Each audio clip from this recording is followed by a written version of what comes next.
everyone, kembali lagi bersama saya Alfa. Apa?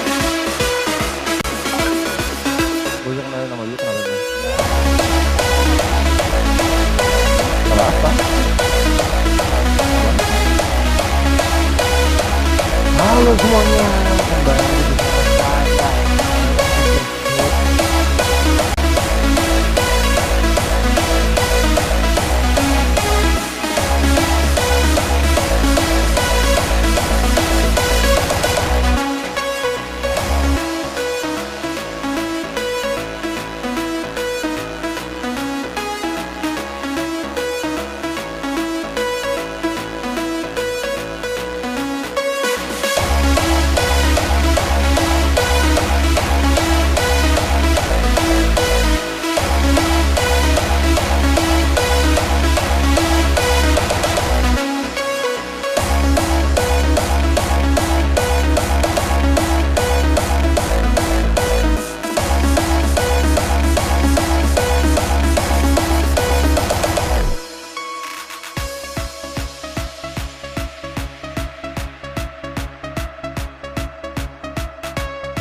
Untuk menghilangkan semua hal yang dianggap sebagai mitos dalam Alkitab. Jadi kalau teman-teman membaca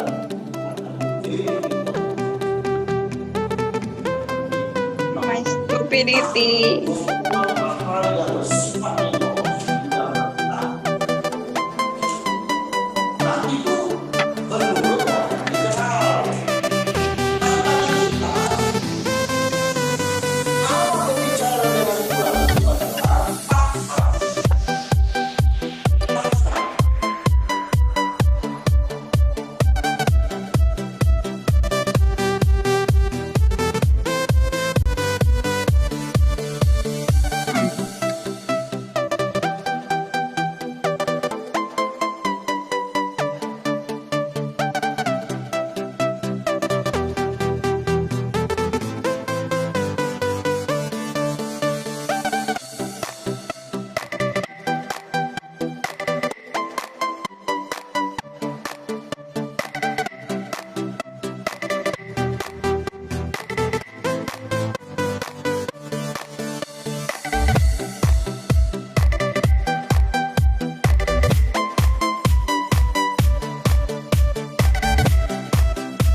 Suaranya mati. Kenapa?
Ya, ini kita UKI, berdiri sejak lebih dari 50 tahun lalu untuk menciptakan generasi penerus bangsa, generasi yang mempunyai visi dan mampu bersaing di era perkembangan teknologi yang semakin pesat.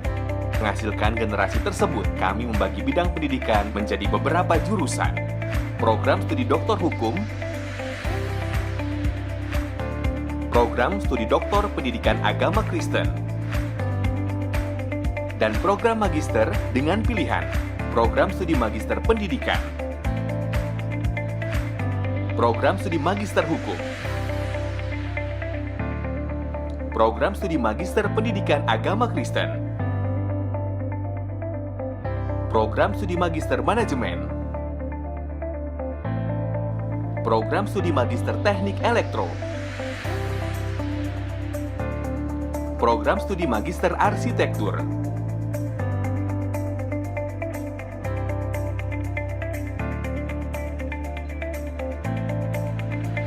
sedangkan untuk program sarjana, kami memberikan pilihan-pilihan untuk generasi yang ingin menjadi tenaga pengajar, seperti Fakultas Keguruan dan Ilmu Pendidikan, program studi bimbingan konseling, program studi pendidikan matematika, program studi pendidikan biologi, program studi pendidikan agama Kristen, program studi pendidikan fisika, program studi pendidikan kimia, Fakultas Sastra dan Bahasa, program studi sastra Inggris, program studi pendidikan bahasa Inggris, program studi pendidikan bahasa Mandarin,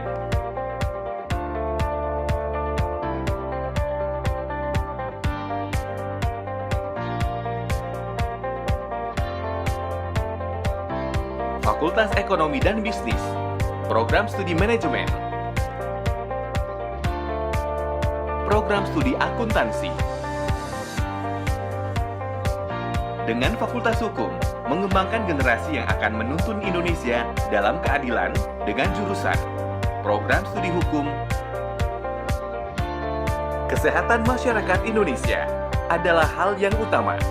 Kami dengan jurusan Fakultas Kedokteran selalu mengembangkan ilmu kedokteran melalui program studi pendidikan kedokteran.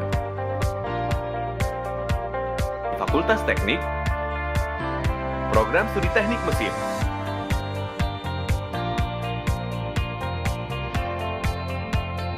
program studi teknik elektro,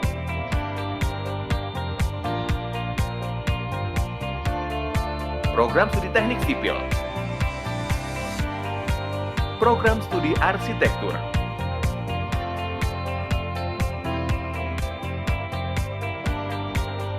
Fakultas Ilmu Sosial dan Ilmu Politik, program studi hubungan internasional, program studi ilmu komunikasi, program studi ilmu politik,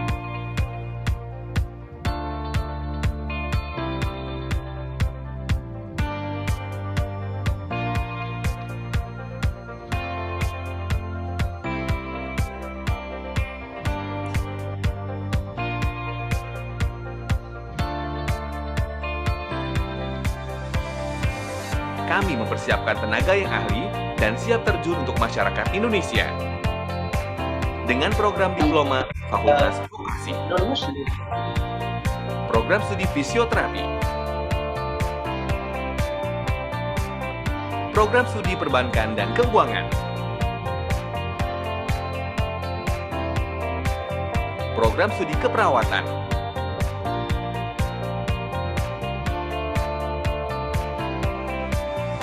program studi manajemen pajak,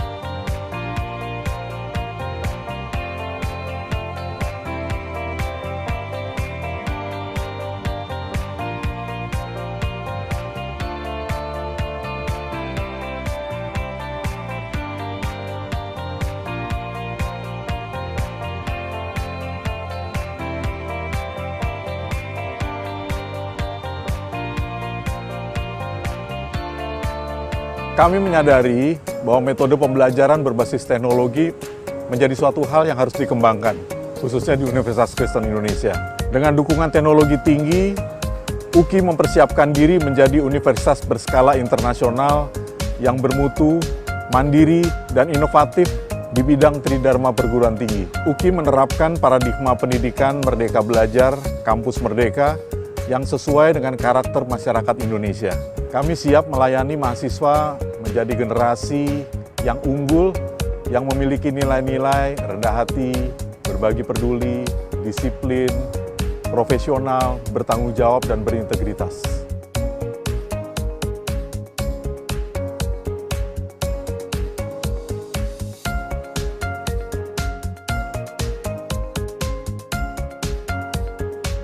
Kami selalu ada untuk kemajuan generasi bangsa Indonesia dengan menerapkan pendidikan berstandar internasional di era digital.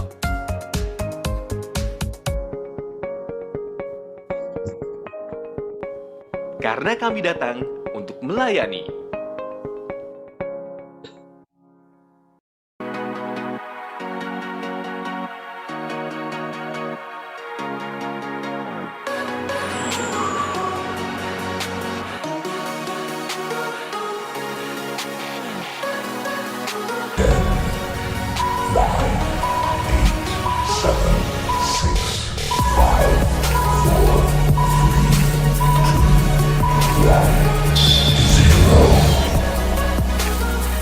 Dengan mengucapkan puji syukur kehadirat Tuhan Yang Maha Kuasa, dengan ini saya meresmikan Fakultas Sastra menjadi Fakultas Sastra dan Bahasa Universitas Kristen Indonesia. Kiranya Tuhan memberkati kita semua. Viva UGI! UGI hebat!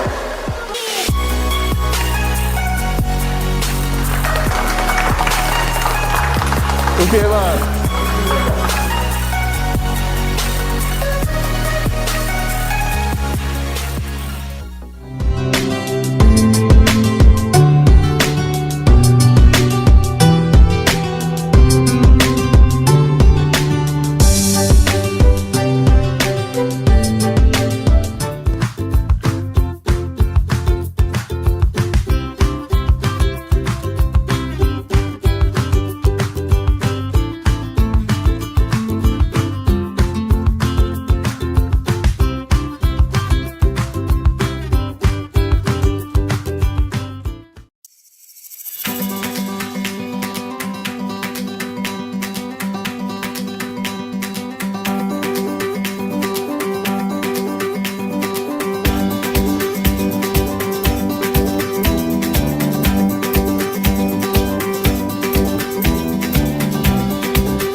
我介绍一下，我的名字是林丽琴，是2019年武迪大学中文系的毕业生，现在在汤格朗武迪学校当一名中文老师。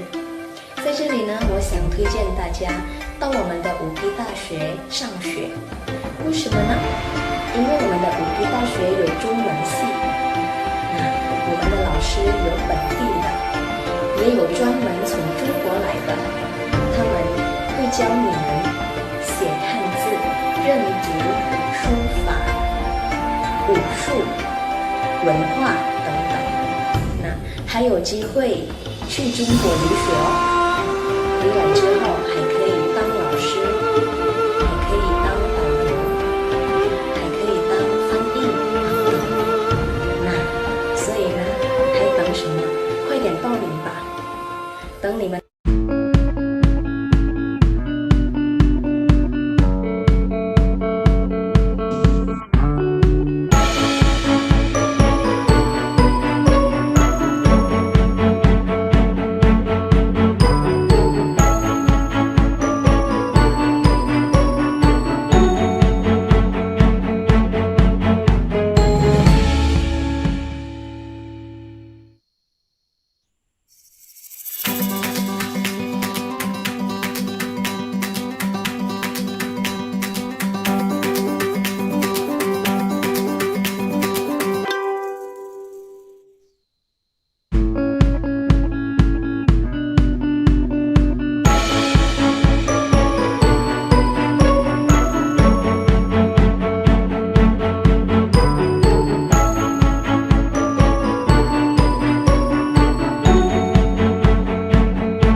Lihat-lihat ke dalam yuk.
Sebentar lagi kita akan mulai New Color of Christian University of Indonesia 2018.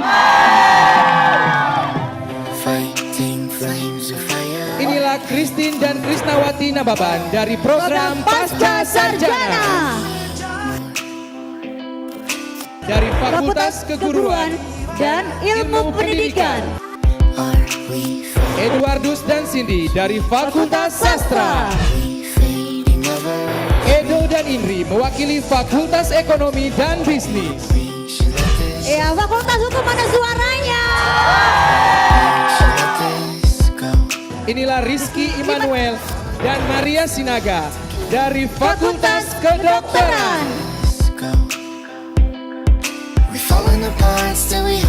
Denny dan Rizka dari Fakultas Teknik. Dari Fakultas Ilmu Sosial dan Ilmu Politik. Inilah Robertus Dwi Admoko dan Lucia Natasha Dari Akademi Fisioterapi. Inilah Felix Setiawaw dan Hosana J. Angelin Simbolon Dari Akademi Perbankan. Inilah Rizkinta Sembiring dan Christine Valencia Dari Akademi Keperawatan. Kita harus berubah, kita harus memperbaiki diri, dan kita akan mengeluarkan segala kemampuan kita untuk memperlihatkan prestasi kita. Oke, kita akan lepaskan balon untuk Uki yang hebat. Viva Uki!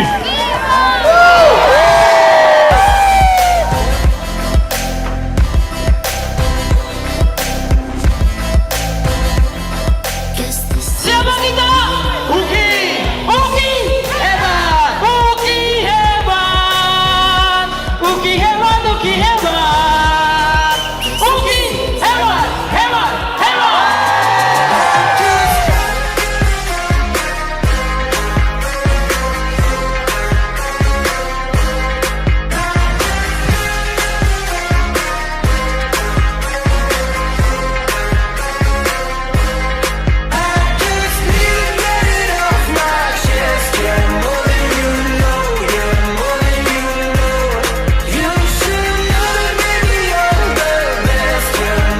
DJ Barbie, give it up for DJ Barbie.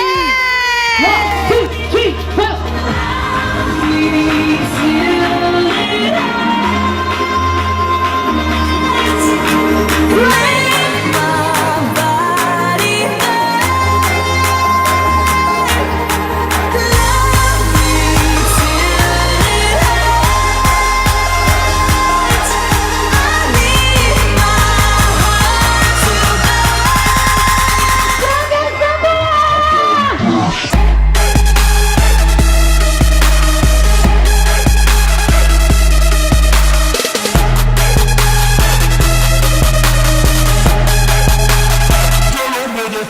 Slow it down till my heart is ready to explode, explode, explode, explode.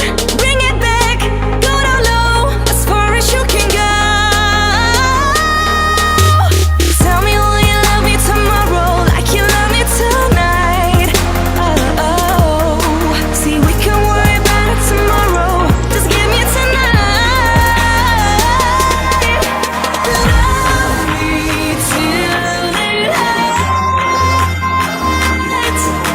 make my body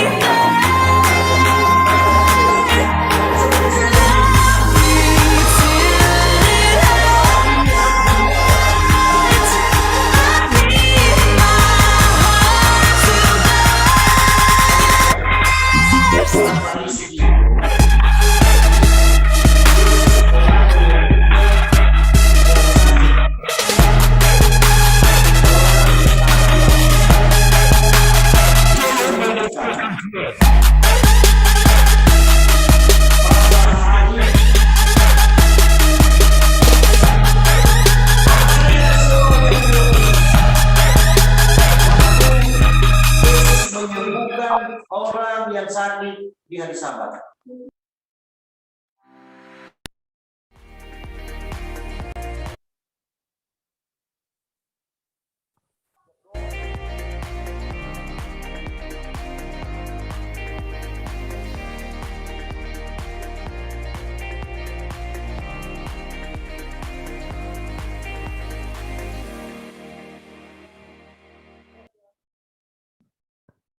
Halo semuanya, kembali lagi bersama saya Alvaro Pesik dan partner saya kemana ya partner gue satu lagi? Nadia kemana ya? Gue barusan nyari nih partner gue kemana? Iya Nadia. Oh lu ya? Oh gue nggak ngeliat itu lagi gue filenya. Oke.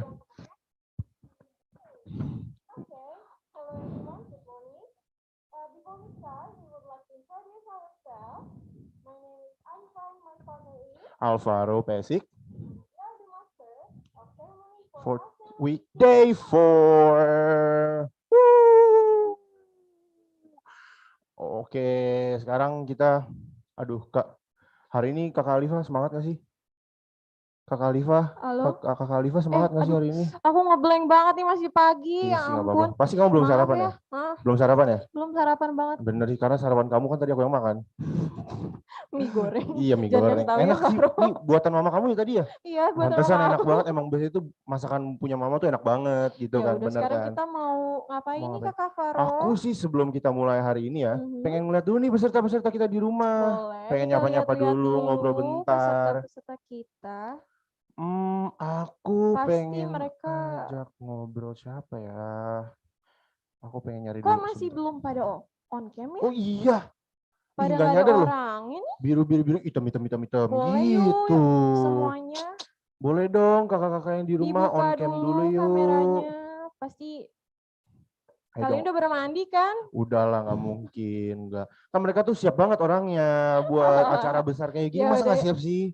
Makanya Gitu Asean Weekday kan. Poll lo ini Oh. harus lebih semangat. Itu tuh. Oke, kita mau panggil Itu siapa tuh? kakak Marisha. Oh. Kakak Marisha, halo kakak. Waduh, Wah, Kakak Marisha udah senyum-senyum. udah rapi nih banget, lihat tuh kayaknya. pakai kemeja. Halo kakak Marisha. Halo, Apa kabar? puji Tuhan sehat. Sudah sarapan Kakak Marisha? Udah, Sarapan apa kak? nasi sama sayur. Nasi sama sayur. Sayur. Aku aja Waduh. mie goreng. Kan mie gorengnya gue yang makan. Dia bergizi banget sarapannya hari ini. Gak apa-apa sih, Masih gak semangat bergizi. kan Kakak Marisha? Pasti dong, semangat. Harus On cam semangat. terus ya buat semuanya Semangat, juga. Jangan lupa. semangat. Gitu dong. Kakak Marisha siap nggak buat ikutin acara besar hari ini? Siap, siap. Ya, yaudah kalau gitu, aku pengen denger dulu dong teriak yang siap gitu dari kakak Marisha. Waduh, siap waduh, gitu. waduh. Yang laki gitu. Laki, laki. Siap, siap. Mantap. Itu laki banget. Tadi jakunnya sempat nonjol gitu kalau nggak salah. Gitu kan. Oke, makasih banyak kakak Marisha. Aku pengen masih ngobrol-ngobrol lagi dong. Berapa lagi nih Kakak Faro? Feeling aku sih sebentar, aku tergantung mood aku nih biasanya nih. Oke, moodnya gimana? Mood aku sih sebenarnya ngajak orang ngobrol 10 orang. Oke, 10 orang. Kebanyakan, sorry. Ya udah kalau gitu sebentar aku mau nyari dulu nih siapa nih. Siapa nih? Pilih deh, kamu yang pilih deh. Wah, masih banyak banget oke. Perasaan slide pertama biru nih. Terus tiba-tiba jebret hitam semua. Kaget. Boleh yuk kita buka kameranya dulu yuk. Kita mau sapa-sapa yang ada di rumah hari bener ini. Banget nih. Itu ada, aduh siapa nih, aku nggak kelihatan lagi. Kakak Zahwa. Oh, Kakak Zahwa. Dari Halo SI, Kakak Zahwa. 2021. Ih, rambutnya dia keren semangat banget. juga karena udah pakai virtual background dari bener Asean banget. Yuk kita Kakak Zahwa. Ya. Halo Kakak. Hai, guys. Halo. Ih, semangat banget nih suaranya nih. Udah sarapan Kakak Zahwa? Udah. Pakai apa nih? Pakai nasi sama ayam. Waduh, gitu. makanannya lezat-lezat banget. Aku tadi cuma mie kamu doang. Iya, aku nggak sarapan. Jahat deh. Kakak Zahwa rambutnya keren banget sih. Itu potongnya di mana nih? Belum dipotong lagi jadi gini. Belum dipotong lagi. Kakak Faro kesana potongin rambut kamu ya. Biar gak usah kesalahan lagi. Aduh, itu kalau nggak salah, kalau nggak salah harga potongan rambutnya 1 juta. Waduh, 1 juta. Mahal banget. Aku aja nggak potong-potong rambut. Kamu nggak ngeliat ada tulisannya harganya 1 juta? Harganya 1.000. Oh 1.000. Salah lihat. Gimana Sorry ini kan face shieldnya Oke. rada gitu-gitulah. Gimana Kakak Zawa, masih semangat buat ikutin Asean Week hari ini? Masih di mute kayaknya. Kakak Zawa. Kakak Zawa. Oke, masih kok. Oh, Masih. Yang siap, yang semangat, yang Tadi kayak tadi. kita udah suruh Kakak Marisha buat teriak, Iya, kita sekarang yang suruh lagi, juga. gitu, Minta lagi. Kakak Zawa. Lagi. Minta Kakak Zawa buat teriak semangat. Siap gitu. Versi Kakak Zawa sendiri deh. Kakak Zawa, aku pengen kakak ini teriak. Teriak gimana Siap, tuh Kakak Faro? semangat. Oh, Gitu. siap semangat. Yang lagi. Oke. Yuk bisa. Masih siap, smart.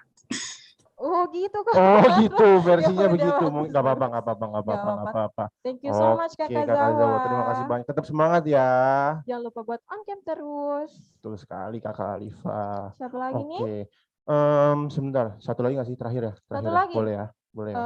Cowok lah ya. Cowok ya? Tadi kan ada Cowok ya? cewek 2. Kakak Sekarang panitia cowok. boleh nggak sih? Kakak panitia boleh nggak sih sebenarnya? Kakak panitia. Kakak panitianya mau nggak? Oke, sabar. Mau nggak ya? Jangan Siapa deh, nih? kakak panitia sibuk banget kayaknya nih. Oh gitu ya. Oke. Kita pilih siapa cari nih? dulu. Ini dia, brother gue, bro gue, bener-bener CS-annya gue nih. Sedunia Paling nomor berapa? asik. Nomor 7 kalau nggak salah. Nomor 7. Okay. Betul banget. Baik. Brother Matthew Pasania. Boleh. Ada kakak Arthur tuh. Nyempil Wah, ya. kakak Arthur nih pengen ikut-ikutan nih. Nah nih, bro gue. Bro, Matthew, apa kabar bro? Sehat, bener dong. Harus sehat terus. Sarapan apa hari ini? Apa? Sarapan apa hari ini? Bubur dan nasi uduk. Oh, bubur nasi uduk 2 loh dia. Udah bubur, terus nasi uduk. Itu kalau nggak salah masih bisa ditambahin lagi tuh. Bener banget. Enak nggak makanannya? Enak lah. Kenapa? Enak aja lah. Oh, enak aja. Beli apa bikin sendiri di rumah? Sarapannya Kakak Matthew? Dibeliin. Oh, digojekin siapa tuh? Wih. Siapa tuh yang gojekin? Wih. Ortu. Bobo Kakak Faro asmara. ada nggak ya? Ada yang kirain. gojekin nggak Kakak Faro? Grab food gitu? Jangan dibuka. Jangan dibuka. Oke, baiklah. Jangan dibuka. Bahaya. Gimana nih? Masih semangat Kakak Matthew buat Asean Week hari ini? Oke aja sih. Siap-siap Kenapa, aja. Siap-siap aja. Siap-siap aja. Harus yakin dong. Siap. Gitu. Siap. Tadi kan kakak peserta yang lain udah siap gitu semua. Kakak Matthew yang lagi gitu dong. Iya, sekarang Kakak Matthew harus lebih semangat daripada yang lain. Harus lebih laki gitu.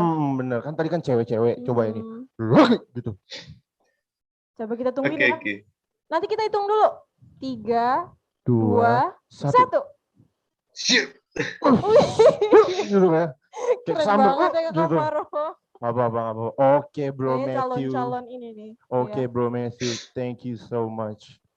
Oke kakak panitia. Sekarang kita mau ini nih kakak Alifa nih. Mau bacain rules dulu nih buat teman-teman yang di rumah. Yuk, kita bacain rulesnya gitu. yuk. Oke. Tolong disimak ya teman-teman di rumah ya. Oke. Well, there are some rules that we like to read for today's event. Number 1, the event will be held from 8:30 a.m. until 4 p.m. The second one, all the participants have to join the event from the beginning until the end to get an e-certificate. Number 3, all of the participants should open the camera from the beginning until the end, especially when the speakers are talking.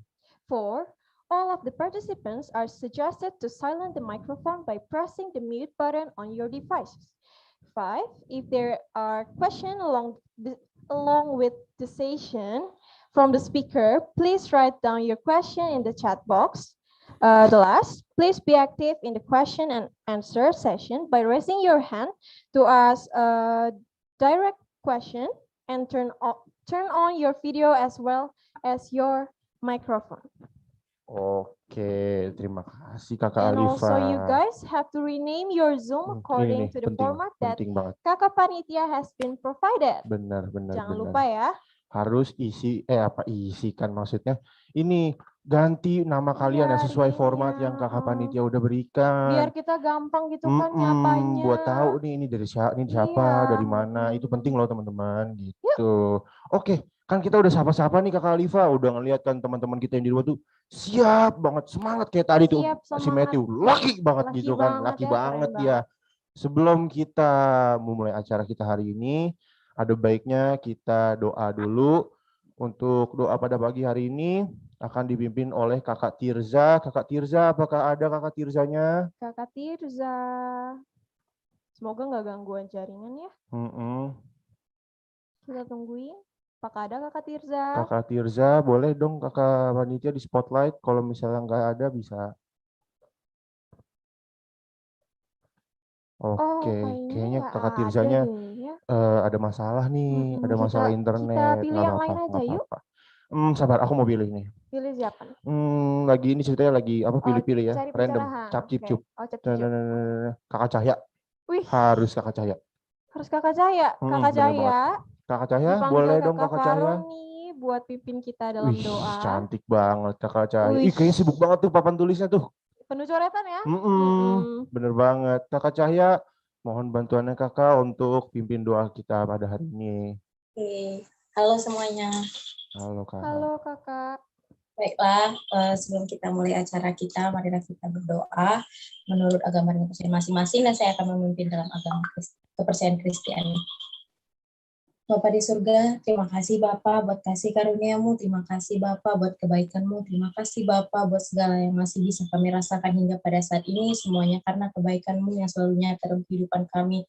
Ya Bapa, pada saat ini kami akan melaksanakan acara kami Asean Week ya Bapa di hari ini, biarlah Tuhan segala kelancaran dari awal, pertengahan hingga akhir, semuanya berjalan dengan baik dan tidak ada gangguan ya Bapak. Kau berkati tangan-tangan yang ada di balik layar, seluruh panitia, peserta Tuhan, dan ataupun pembicara ya Bapak. Kami akan mulai acara kami dalam nama Yesus, kami berucap syukur, haleluya, amin. Amin. Makasih Kakak Cahya. Tetap semangat ya Kakak Cahya mengikuti acara pada pagi hari ini dan seterusnya. Betul sekali. Oke, Kakak Alifa, aku pengen tanya nih. Habis ini kita enaknya ngapain nih? Enaknya harus bentar ya, aku formal-formal pikir dulu nih kita ya. nih. Aku kan tadi kamu udah cap-cip, sekarang aku yang cap-cip-cip. Boleh? Boleh? Apa tuh? Habis ini kita mau ngapain? Oh iya, boleh. Gimana?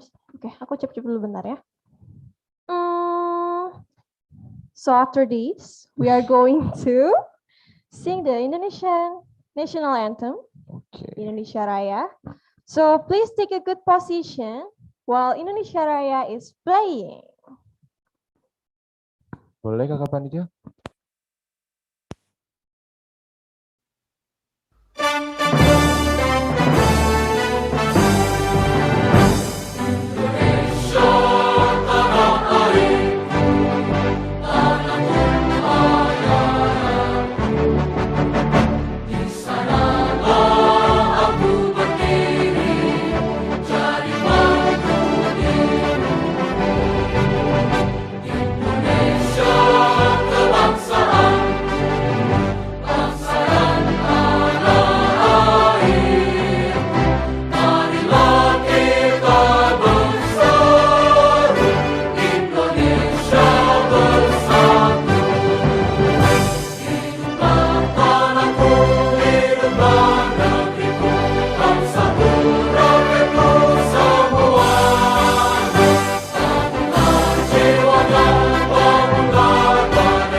Udah nyanyi lagu Indonesia Raya nih Kakak Alifa.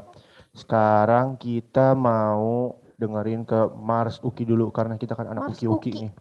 Anak Uki-Uki nih. Boleh dong Kakak Panitia? Uki hebat, betul sekali. Oke.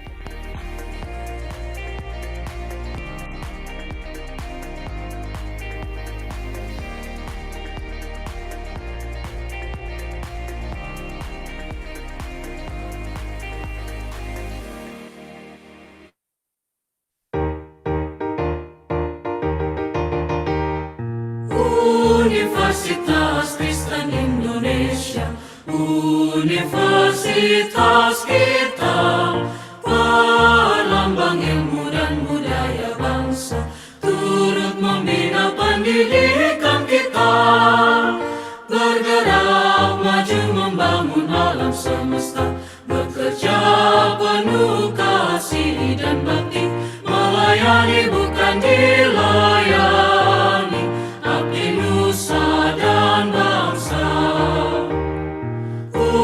Universitas Kristen Indonesia, universitas kita, perlambang ilmu dan budaya bangsa, turut membina pendidikan kita, dan kami mahasiswa-mahasiswinya bersama mengajar ilmu dan cita-cita, mengabdi membina nusa negeri kita yang jaya.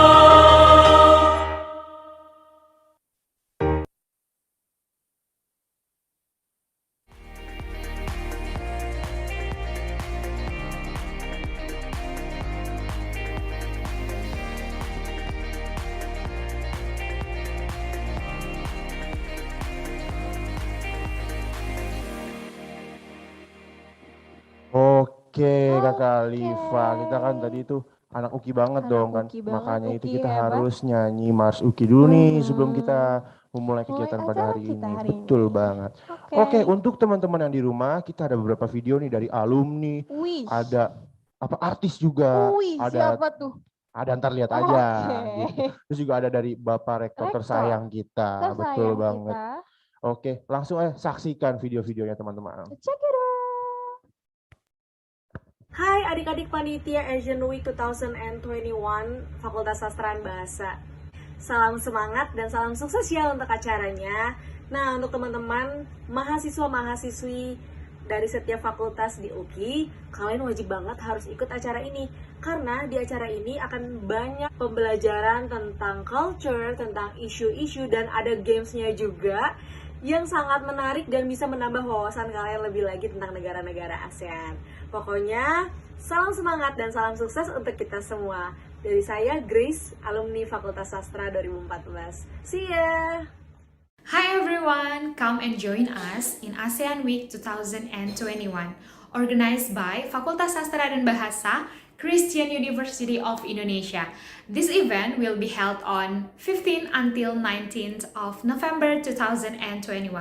And for sure, you will get a new insight of ASEAN. So don't waste your time, join us. And for all the committee, you all will make it. So fighting! From me, Fame, Faculty of Letters 2015. See you there!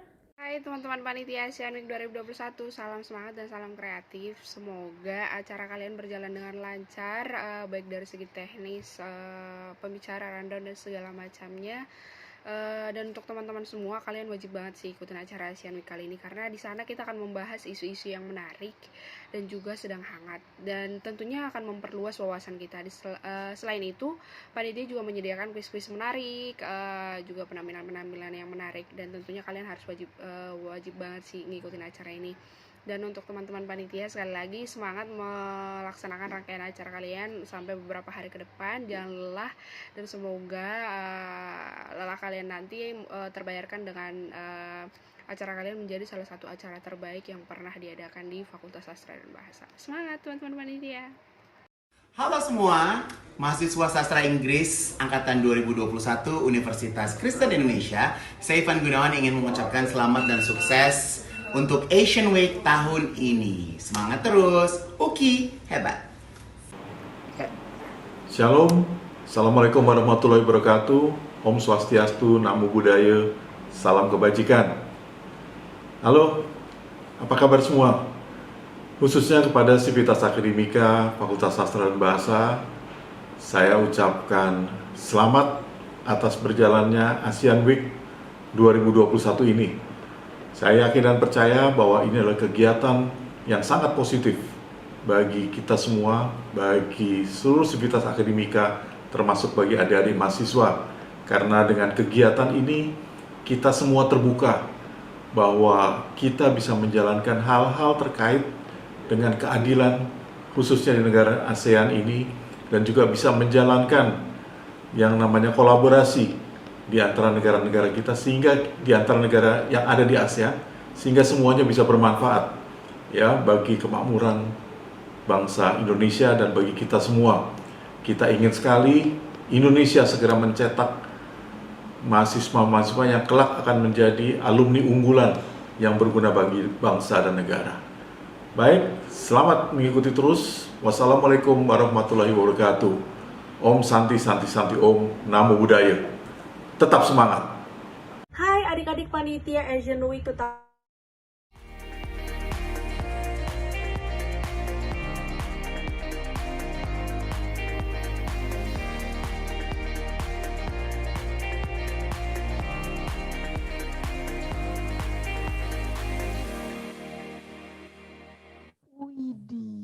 Keren gak sih Kita tadi? udah lihat kakak-kakak yang semangatin kita. Kakak alumni kita Kakak alumni, ada. Bapak Rektor kesayangan Artis juga Ivan Gunawan. Akhirnya aku Om udah tahu Ivan ya Kak. Gunawan, Tadi bener-bener. ternyata dari kakak Igun. Oke. Jadi tahu kan kamu kan? Iya, aku jadi tahu. bener, Aku baru bener. tahu loh. Oke, sekarang ternyata tuh kita masih ada beberapa video lagi loh Kak. Apa tuh? Kita mau lihat Kita apa mau nih lihat habis ini? preview kita day 2 and 3. Check it out. Check it out.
Gila ya. Widih. Tadi aku kelihatan Aduh. keren banget nggak sih Kak? Iya keren Pas banget. Parah, aku lagi MC sama Kakak Nadia, keren banget tuh. Widih. Kelihatannya paling sibuk di situ loh.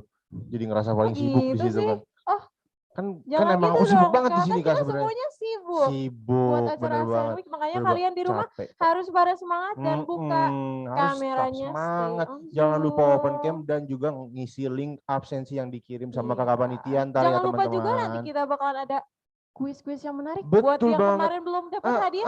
Hari ini jangan sampai ketinggalan. Itu dia. Ada door prize juga loh Kak kalau nggak door salah. prize. Bener Banyak banget pokoknya, banget. Banyak banget Kak hadiahnya Faro. kok teman-teman jangan Jangan khawatir. khawatir karena Iya. hadiahnya itu super duper duper duper mega bintang. Ultra deluxe. Waduh. Ultra deluxe. Waduh. Wah. Bukan Betul kaleng-kaleng banget. ya, Bukan Kak Faro kaleng-kaleng. ya. Oke kita langsung aja Kakak. Kita ada video lagi perform angkatan 2019. Check it out. Check it out.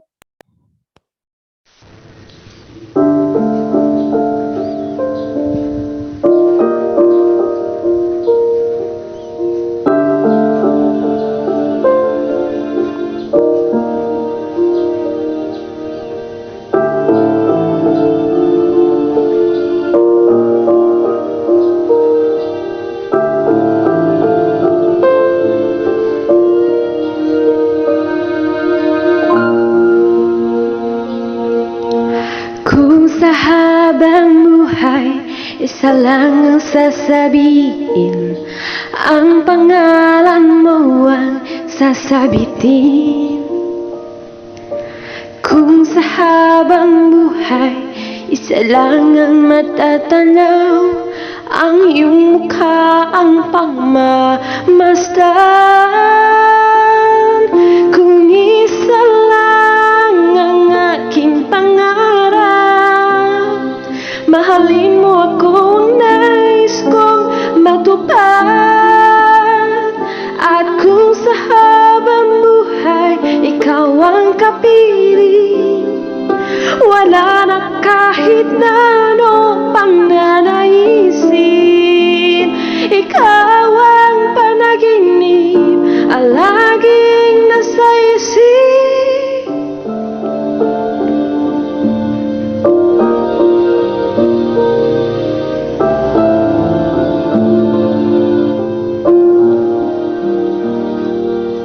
Kung sa habang buhay, isa lang ang tatalanan, kamay mo lang ang aking hahawakan.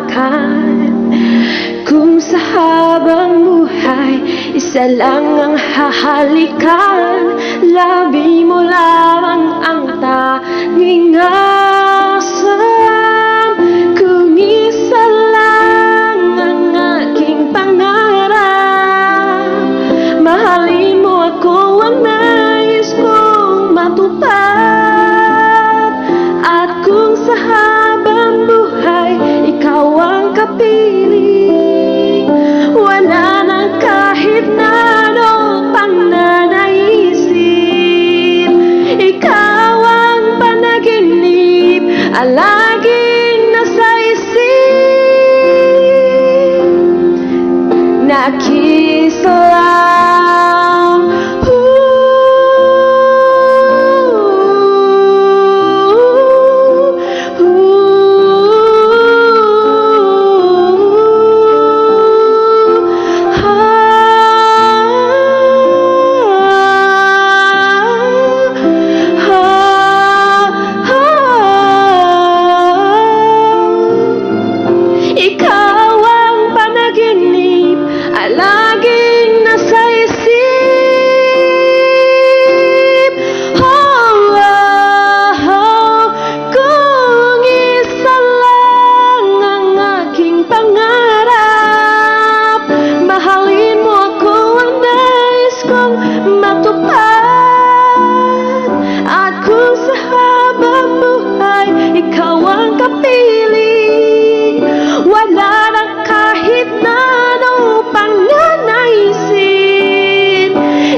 Untunglah itu hanya sebatas mimpi.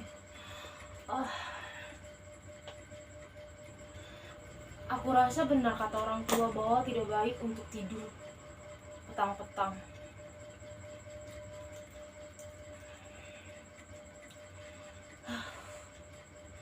Tadi aku bermimpi bahwa dunia ini tidak memiliki warna sama sekali. Hanya dipenuhi abu-abu. Itu terasa sangat hampa dan sepi. Aku untuk membayangkan saja tidak mampu. Lihatlah pulpen ini. Dihiasi warna pink yang sangat cantik. Bagi orang yang melihat, ini hanya sebatas warna pink. Tetapi bagi orang penyuka pink, terutama diriku, bahwa warna pink ini memiliki arti. Bukan hanya sekedar warna. Warna pink itu melambangkan kefeminiman dan keceriaan bagi penyukanya. Dan lihatlah, tempat pensil ini diliputi oleh warna ungu yang amat cantik. Bagi orang penyuka warna ungu ini memancarkan keambisiusan dan kemewahan bagi penyukanya. Oh, lihatlah. Celenganku ini berwarna hijau. Sebagaimana warna hijau adalah melambangkan alam yang memberikan suasana santai dan juga nyaman.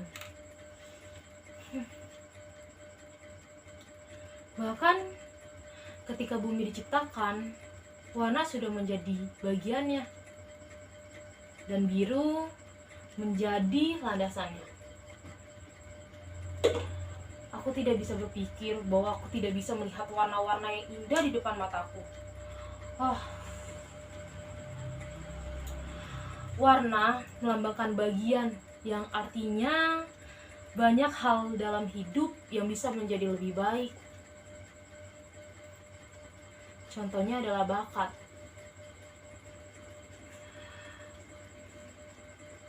Bakat di dalam diri sendiri yang harus terus-terus dikembangkan. Karena bakat gak lahir sendirinya. Begitu juga warna.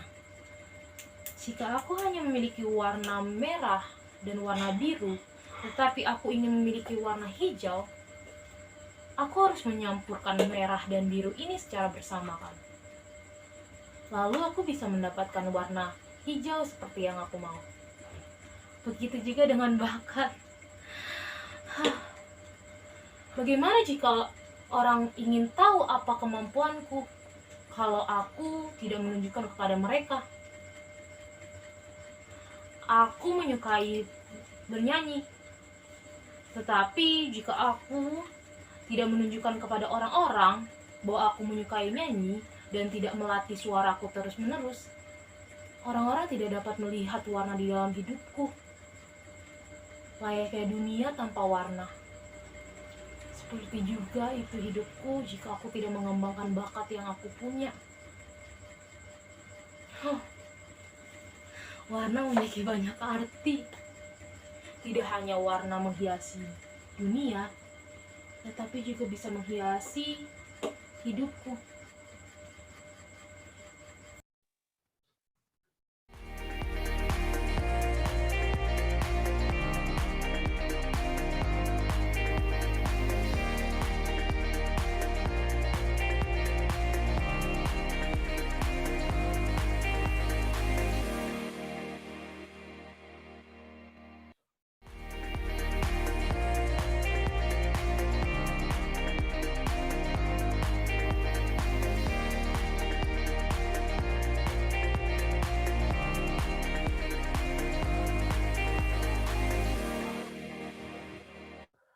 Wah, keren banget Kakak Alifah. Tadi itu Kakak Suaranya Esther. parah. Enggak, dia tuh bisa ngafalin lagu dari Filipina loh. Itu susah banget, Bang. Suaranya juga Bagus banget. Top markotop, martabak markotop. Ya udah iya deh, Ro. sorry nggak lucu ya. Maaf. Lucu kok. Gitu. Oke deh, kalau gitu aku pengen Pengen apa ini dulu nih? pengen ngobrol dulu nih sama Kakak Esther. Sama Kakak Esther, boleh Kakak Panitia kita cari Kakak Esternya? Pengen apa tuh? Private lesson, cara Waduh. nyanyi yang bagus. Waduh. Kakak Esther. Kakak Esther, kita panggil Kakak Esther. Kakak Esther. Main yuk. Widih. Kakak Esther boleh dong di open kameranya dulu. Kakak Esther. Aku gak bisa on cam. Oke, gak apa-apa kok Kakak Esther. Tapi bisa on mic kan Kakak Esther? Yuk kita ngobrol-ngobrol yuk. Kakak Esther, Kakak Esther, Kakak Esther. Ini gak, oh oke. Gak apa-apa. It's okay Kakak Esther. Aku kan orangnya pengertian banget nih. Bisa di to unmute Kakak Esthernya? Oh boleh tuh. Ada alternatif. Coba, bisa nggak Kakak Esther? Ayo dong, harus bisa. Aku pengen ngobrolin private lessonnya nih sama Kakak Esther.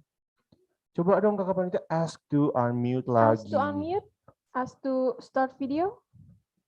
Aku pengen private lesson nih bahas. Kalau nggak salah tuh aku kosongnya di hari Sabtu tuh buat private lesson. Emang aku udah nyisain. Nggak. Jalan. Oh enggak. Aku tuh orangnya tuh anak rumahan banget Kak. Anak rumahan banget. Kata mama nggak boleh pergi-pergi gitu. Kakak Esther kayaknya. Aku sih dengerin aja. Nggak bisa ya? Oke. Oh nggak bisa. It's okay Kakak Esther. Aku orangnya kan pengertian banget nih. Ya udah Tersabar deh, nomor Esther. 1 di dunia terakhir aku cek gitu kan.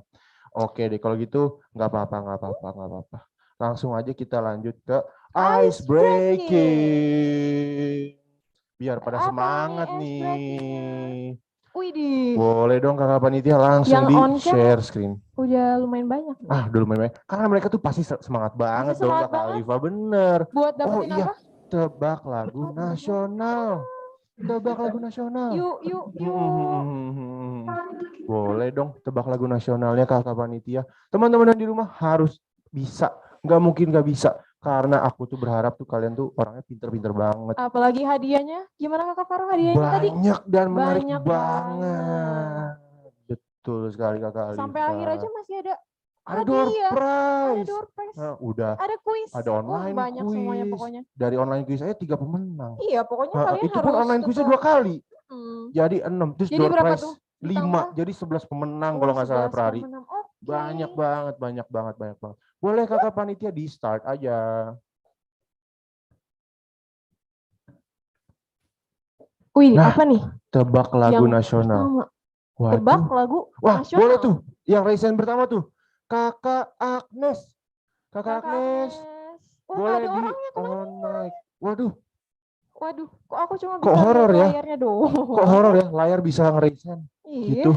Di spotlight Kakak Agnes. Aku mau lihat muka cantiknya dong. Kakak Agnes. Nih bau-baunya abis Agnes nih belakangnya Monica. Agnes. Oh jangan-jangan ya, coba kita lihat ya. Jangan. Coba bisa ngamar loh dia. Jangan benar Kakak Agnes. Halo Kakak. Apa Agnes yang ada di itu kartun? Nggak bisa on cam. Waduh, kenapa bisa nih? On cam. Coba Zoom-nya kayaknya ngeprank kita lagi nih. Ask to start video. Start video, terus ask to unmute. Tolong dong Kakak Panitia dibantu. Nah, udah bisa. Belum. Beda orang. Maaf. Aduh. Kurang sarapan sih. Tadi kan aku udah bilang sarapan dulu. Iya. Abis mie aku diambil kamu tadi. Oh iya, lupa. Masih nggak bisa ya Kakak? Ya. Udah bisa nih, on mic nih. Boleh Kakak Agnes dijawab? Jawabannya. Ini sih kayaknya rada susah ya. Iya nggak sih? Apa Kak? Kayaknya rada susah. Maaf untuk ini sih itu memang kamera saya. Halo? Kamera saya yang nggak bisa. Kamera gitu. Kakak yang nggak bisa. It's okay. Iya. On mic aja. Jawabannya apa? Coba jawabannya apa Kak? Untuk jawabannya gugur bunga, bukan? Gugur bunga, benar. Gugur bunga, apakah benar Kakak Panitia? Benar. Wah, gila. Emang hebat Kakak banget. Agnes kayaknya ranking 1 nih di SMA-nya. Pemenang pertama di Asean Week Day 4 bener ini. banget. Yuk. Oke, langsung aja. Next photo. Wah, apa langsung nih? Boleh resen. Kakak Ivo. Mas Ivo, bener. Mas Ivo, King boleh, Ivo. Banyak banget ya julukannya deh. Kita panggilnya Mas Ivo aja. Mas Ivo aja, oke Aku bener. panggil Mas Ivo, oke. Spotlight dong kakak panitia, Mas Ivo Cornelius. Widih. Namanya keren banget nih. Oke, boleh dong kakak Ivo on mic-nya. Aku pengen dengar jawaban kakak. Menurut aku, berdasarkan feeling ya, saya merasakan orang-orang negatif di bagian halo-halo Bandung. Halo Bandung. Coba aku pengen tanya kakak Alifa, bener gak? Kata kakak Faru gimana? Kalau aku sih bener. Mantep. Sama, tepuk tangan dulu dong kita buat Mas Ivo. Oke, kakak panitia, next question or photo. Waduh, apa nih? Ayo Raisin. Itu siapa tuh? Kakak Steven. Kayak penyanyi yang itu tuh Uki hebat. Halo, saya Steven gitu kan. Kakak Steven. Boleh kakak Steven dijawab dulu. Iya lah, aku kan harus mendalami. Iya, oke, baiklah. Ya, halo Kak, sudah terdengar suara Kedengaran saya? banget suaranya. Suaranya semangat banget. Apa nih jawabannya? Menurut saya himne guru, Kak. Himne guru? Benarkah? Benar banget. Mantap. Ih, udah pinter. Hebat ya? Ganteng lagi. Gila. Mantap. Oke, thank you kakak Steven. Ayo lanjut dong. Aku udah semangat banget nih. Aku pengen nebak tapi susah nih. Gak bisa dari tadi. Aku gak jago sama begituan. Oke, next question. Waduh, apa nih? Indonesia terus keris. Apa tuh? Indonesia Boleh keris. tuh. Kakak Richard. Kakak Richard kok nggak ada videonya? Kakak Richard. Gelap. Belum dinyalain ke lampunya ya? Coba gak nyalain gitu dulu dong lampunya, konsepnya. Kakak Richard. Gila udah pakai topi, pakai masker. Boleh dong kakak Richard dijawab pertanyaannya. Indonesia Pusaka ya? Indonesia Pusaka. Coba kita tanya Benarkah? kakak panitia. Benar banget kakak panitia. Kakak panitia. Gimana sih kamu Aduh, juga aku nggak tadi fokus? kan aku sarapannya mie doang. Oh, mie doang. Gak kayak kakak Nanti Marisha kita yang beli nasi lagi ya? terus sayur gitu. Oke. Benar. Oke, thank you kakak Richard. Next question. Lower hand, jangan lupa lower hand ya. Benar banget nih, harus penting nih. Pegel nanti Kakak tangannya. Richard di lower hand dulu dong. Ya, udah. Boleh langsung dijawab di raise hand. Wih, siapa nih? Kak Evelyn. Wih, cepat, tanggapannya cepet banget nih langsung. Iya, 1 detik Jawabannya kayaknya langsung tadi aku gitu, hitung. benar. Shock terapi. Boleh kakak Evelyn di on mic terus dijawab dong. Apa nih jawabannya? Tanah air Indonesia. Kakak Evelyn, ayo. Tanah airku Indonesia. Kenapa kak? Suaranya kurang kencang. Tanah airku Indonesia. Bener banget, mantap. Bener sih Selamat. aku sempat kepikir sih terus tanah air Indonesia. Bener langsung Tanah air bener. Indonesia Bener. Oke. Keren. Thank you kakak Evelyn. Masih ada kakak panitia? Next top model. Salah. Aduh. Gimana ya? Wah, siapa tuh? Kak Jovina. Lihat. Ini sih dari kemarin dia paling cepet nih Iya. dari day one dia sering banget menjawab pertanyaan kita. Sering banget. Aktif banget. Boleh kakak Jovina langsung aja dijawab pertanyaannya. Waduh, kenapa tuh? Ada yang ganggu. Garuda Pancasila, bener gak tuh Garuda kakak Pancasila, panitia? apakah benar? Benar. Keren. Garuda Pancasila. Kayaknya nih kakak Jovina nih orangnya Garuda Pancasila banget. Dia kan kalau mau tidur dengerin lagu Garuda Pancasila dia. Oh gitu ya? Lagu tidurnya dia. Hah? Kok kamu Feeling. Feeling. Insting. Intuisi. Hampir aja aku. Jangan dong. Bahaya, chaos. Bener. Oke, last ya. Apakah masih ada kakak panitia? Masih ada? Oke, masih ada. Boleh langsung. Satu lagi. Wih. Siapa tuh? Siapa nih? Siapa tuh tadi? Siapa tuh? Kakak Richard. Kakak Richard udah tadi. Yang lainnya? Kita kasih kesempatan aja buat yang lainnya. Kakak Oke. Janet. Kakak Janet. Kakak Aku pernah Janet. kasih kelompok nih sama dia Kelompok pas apa tuh? matkul history. Oke. Kakak Janet, boleh on cam dong kakak Janet. Wih. Mantap. Dari Sabang sampai Merauke. Dari Sabang sampai Merauke. Asik. Jawabannya? Jawabannya apa tuh? Bener banget. Mantap kakak Janet. Mantap. Gak sih anak-anak Wawasannya UKI emang? luas. Parah sih, parah. Emang tuh UKI tuh patut dibanggakan banget. UKI paling hebat. Bener banget. Oke, terima kasih banyak kakak Janet. Oke. Tepuk tangan dulu dong buat teman-teman semuanya. Pada pinter-pinter, nggak ada yang salah loh jawabannya. Ya. Aku aja lelah dari tadi. Maaf Aku ya. juga kalau nggak salah dapetnya dari yang ini sama Indonesia Tanah Air doang. Oke. Iya benar. Apa masih ada Kak Faro? Masih ada Sayang nggak nih? sekali sudah nggak ada. Tapi jangan khawatir karena Jangan sedih. di entar masih ada Masih lagi. ada banyak. Bener banget Kak Bisa berapa Khalifa. nih tadi? Ada banyak banget. Banyak banget. Aku aja sampai shock gitu ngelihat cue card aku sendiri ini sampai gila banyak banget gitu kan. Oke, kita sekarang ada apa tuh Kak Khalifa? Ada apa nih yang dari negara-negara mana tuh? Dari negara-negara. Negara-negara mana? Negara-negara mana ya? Inisialnya apa tuh? Filipina. Itu bukan inisial. Gimana nih? Bener-bener kurang sarapan. Gimana sih Kak Khalifa? Oke lah, benar kata Kak Khalifa. Kita ada presentasi dari negara Filipina gitu. Oh iya, habis ada presentasi, kita ada online quiz teman-teman. Pastikan simak dan perhatikan karena di online bener banget. Aku lupa kan jadinya. Bener banget. Itu habis pas online quiznya ada rewardnya loh. Ada rewardnya, bener. Hadiahnya. Online quiznya ada reward. Untuk berapa pemenang Kak Khalifa?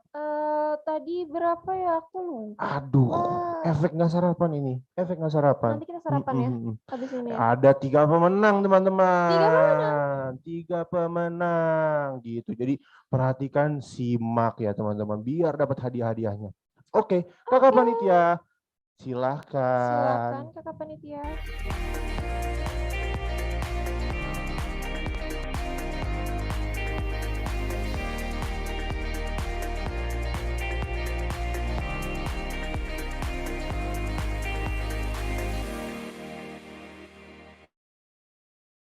Magandang hapon po sa inyong lahat. Ako po ay si Janet. Ako po ay si Zahwan. Ako po ay si Alisa. Ako po ay si Katarina. Ako po ay si Vinesia Solisa. Ako po ay si Richard. Na taga Universitas Kristen Indonesia.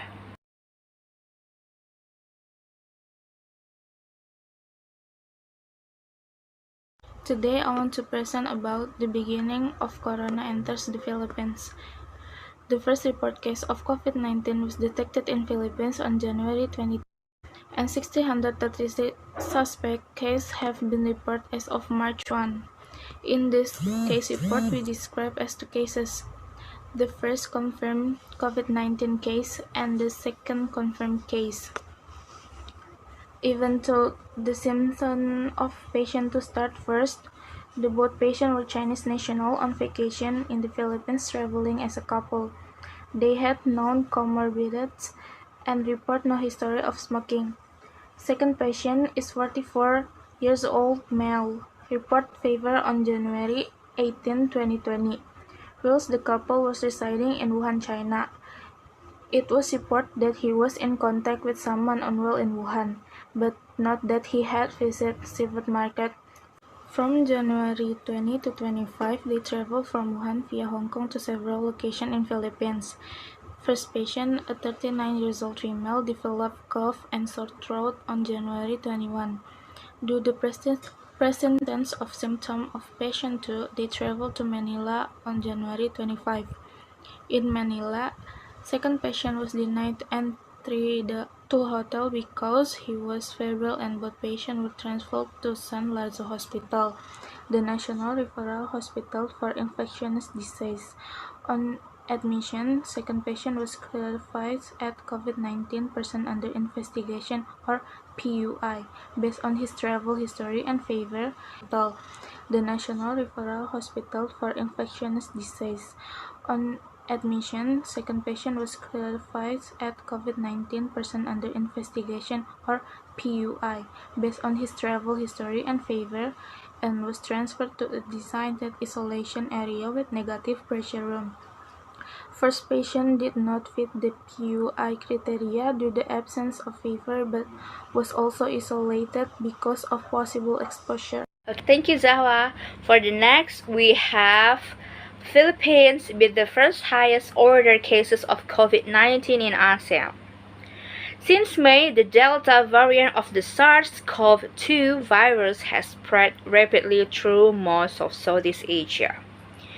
Of the 10 member nations of ASEAN, or Association of Southeast Asian Nations, all but Brunei have experienced recent surges, most of which have seen the highest number of cases since the pandemic began. However, these 9 countries have experienced different COVID-19 trends. Thailand, Laos, Cambodia, and Vietnam reported very low daily cases throughout 2020, but are all now experiencing record surges in cases. Vietnam and Thailand are reporting 13,000 until 14,000 cases daily. Singapore had a huge first wave in early 2020, reaching 1,000 cases a day, mainly affecting migrant workers. The country has now fully vaccinated 79% of its entire population, but is currently experiencing a spike in new cases. Myanmar had a surge in late 2020 and a lethal second wave this July, and cases are once again increasing. The 3 outliers that have struggled throughout most of the pandemic are Indonesia, Malaysia, and the Philippines. Indonesia's massive third wave is now in steep decline, but more than 80,000 deaths have occurred since early June. Malaysia began to report an increase in cases in September 2020, which led to a peak in February and then to a huge ongoing third wave. It's now the Philippines that is cause of most concern in the region. The country has reported more than 2 million cases and 34,000 deaths. The daily case rate is the second highest in Southeast Asia after Malaysia. The next is the Philippines' fourth wave. The Philippines has experienced 4 waves of COVID-19. The first wave was modest, reaching a peak 7-day rolling average of 316 in early April 2020. From early June 2020, cases began to steadily increase leading into the second wave, which reached a peak of around 4,300 daily cases in late August. The third wave reached a peak of 11,000 average daily cases in middle April 2021. However, it is the fourth wave fueled by the Delta variant, which is the most severe since the pandemic began and shows no sign of slowing. By the September 8, the daily average had reached almost 19,000 cases. And for the next will be presented by Alisa. The Philippines' first lockdown or quarantine. On March 11, 2020, the World Health Organization or WHO declared the global outbreak a pandemic. On Thursday, March 12, 2020, President Rodrigo Duterte announced the suspension of all travel by land, sea, and air to and from Metro Manila over concerns from the coronavirus disease or COVID-19 outbreak. All public gatherings have been banned and classes are also suspended. Then on March 16, 2020, President Rodrigo Duterte announced that he's putting the whole island of Luzon, which is the most populated island in the Philippines, on enhanced community quarantine. Enhanced community quarantine is a stay-at-home order, and cordon sanitaire measures are implemented by the Interagency Task Force for the Management Emerging Infectious Disease, also known as IATF-EID, on the island of Luzon and its associated islands. The impact of COVID-19 in the Philippines. In January 2020, the country's first COVID-19 case was recorded, and by March, The country had been placed under a strict community quarantine, which I mentioned before is the enhanced community quarantine, restricting mobility and commercial activities. While the actions delayed the spread of COVID-19, they had serious negative consequences for family incomes, jobs, education, businesses, food security, even mental health. As a result of the COVID-19 crisis, the Philippines' national debt increased by 26.7% to 9.7 trillion Philippine pesos in 2020. As of the end of January 2021, this had risen to 10.3 trillion pesos. Between April and July 2020, 88% of businesses reported a drop in sales, and between July and November 2020, 67% reported a drop in sales. The biggest cause of decreased sales was limited operation and customers' inability to visit brick-and-mortar establishments. The lack of technological support and digital devices also makes it difficult for poor people in the Philippines to get their education because they do not have access and abilities that are required to adapt to the modalities of virtual classes and distance learning mechanisms. Besides, the economic impact of COVID-19 has resulted in declining financial resources among households, leaving them with little to no capacity to fund their education. The Philippines has finally launched its national coronavirus vaccine program on Monday, March 1, 2021. Amid widespread public doubt and difficulties in procuring a vaccine, Dr. Gerardo Legazpi, Director of the state-run Philippines General Hospital in Manila, received the first dose of the Sinovac vaccine. The immunization comes just hours after President Rodrigo Duterte welcomed the 600,000 doses of Sinovac donated by Beijing. The Philippines was the last Southeast Asia country to receive supplies of the COVID-19 vaccine.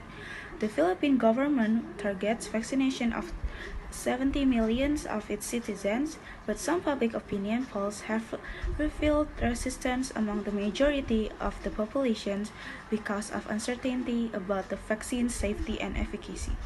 But then, the Philippines has injected more than 10 million doses of COVID-19 vaccine as of June 27th. According to Philippine Department of Health data published on Monday, June 28th.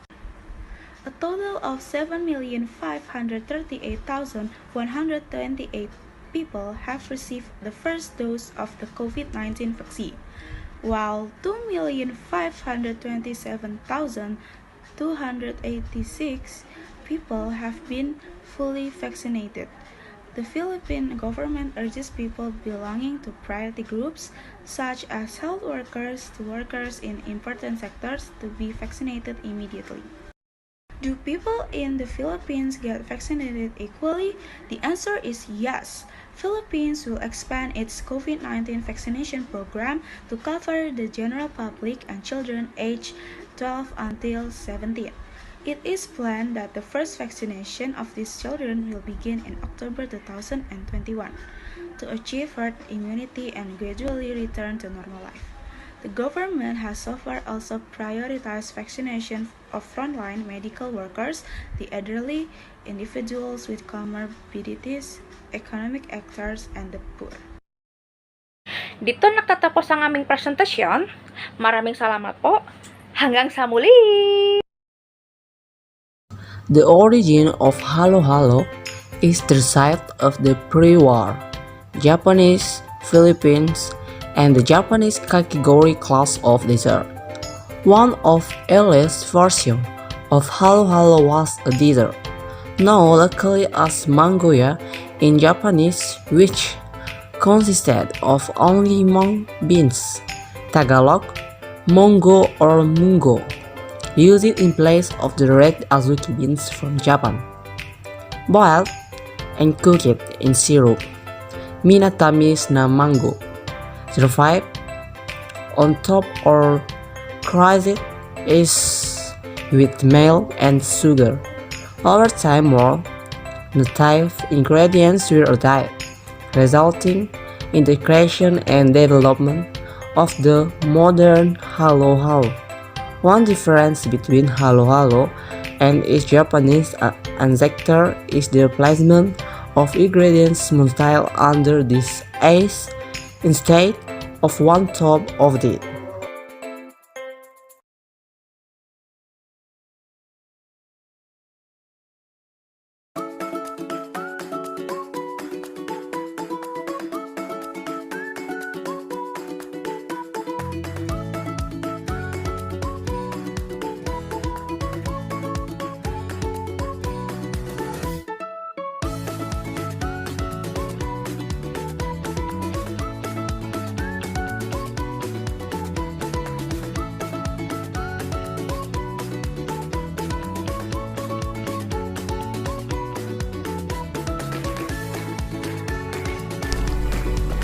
Crush the boiled sweet potato until smooth, but leave a little texture. Add fruit milk and condensed milk and mix. Generally, sweet potato will be made into ice cream, but this time I will bake it in the oven.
Put 1 pocket of gelatin powder and 300 ml water into the pan.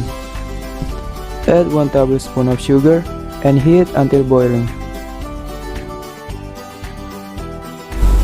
After that, pour into the mold. Let it cool and harden, then cut into cubes.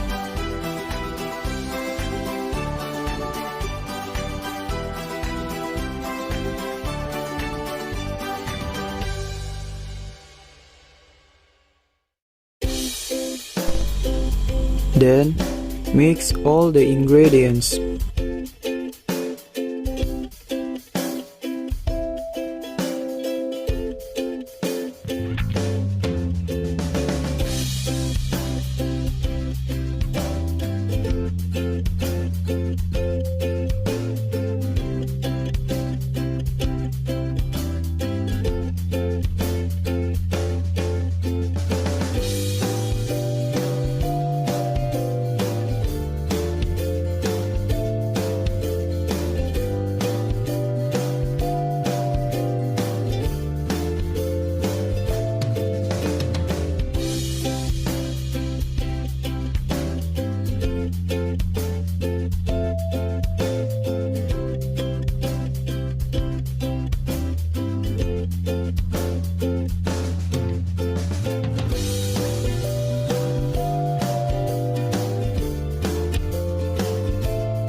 Hello in Tagalog, which means mix, is a Philippine dessert made of crushed ice. Hellos Characteristics are wearing ice cream and pudding topping that are cut into cubes. Generally, Hello Hello use ice cream topping made of purple sweet potato. However, because the dessert has been adopted by several countries, various types of ice cream have started to be used, such as chocolate, vanilla, and strawberry.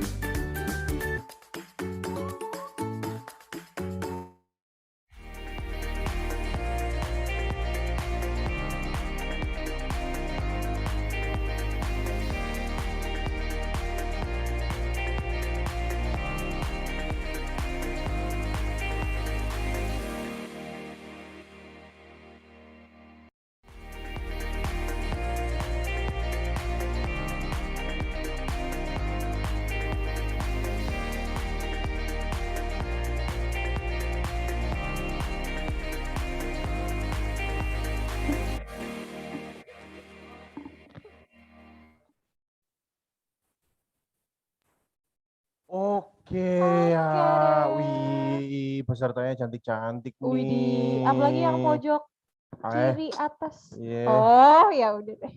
Oh, dia senyum-senyum tuh. Kakak Farah dia senyum-senyum.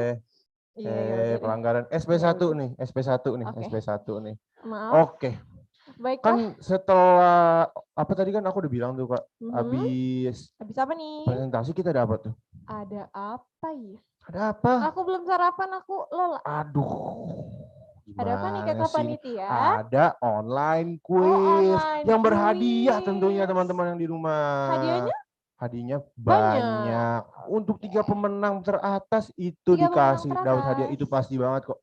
Pasti nggak mungkin nggak. Kalau misalnya nggak dikasih, bilang mana kakak panitia. Tuh. Serem ya? Serem dong. Serem banget aku. Kan harus gitu sekarang kan. Kayak tadi kakak siapa? Kakak Matthew. Dia tuh laki banget sebenarnya. Jantan banget. Oh. Pria sejati itu harus kayak bener. Bisa sampai konekan begitu kita ya. Pria sejati. Oke. Langsung aja kita online quiz ya. Dimulai. Yuk kakak panitia.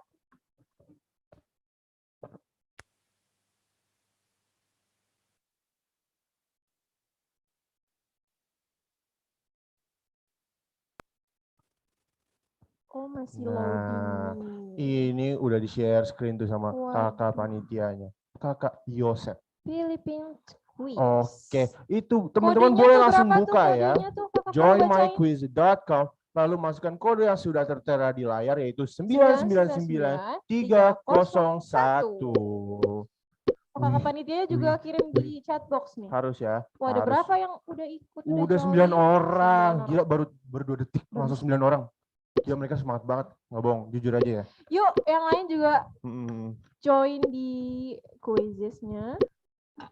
Pasti kalian pada nungguin sesi ini kan, sesi banyak hadiah. Iya, nggak mungkin. Harus karena kita ada hadiah tuh pasti bikin semangat banget. Ayo cepet makanya yuk. Oke, udah 23. Nanti kan siapa tahu hadiahnya tuh bisa buat pakai makan. Kalau nggak salah tadi aku dengarnya hadiahnya itu kulkas berapa pintu tadi? Kulkas 7 pintu kalau 7 pintu. Salah. Waduh. Custom soalnya, custom. 7 pintu. Iya, 7 pintu. Bener banget. Ya? Bener banget. Udah berapa orang tuh? 36 persen tadi 9. Widih. Cepet tadi banget. Tadi udah berapa detik ya? Tadi kalau nggak salah tuh baru 2,3 detik. 2,3 detik. Bener. 40. Yuk yang lainnya yuk. Emang tuh anak-anak UKI tuh antusias banget ya Kakak Alifa. Antusias, udah semangat. 43 nih. Udah berapa tuh? 43. Kakak panitia aku mau tanya dong berapa menit lagi nih? Aduh, sorry banget. Aku tuh emang suka begini-begini orang jadi kena terus kan. Kakak Farunya semangat banget. Pastiin kalian di rumah juga tetap semangat. Harus dong, bener banget. Untuk kakak panitia aku mau tanya dong berapa menit lagi nih sebelum ditutup? Berapa menit lagi nih kakak panitia?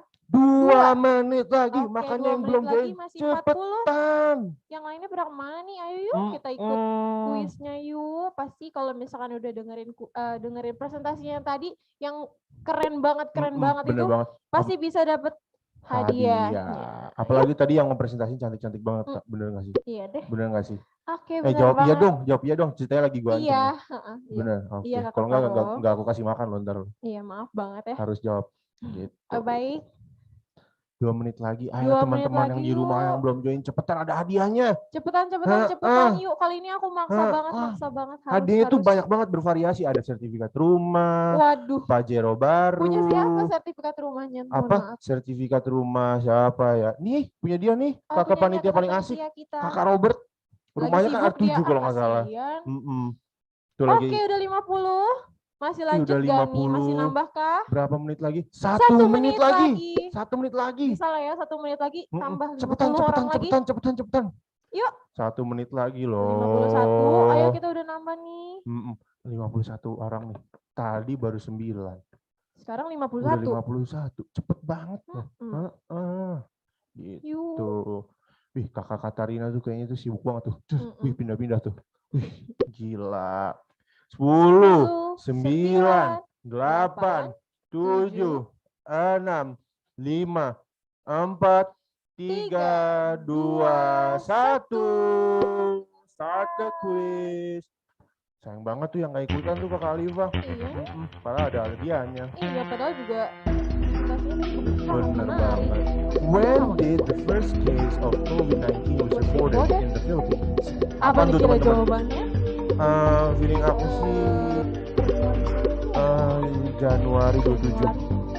Januari 27. Nggak ada ya. Sorry. Tadi flashback. Yuk. Sorry. Ayo. Jawabannya apa? Kalau Kakak Alifa jawabannya apa? Aku sebenarnya dalam hati aja. Oh, dalam hati aja. Biar kepo ya. Time's up.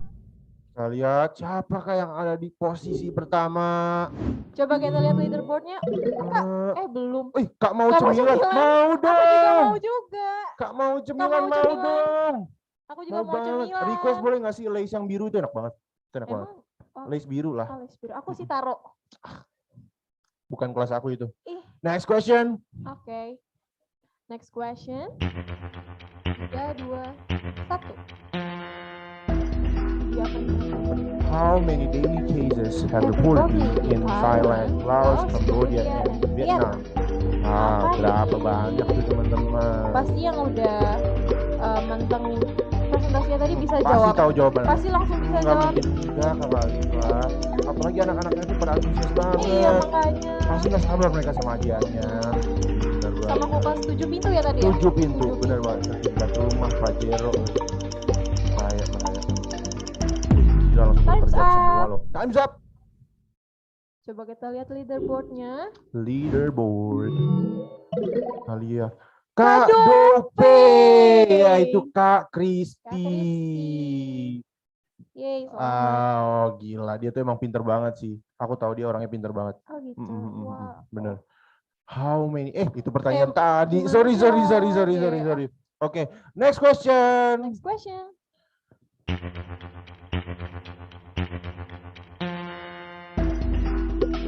How many cases and deaths have been reported in the Philippines? Ayo, berapa tuh? Yang pasti deket-deket sama yang tadi tuh.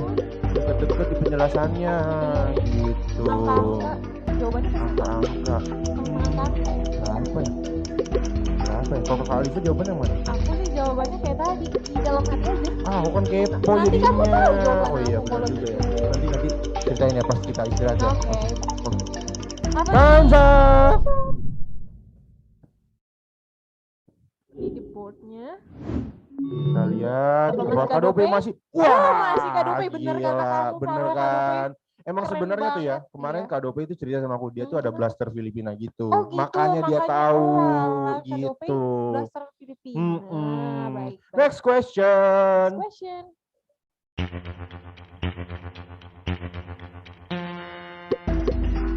When did the Philippines get locked down for the first time? Sama nggak nih kayak Indonesia ya? Kira-kira sama atau? Ini nggak sih 28 Oktober?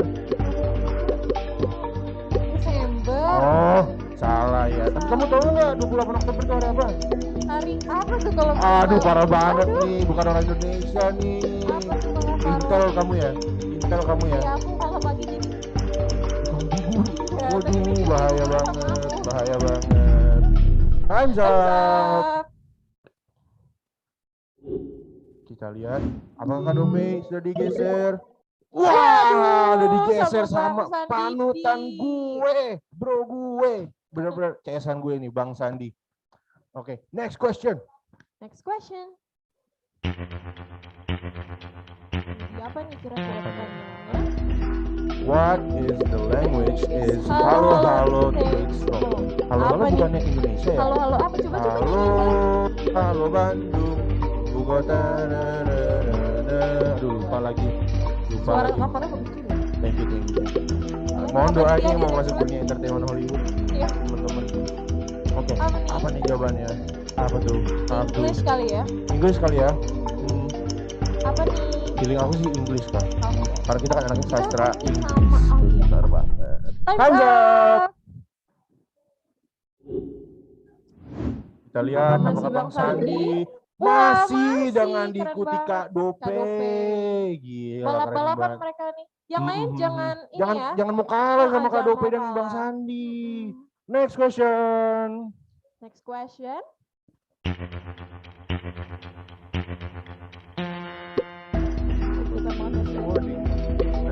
What does the word halo mean? Halo apa tuh? Ada high, ada mix, ada cold, ada sweet. Aku sih sweet kali. Sweet kali. Kenapa tuh bisa sweet? Aku suka yang manis-manis. Oh, suka yang manis-manis. Jadi jawabannya tergantung ini ya selera ya. Iya, selera. Kalau aku insting aja deh. Insting itu mix. Coba kita lihat ya. Karena aku suka coffee mix. Kita lihat jawabannya apa. Nanti kita lihat dulu nih posisi pertama di siapa. Time's up.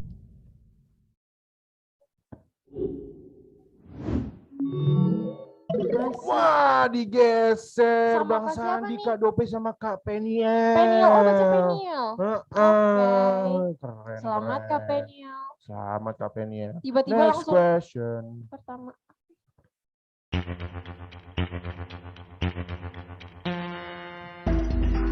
Which country does halo come? Ini jawabannya gampang banget. Gak mungkin salah. Iya. Gak mungkin salah. Tahu jawabannya itu Malaysia Kak. Bukannya USA. Sorry. Lupa. Maaf ya. Kita lihat siapa nih yang apakah Kak Peniel masih bertahan atau sudah digeser? Kita lihat ya teman-teman. Survei membuktikan. Time's up.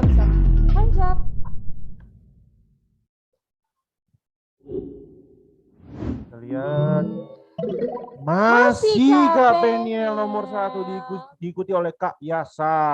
Yang lain jangan mau kalah sama Kak Peniel. Jangan mau kalah. Karena hadiahnya kulkas 13 pintu sekarang. Kok nambah? Iya nggak apa-apa. Baru dibeli ya ternyata ya? Iya, baru dibeli. Next question. Next question, panitia.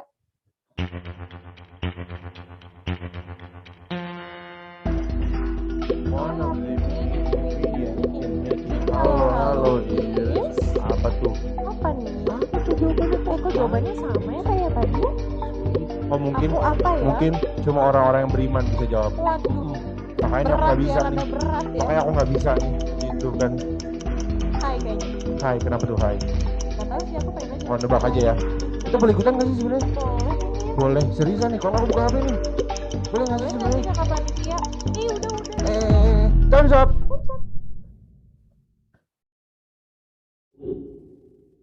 Siapa nih? Coba kita lihat. Masih Kak Peniel. Kak Yasa dengan Kak Elvira. Kakak Elvira tuh kakak iya bener kakak tingkat kita. Iya bener sih kakak tingkat, maksudnya kakak pembimbing kita pas ospek. Oh iya, ingat bener gak sih? banget. Bener banget. Keren. Next question. Lihat 3, 2, 1. Apa tuh kakak panitia? Jangan dihalang dong layarnya, aku pengen lihat. Kakak Diva nih. One of the main ingredient. Kok sama nih? Apa emang sama ya? Nggak tahu juga sih. Atau mungkin kurang kopi yang buatnya nih. Kurang kopi. Kurang sarapan. Sama kurang dengerin lagu Garuda Pancasila. Ini dengerin kali ya? Boleh banget. Aku kan suka gitu. OTW pulang dari kampus dengerinnya Garuda Pancasila gitu. Biar aku kan orangnya nasionalisme parah Kak. Gitu. Coba kakak, aku pengen lihat leaderboardnya siapa. Oke, leaderboardnya. Masih Kak Yasa, teman-teman. Masih Kakak Yasa. Kakak Yasa nih sengit nih, keren banget nih sama Kak Peniel, itu naik turun mulu. Bener. Kak Dope, tadi ada Kak Dope. Ada Kak Dope, Bang Sandi, bener. Next question. Yang lain ayo jangan mau kalah sama kakak yang lain. Bener banget. In making halo generally, what will sweet potato is used for? Apa ya? Sweet potato. Artinya apa tuh? Sweet potato artinya apa tuh Kak? Sweet potato kentang manis. Kentang manis, benar banget. Benar. Kita kan anak sastra Inggris, masa nggak tahu sih artinya. Sweet itu aku bukan sih. Aduh. Gimana sih nih? Wah, sorry ya guys, aku bercanda mulu. Time's up. Leaderboardnya siapa? Masih Kakak Yasa, tak terkalahkan, unbeatable, unpredictable, semuanya dibuat Kakak Yasa. Next question. The last question. Udah last question loh ternyata. Nggak berasa ya? Nggak berasa loh. Siapa nih pemenangnya? Kita lihat pemenangnya Kakak Panita, tolong di screenshot. Nomor 1 ada Kakak Yasa, Kakak Elvira dan Kak Dope di posisi ketiga. Tepuk tangan dulu dong semuanya. Gila, pinter-pinter nih. Congratulations, keren. Selamat buat pemenang-pemenangnya. Untuk pemenang-pemenangnya boleh banget nih WA langsung kakak panitianya untuk dapat hadiahnya. Oke. Sekarang kita mau apa nih kakak? Mau apa ya? Kita sebentar lagi nih bakalan ada speaker apa nih? Speaker JBL. Bukan, sorry. Bukan speaker JBL. Kita bakalan ada speaker. Maksudnya our first speaker, pembicara. Bukan speaker. Baik, Kakak Faro. Kakak Alifa. Aduh, CV-nya dong aku lupa ambil nih, Kakak. CV-nya. Aduh. Terus gimana dong kalau lupa kakak panitia? Ya udah deh, sabar. Sebelum kita sebelum kita langsung ke pembicara ya, aku pengen ngajak ngobrol dulu nih sama teman-teman yang di rumah nih. Gitu. Kan tadi kan abis online quiz nih. Pasti yang nomor 3 pemenang itu seneng dong dapat hadiah pastinya. Iya, coba kita wawancara. Aku mau ngajak ngobrol dulu nih. Yang pertama Kakak Dope nih, Kakak Kristi. Aku pengen ngajak ngobrol dulu. Kakak Dope. Yang lain jangan lupa open cam ya. Jangan lupa open cam Kakak Dope. Kakak Kristi. Oh, Kristi. Oh, Kakak Kristi. Emang Kakak Liva kiranya apa? Kristi. Bukan, ya? Itu mah teman SMA kamu kali. Oh iya, maaf, aku salah. Gimana sih? Efek belum sarapan kan tadi. Oh iya, bener banget. Belum sarapan Kakak Faro. Halo Kakak Kristi. Halo Kakak Kristi. Wih, gila. Gimana nih perasaannya? Gimana kondisi? Kondisi baik.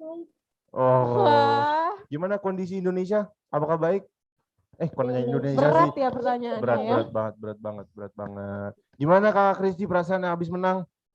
Juara 3 doang, jadi kayaknya tak patut untuk dibanggakan ya. Kenapa Kak? Juara 3 doang kayaknya nggak patut untuk dibanggakan ya.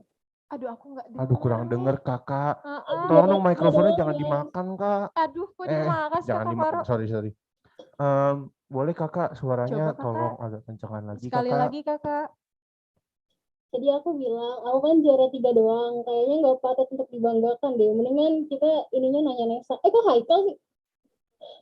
Nggak apa-apa. Kan tetap juara. Kemarin kan juga dapat door prize kan Kakak Kristi. Dapat door prize. Wih, sekarang jadi orang kaya nih. Waduh. Orang kaya nomor 1 di Indonesia. Tadi hadiahnya nggak kaleng-kaleng ya Kakak Faro ya. Bener banget Kakak Liva. Bener banget. Berlimpah banget pasti nih. Kakak Kristi sehat nggak? Kakak Kristi sehat nggak Kakak Kristi?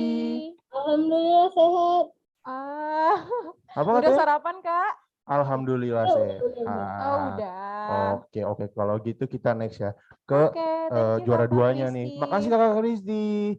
Tadi juara 2-nya siapa ya Kakak panitia? Aku lupa nih. Kakak siapa ya? Aku tadi lupa nih. Siapa ya? Kak Yasa ya kalau nggak salah ya? Kakak Oh iya Kak Elvira. Elvira. Ini kakak pembimbing aku nih pas PKKMB kemarin nih. Heeh. Kakak Elvira. Aku pengen ngajak ngobrol nih sama Boleh kakak aku kakak nih, panitia, kakak Elvira. kakak Elviranya di spotlight. Adakah? Ah, ini dia nih. Waduh. Wajahnya aku familiar banget nih. Mukanya happy banget Happy loh. banget. Juara 2, Abis nggak mungkin menang. gak happy Juara lah, 2. kakak Alifa. Selamat kulkas 12 pintu buat kakak Elvira. Ya, jangan Tepuk disebut tangan dong dulu, hadiahnya. kakak mau. Gitu. Oke, halo kakak Elvira. Halo, Gimana kakak kabarnya? baik. Baik, Udah sarapan puji kakak? Tuhan. Oh, udah. Oh, Sarapan udah. apa kak? Tadi cuman energen. Wah, energen. Energen Warna jadi apa kak? tambah. Aku butuh tahu nih. Coklat. Energen yang apa kak? Aku mesti tahu nih. Energen coklat. Oh, Yang coklat kesukaan aku. Aku sukanya yang pink. Emang ada yang Enggak ada ya? Sorry, strawberry itu kali pop ya? ice, itu pop ice. Sorry. Custom aja deh kalau gitu. Sorry, aku ingatnya pop Sebel ya. ice. Enak nggak kak yang coklat? Enak banget. Enak Harus banget coba ya. ya. Oke, Harus siap. coba. Oke, nanti kita coba. Di sana ada nggak sih energen? Kalau nggak salah? Energen nanti kita ke kantin aja ya. Oke. Sambil Gampang, sarapan ntar ya, kita biar sekalian ini aja kita makan ya kita. Aman Iya, aja. kita makan. Oke. Terima Oke deh, kasih kakak Elvira. Sama. Sehat selalu ya. Oke, sekarang Satu lagi.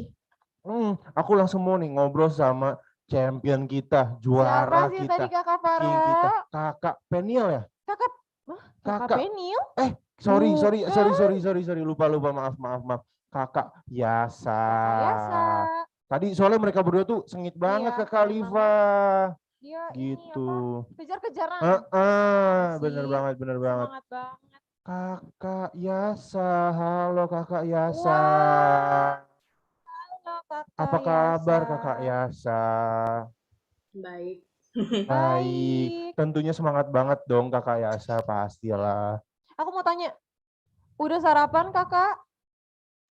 Sudah barusan tadi selesai. Wih, pantes semangat banget. Sarapan apa kakak? Energen juga jangan-jangan. Daging. Wih, Daging loh. Kayaknya fine dining nih. Makannya pakai garpu terus pisau gitu kan. Fine dining. Aku terakhir fine dining kapan ya? 5 tahun yang lalu kalau nggak 5 salah. tahun yang lalu berarti tahun apa ya? Tahun berapa ya? 2016. Udah lama banget gitu. Oke deh kakak. Oke, selamat ya kakak Yasa. Iya. Terima kasih banyak. Terima kasih juga buat panitia. Semangat terus kakak Yasa. Oke, kita tepuk tangan dulu dong buat pemenang-pemenang kita pada hari ini. Yuk, virtual applause-nya. Gitu kan. Oke, sekarang kita mau ngapain nih kakak? Tadi kakak Alifa? Faru udah ketemu belum CV-nya? CV moderator kita CV-nya? hari ini. Iya. Sebentar ya, aku lihat dulu nih di Oke, handphone aku. baik. Bentar Aku ya. tungguin deh. Jangan lama-lama ya. Tenang aja, oke teman-teman yang di rumah jangan lupa open kamera ya. Ini penting banget loh. Terus jangan lupa isi link absensi yang udah dikirim sama kakak panitianya. Biar dapat e-certificate ya Bener kakak banget. Faro ya. Kan sayang banget kakak Alifa kalau misalnya udah ikut tapi nggak absen jadi nggak kehitung. Nggak dapat e-certificate-nya. Bener banget. Okay, ladies and gentlemen, after this quiz, we are going to listen the presentation from our first speaker, Mr. Lucas Henggara, SPD, MA, that will be moderated by Kak Catherine. Before that, we would like to read Kak Cat CV. Okay. An English literature major, Catherine Monica is a fresh graduate from Faculty of Letters and Languages, Universitas Kristen Indonesia, batch 2016. Being 20, she has already made one of the biggest achievements of her life. She had her experience on SEA or C teacher, batch 8 in Chiang Rai, Thailand with 3 of UKI delegations. Wah, gila. Keren banget nih CV-nya Kak Cat.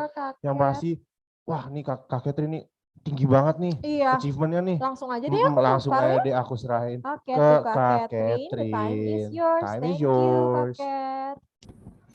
Thank you, MC, for introducing my name. Good morning, everyone. I would like to read today's our speaker, Mr. Lucas Henggara Nandamai Herujianto, SPD, MA.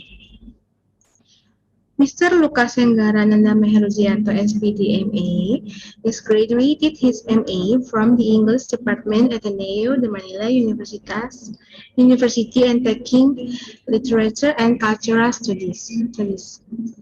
The program reaches the 24th in the world university rankings by subject of English and Literature in 2012, based on the study made by London-based Quakerly Simons.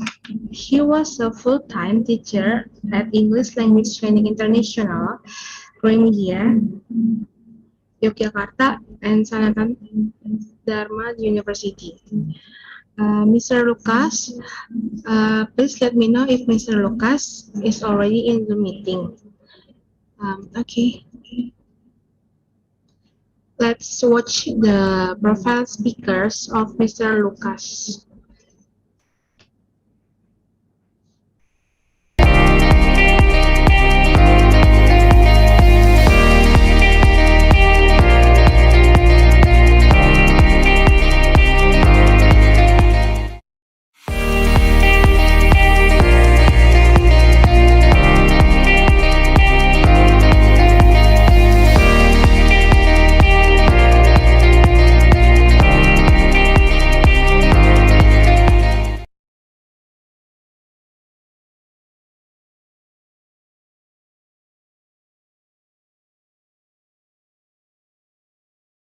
Mr. Lucas.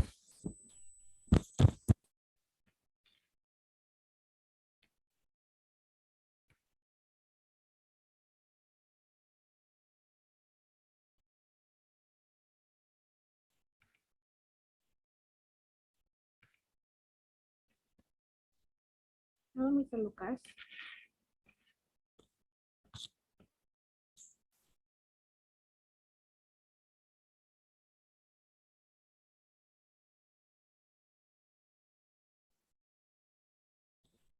You're still muted.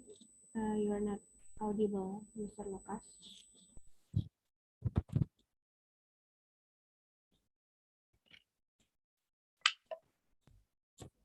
Hello, how about now? Okay. Yes. Okay. So, good morning, everybody. Morning, Mr. Lucas. Okay, so, is it already time for me to give my presentation?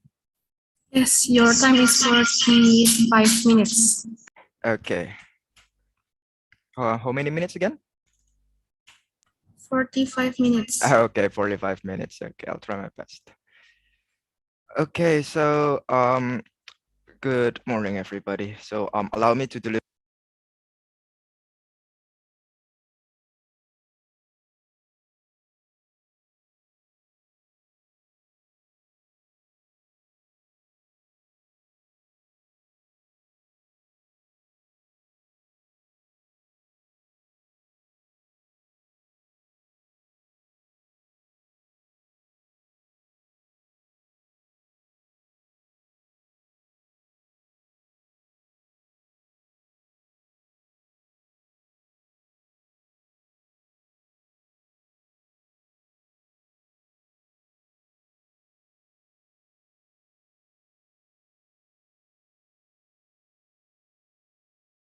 Hello, Mr. Lucas.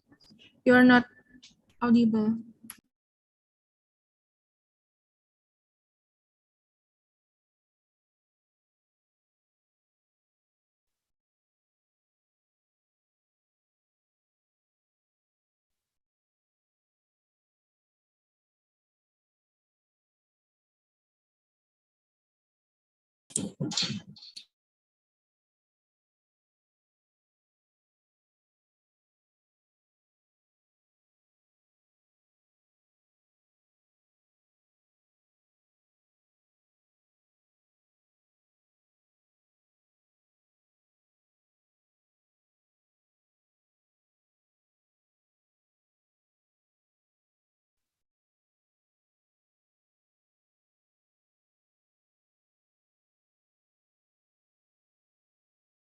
Still not audible.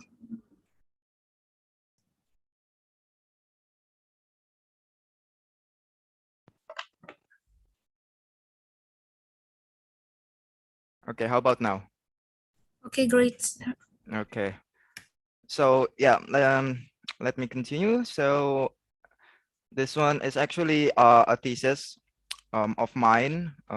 I just graduated 2020 October, so I'm a new graduate of MA, and I just began teaching in Mercu Buana just 2021.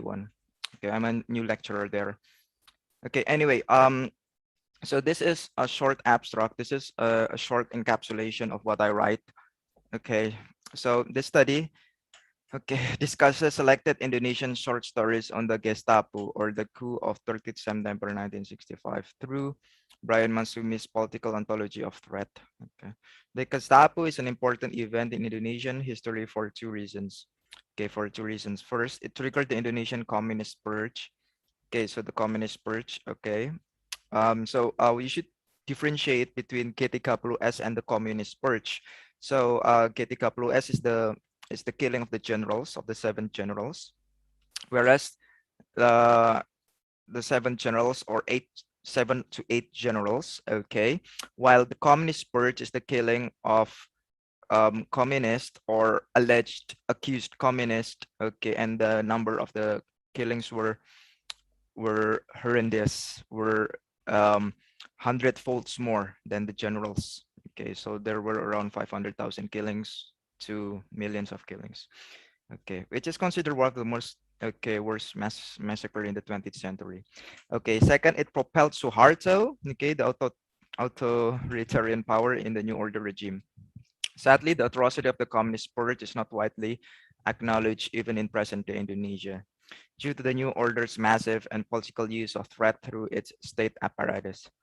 Okay, the aim of the research is to contribute to a new perspective of the events, different from which is used in state propaganda. So everybody knows that the PKI is wrong. Everybody knows that, okay, the 8 generals were merely killed by the PKI alone.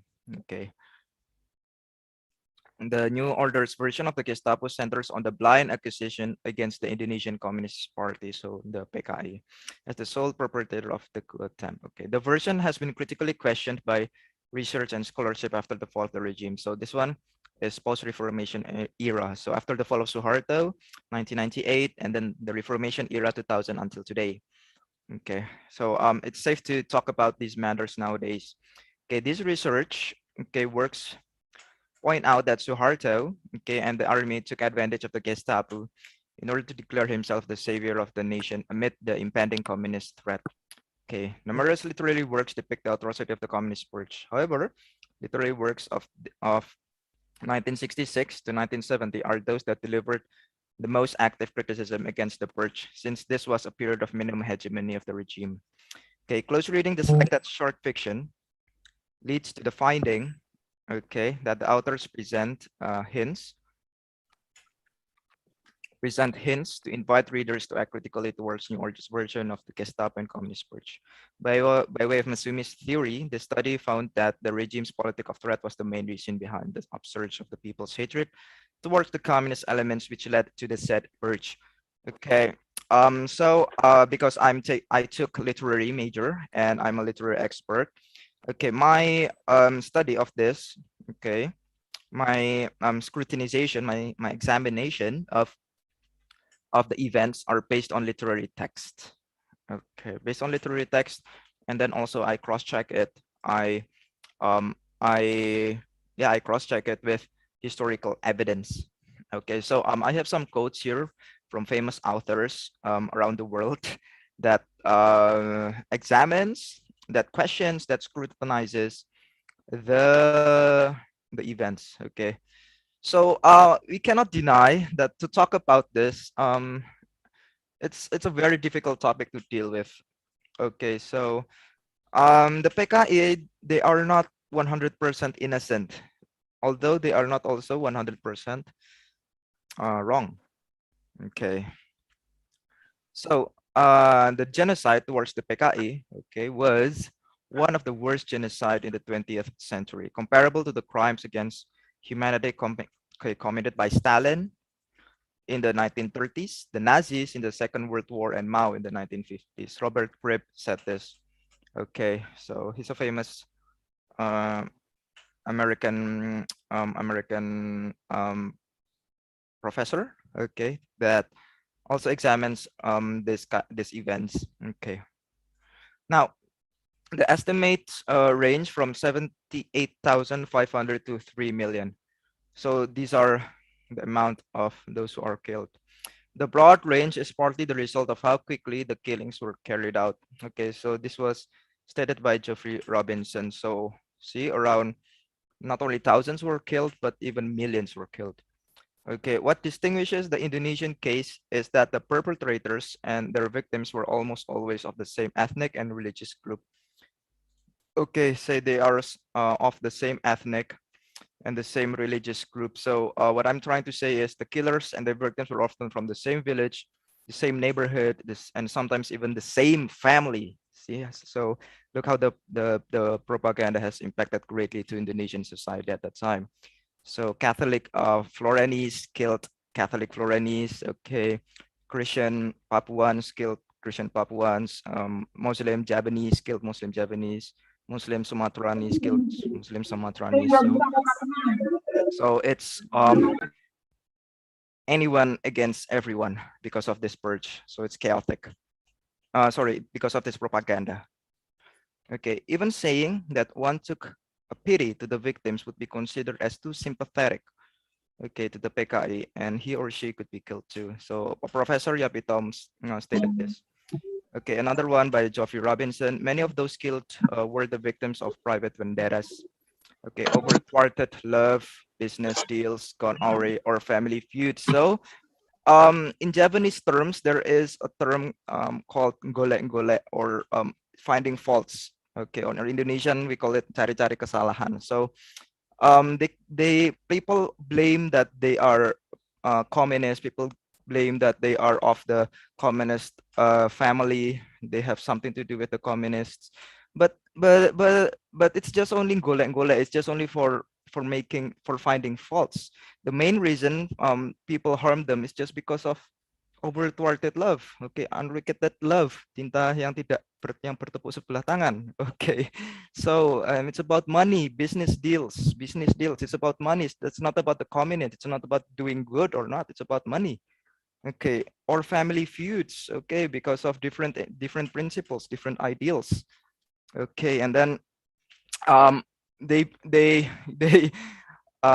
used communism. They used the stigma of the communist threat. Okay, the communist threat as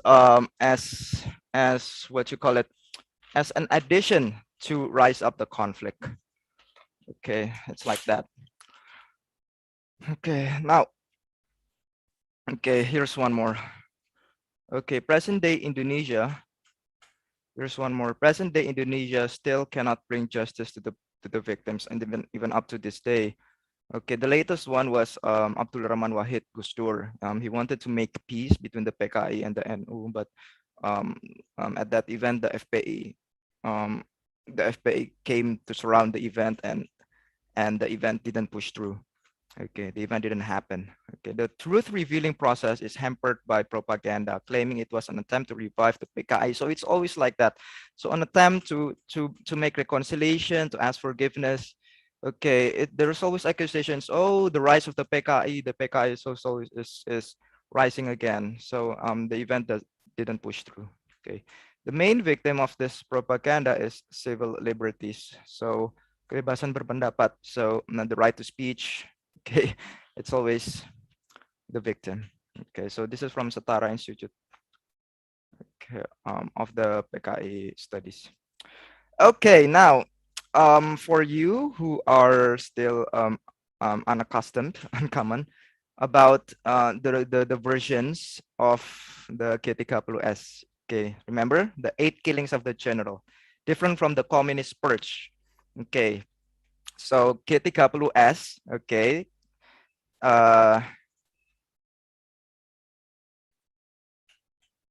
Yes, okay.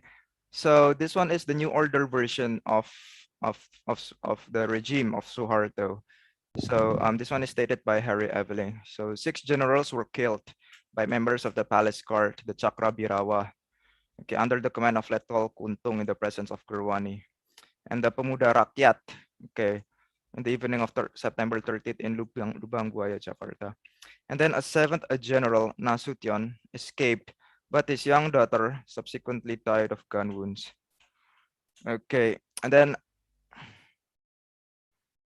Nasution was killed, and okay.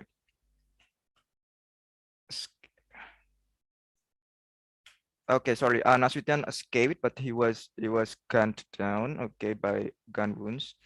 And then Major General Suharto and Nasution at army headquarters took quiet and decisive actions against the plotters. Sukarno was held under the military's protection. So this was during time of Sukarno. Okay, protection. Then he put Suharto in charge of controlling the nation situation through the Super Semar letter. Okay, so Sukarno, in Suharto's version, said that, okay, so this is the Super Semar. I cannot be a president anymore, so you take in charge because of the PKI event. Okay, Sukarno was found guilty of plotting the movement. Okay, okay, and sentenced into prison and died there out of illness. Okay, so our first president was sentenced into prison. Okay, because he was accused of plotting the event of the killing of the 8 generals, 7 to 8 generals. And then Suharto replaced Sukarno as president. So this is the Suharto version. Okay, now after the post-Reformation era, 30 years after the event, after Suharto was put himself into power, okay, the many interpretations, many post-Reformation era of the events of the Getty KWS rose up. Okay, so this includes John Rusa, Anderson, McVie, Harold Crouch, and Wetterham. So there are 3, yeah. So there are 3. So there are 3 major interpretations. The first one, the movement here means this one, yeah, the killing of the generals. Okay, the movement was a mutiny of junior officers. Okay, Anderson and McVie, the Cornell Papers. A mutiny means this is not about the PKI. This is about, okay, conflict internal or internal conflict between the seniors and juniors and of the generals, which led to the killings of the general. Okay, and then the movement was an alliance of army officers, okay, and the PKI. So it's not only the PKI alone to be blamed, but also there are army officers, okay, army officers who participated in the killing of the generals. For example, like Letkol Untung, okay, I'll tell you about Letkol Untung later. And then the movement was a frame up against the PKI. So it's a frame up. So the PKI wasn't actually fully involved. Okay, was fully involved, but it was a frame up. It was a frame up against the PKI, okay, by people who claim themselves as, we do not know, as the generals, as armies. Okay, for example, like that.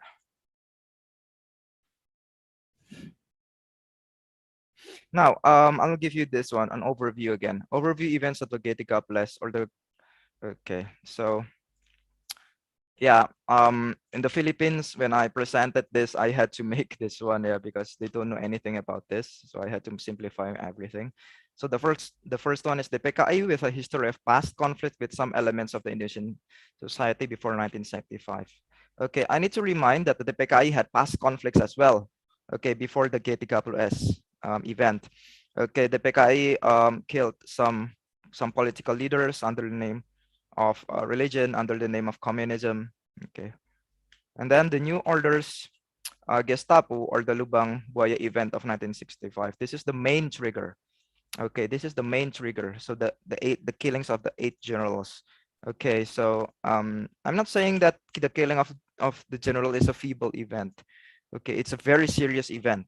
Okay, now this one, the communist purge, which was blown out of proportions, aimed to even those not involved in the Gestapo, including women and children. So this is it does not defend the PKI, nor defend Suharto, nor defend any side. No, okay, it defends humanity. So what I'm saying is 8 generals compared to millions and thousands of innocent lives just because they are accused of being a communist. Okay, and who gains from this? Okay, Suharto, a famous dictator around the world. Okay, and then Suharto came to power by way of the Super Sumar after toppling Sukarno. Okay, and then sent him to prison and accused him of being involved in the Gestapo since he was a PKI supporter. So that's why I say that that the PKI is not fully innocent. They are not also fully the perpetrator. Okay, not fully without sin. Okay, because Sukarno is a supporter of the PKI.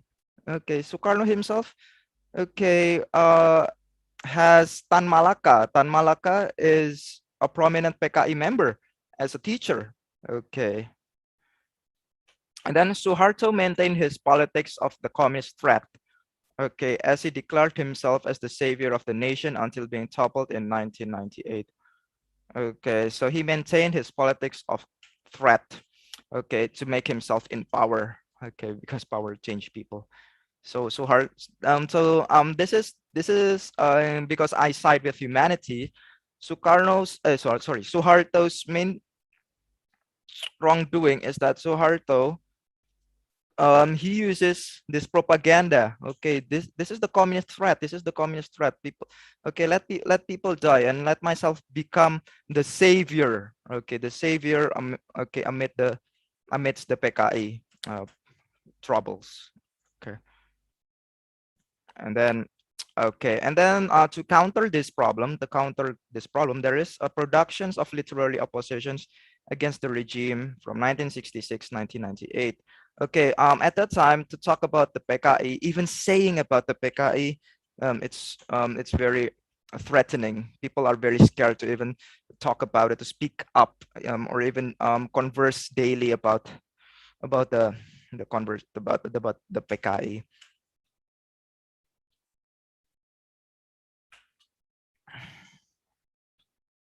Okay, so 1966, 1998. Okay, those written in 1966, 1970 are the most active and hardest oppositional roles due to the regime's minimum hegemony. Okay, so this one, yeah. Because nobody defended the accused PKI members who were killed. Nobody defended them. They have no power. The only people that try to bring justice to them are literary writers. Okay, are through short stories. Okay, one of the most famous ones are Pramudia Anantatur.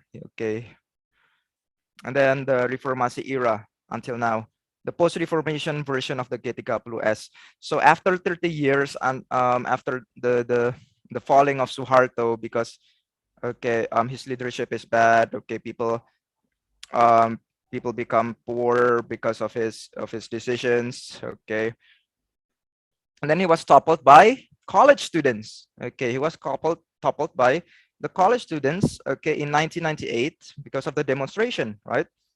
Okay, after that, the press, who was muffled, okay, began to question what really did happen in 1965 that brought this man to power. Okay. Okay, thank you for the questions.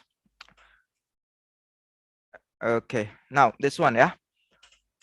Okay, it's rather unclear, but I'll try to highlight the main point. So here are the main points of, okay, here are the main points of the 1965 until 1998, okay, in the leadership of Suharto, in the context of literary oppositions. So what I already told you is that there are literary oppositions, okay.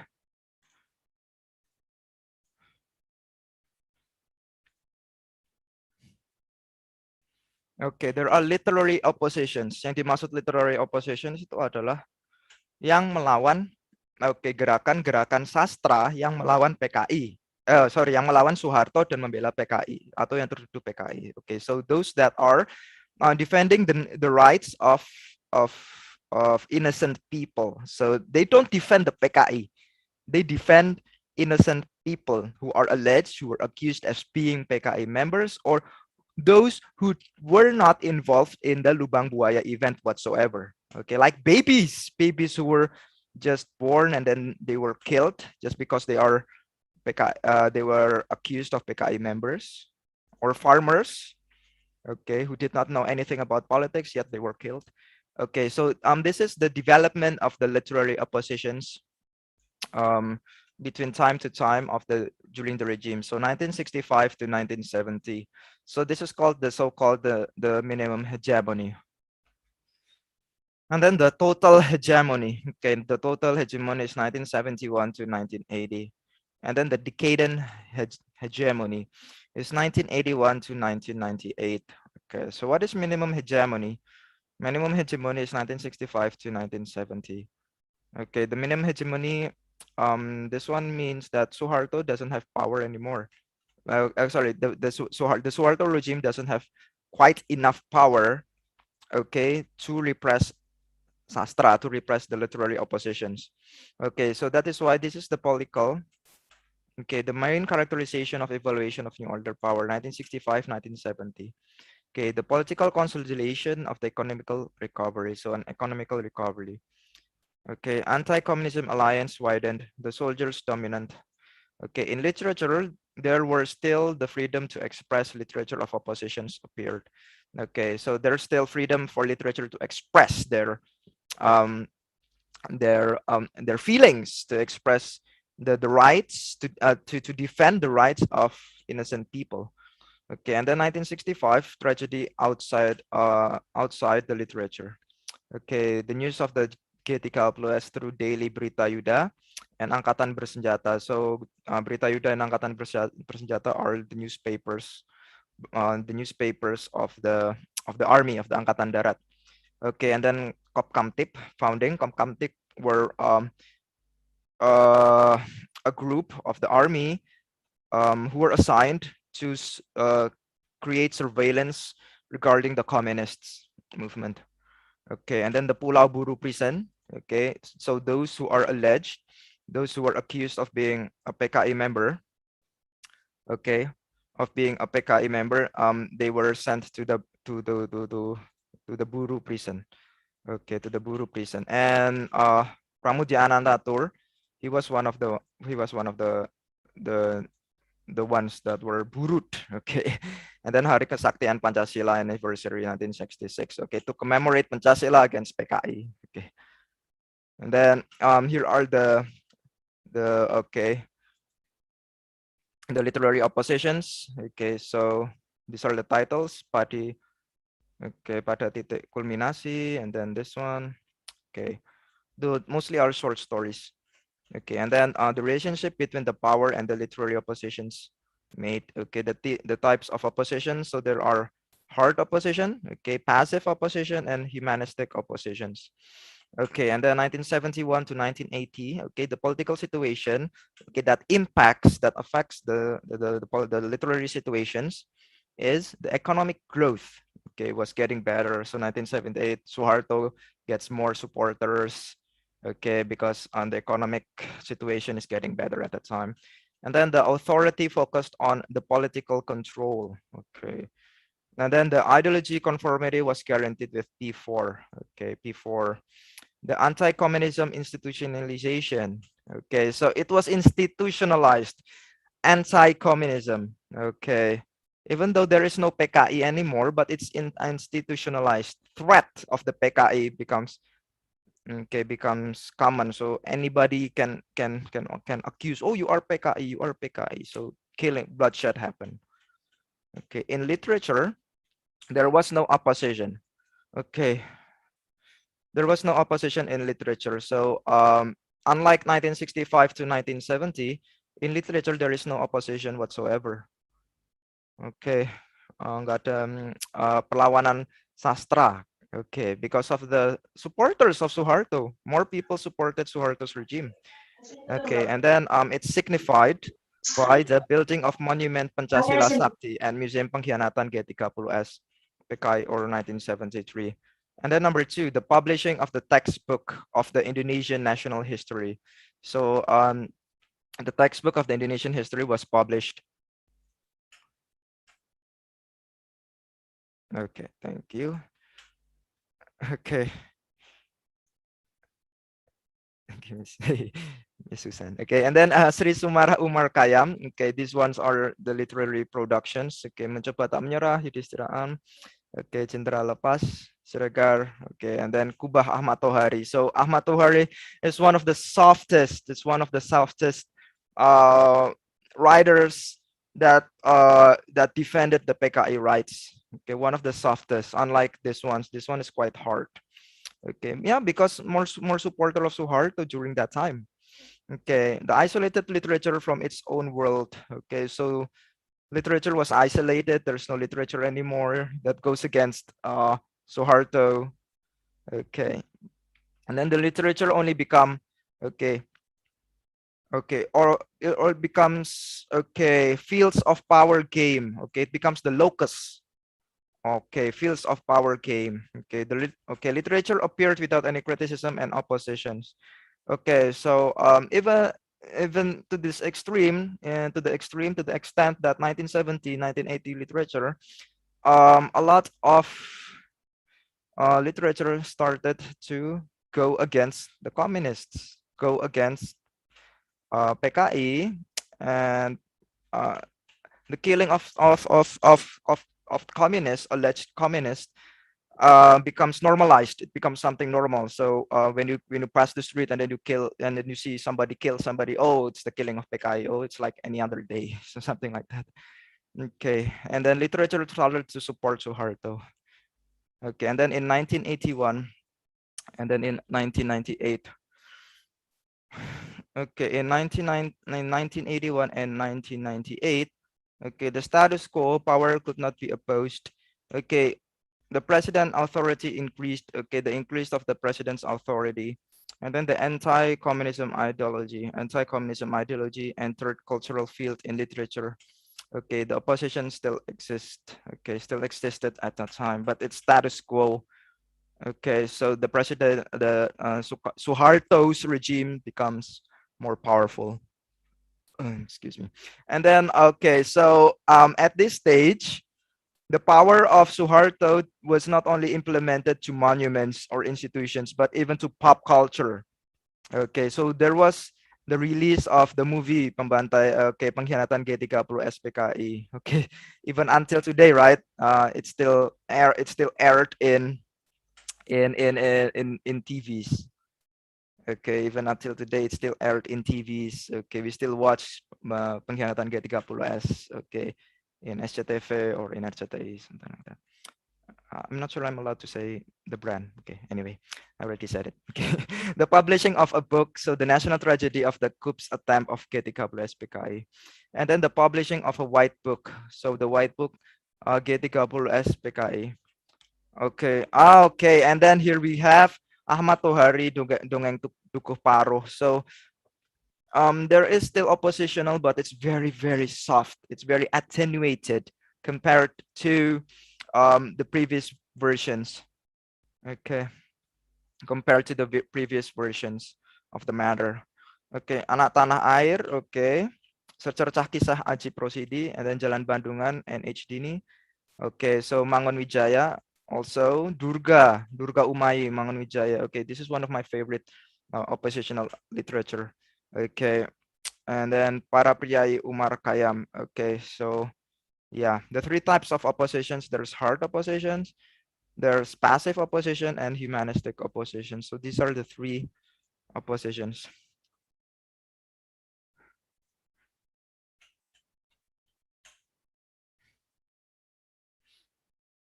Okay, here we have selection of text oppositional literature. So this is from 1966 to 1970.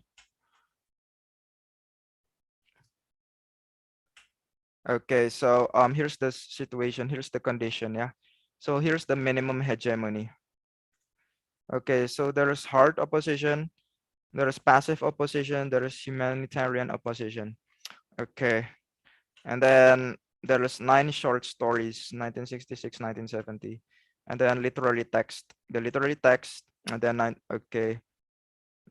short stories. Okay, I in this thesis, in this study, I selected this from this oppositions because it shows how the PKI is being unjustly accused Okay, being unjustly killed, murdered.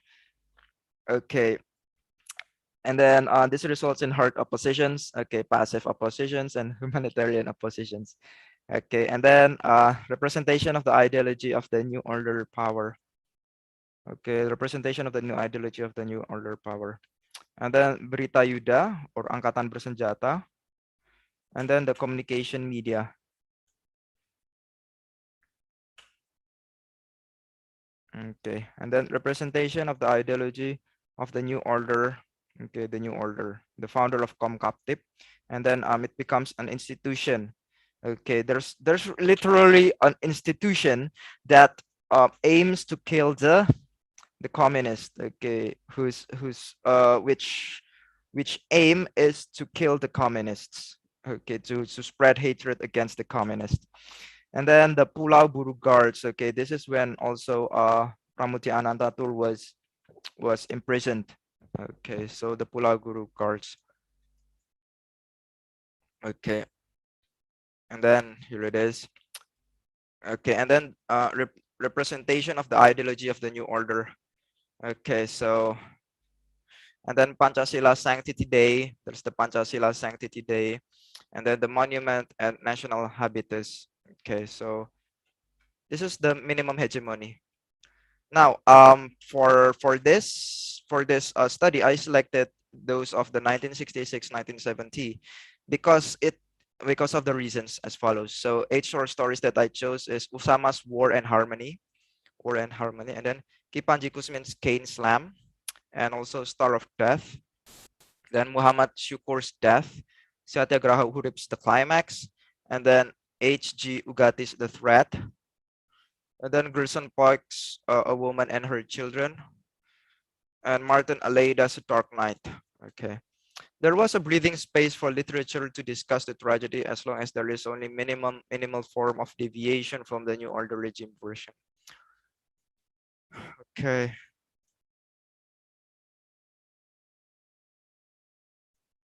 So there was a breathing space for literature to discuss the tragedy as long as there is only minimal form of deviation from the New Order regime version. And then this one, Gestapo, Indonesian short stories on the abortive communist coup of 30 September 1965. Okay, so these selections I took from this one, from translated work of Harry Avelings. Okay, it's also considered one of the best translations on the matter. Okay, now, okay, for the theoretical framework that I use for scrutinizing to examine the case, I use from the lens of, okay, Louis Althusser's ideology and ideological state apparatus. So yeah, provided structure for the state of propaganda. So I use this to read the state of propaganda that happened during 1965 until 1998. Okay, you know what I meant by propaganda, right? Propaganda that the communists are always wrong, always wrong, always wrong. That Suharto is the savior. Okay, I want to be in power because I am the only one who can handle the situation. That's the propaganda. And then the main theory that I use is Bryant Masumi's affect theory. Okay, and then the political ontology of threat. Okay, provided the main content of the state propaganda. Okay, so Brian Masumi's affect theory, the political ontology of threat. So this is the main one. Okay, so the politics of threat, or in Indonesian, it's politik keterancaman. Okay, how people in power use threat to put themselves in power. Okay, so not by karya, not by programs, good intentions, leadership, humanitarianism, okay, humanities. No, not by that, but by propaganda, by threat.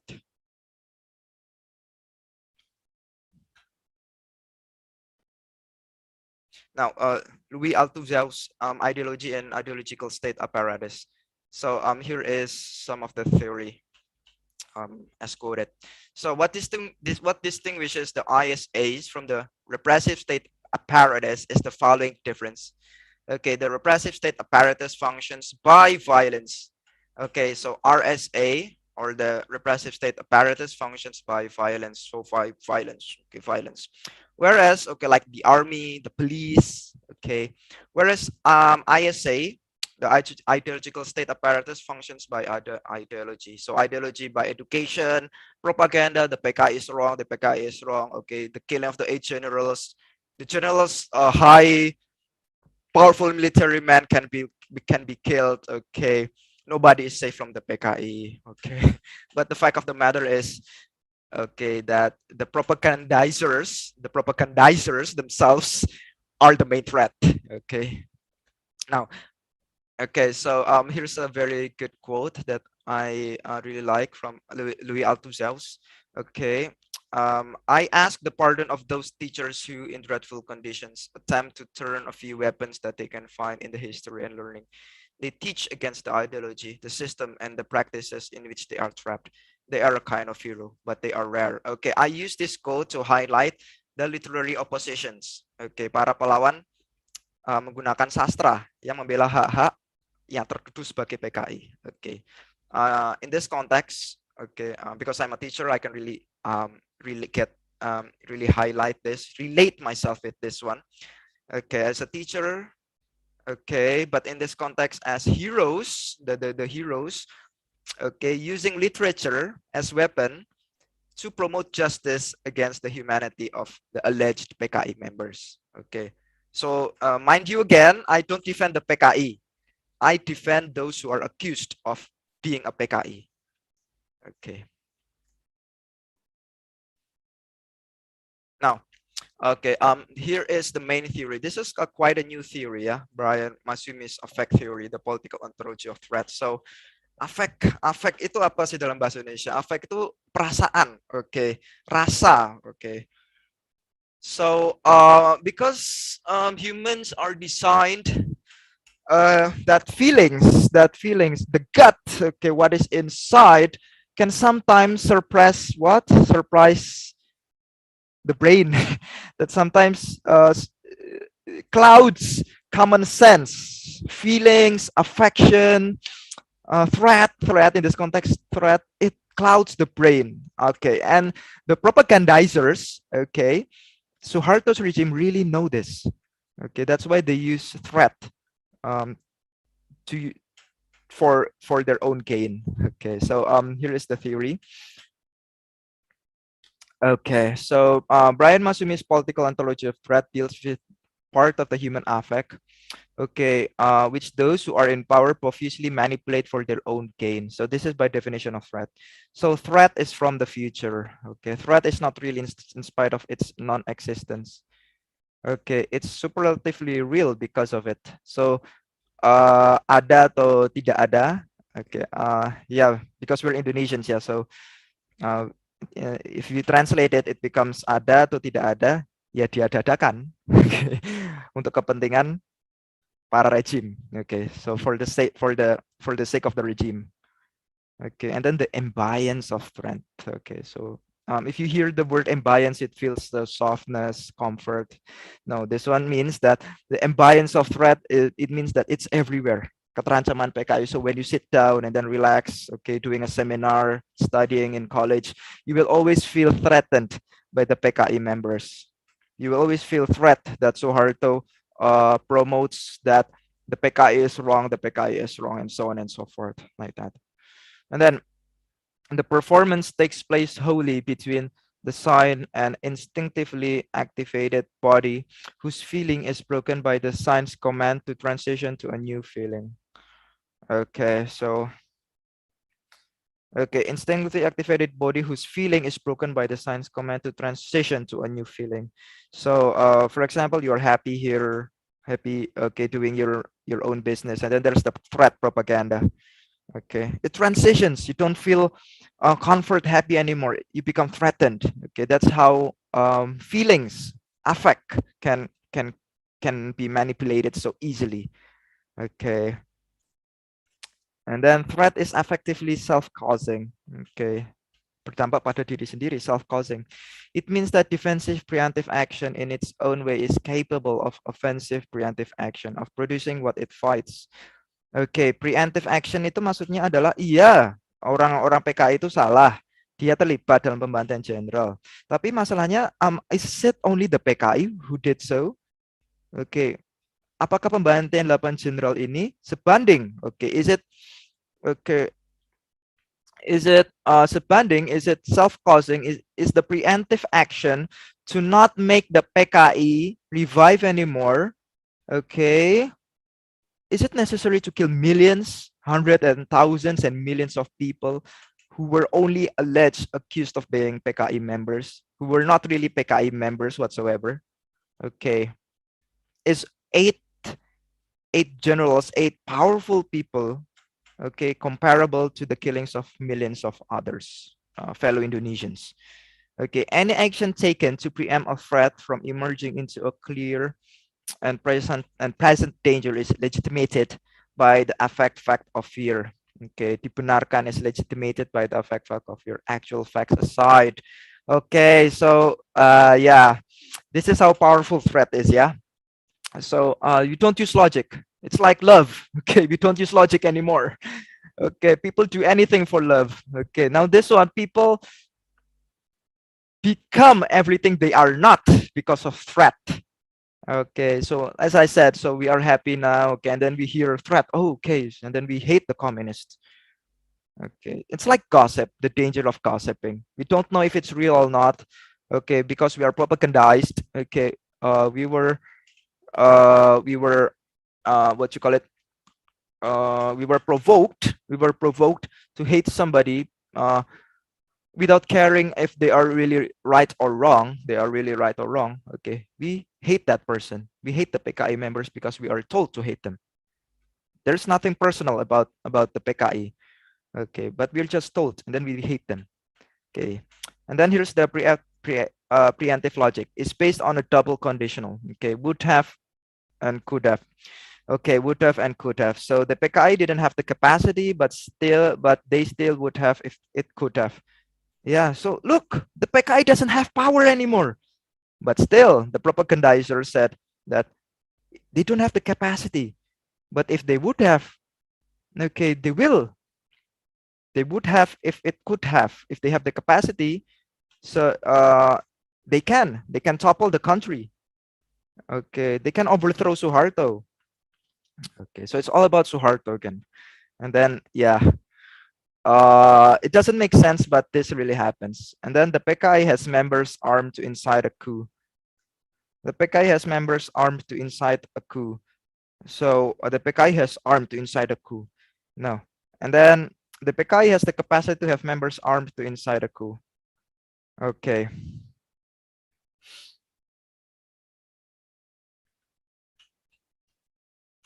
Okay, so it means that the PKI has members armed to incite a coup. The PKI has the capacity to have members armed to incite a coup. So even though they don't, okay, even though the PKI is already banned, okay, any sort, any stench upon what you call it, any stench of communism, okay, deserves killings. Okay, rather than education, rather than what you call it, yeah, education, they incite threat instead. And then there's the classical doctrine. This allows preemptive action in cases where there is a clear present danger of attack. Defense in the face of actual danger. So defense in the face of actual danger. Okay, classical doctrine.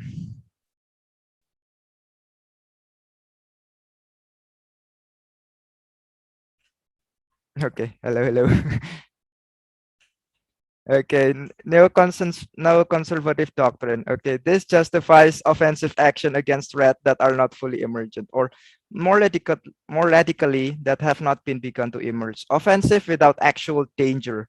So without actual danger whatsoever. So we don't really see the PKI incite any coup anymore after the general killings anymore. But still, people insist that they are the one who has the fault. They are on the wrong and they deserve the killings. Whether it's proven or not doesn't matter. Okay. And then the legitimation of preemptive action may falter because of the lack of actual fault, of actual facts. Okay, so That's why the regime muffles everything about the PKI. Okay. Only in in the mid 1960s, in the early 1970s, they are what you call it, literally movement were not muffled, but other mass medias were muffled. Okay, anything that contradicts the power of Suharto is being muffled. Okay, that's why actual facts. Okay, one of the seminars like this one, yeah, it's trying to promote actual facts about what happened during those crazy times under Suharto. Yeah, even though I'm working in a Suharto University at the moment. Okay, I hope I don't lose my job talking about this in this seminar. Anyway, okay. Don't forget Pak Lukas, you are being paid. Okay, yes, yes. Okay, okay. And then significance of study. Okay. Okay, significance of study. Okay. Now, Brian Masumi's political ontology of threat, the political keterancaman, he used as lens to seek out what happened during the post 9/11 context. So yeah, there was bombs. Okay, it was okay. So this one is an equally gruesome event, yeah, in America during the 9/11 event. So the bomb, okay, boom. And then George Bush used it as a legitimation to conquer the Middle East. Okay, and then there were conspiracy theories that, okay, it's an inside job and many others, many others. Okay, now we don't deal with this too much. Okay, it's Brian Masumi's authority. Okay, now let's go back here in our local 9/11 event. Okay, 1965. 1998 event. Okay, so the ontology of threat as applied to the communist purge in Indonesia. Okay, so let's see. So this one is the old order.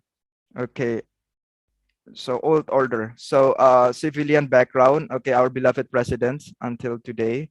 Okay, Sukarno and also Joko Widodo. See, during those times of campaigning, if you remember, before COVID-19.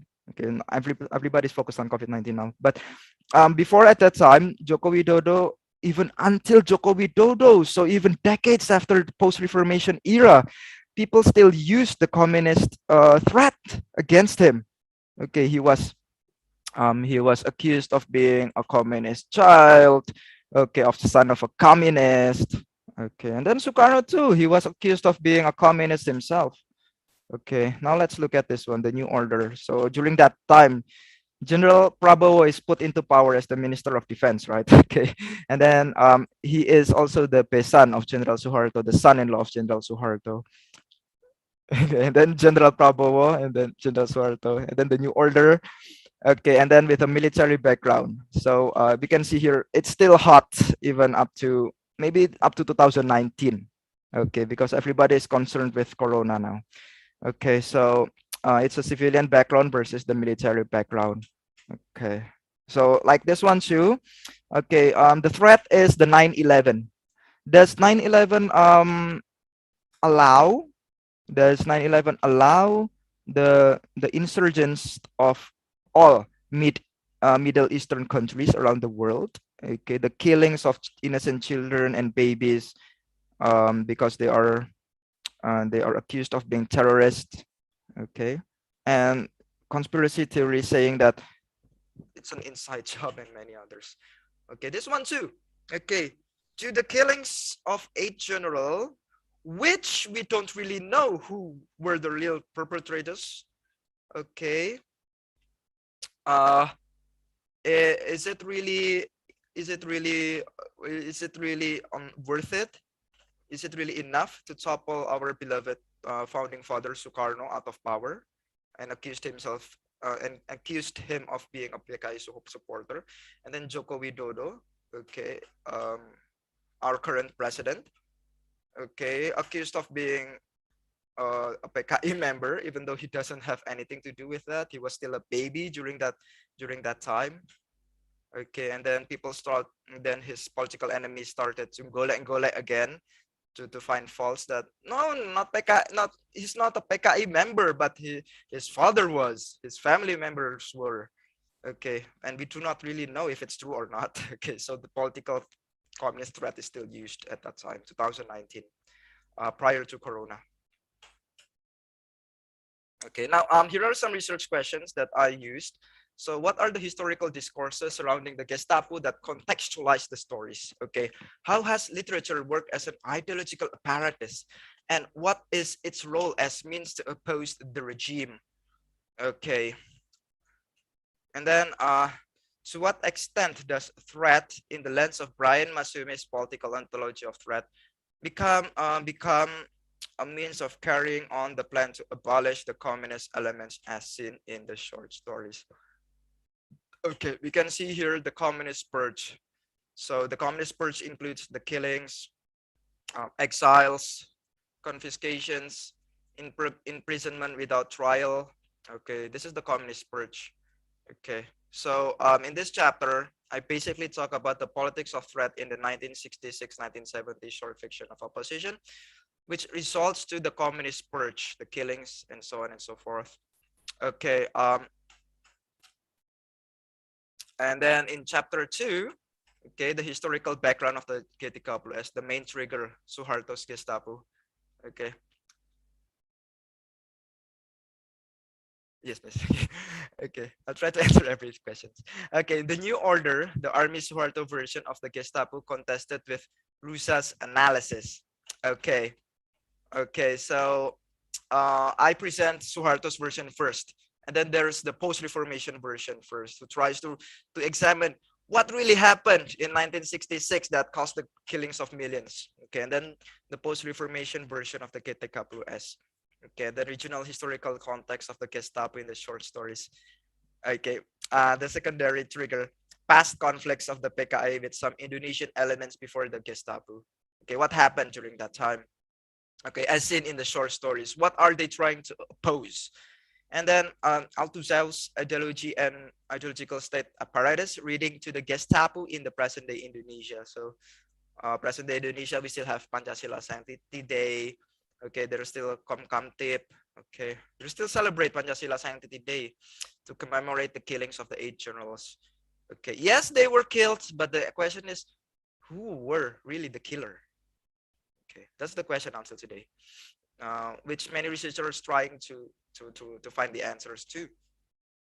And then chapter 3, ideological propaganda threat, and the 1966-1970 literary representations. So overview of the oppositional literature during the New Order regime. So here's the overview. And then the oppositional literature during 1966-1970. Let's see the oppositional literature. And then the authors of 1966-1970 and their background. Okay, the evolutionary steps of the New Order power. So here are the changes. So 1966, 1970. Okay.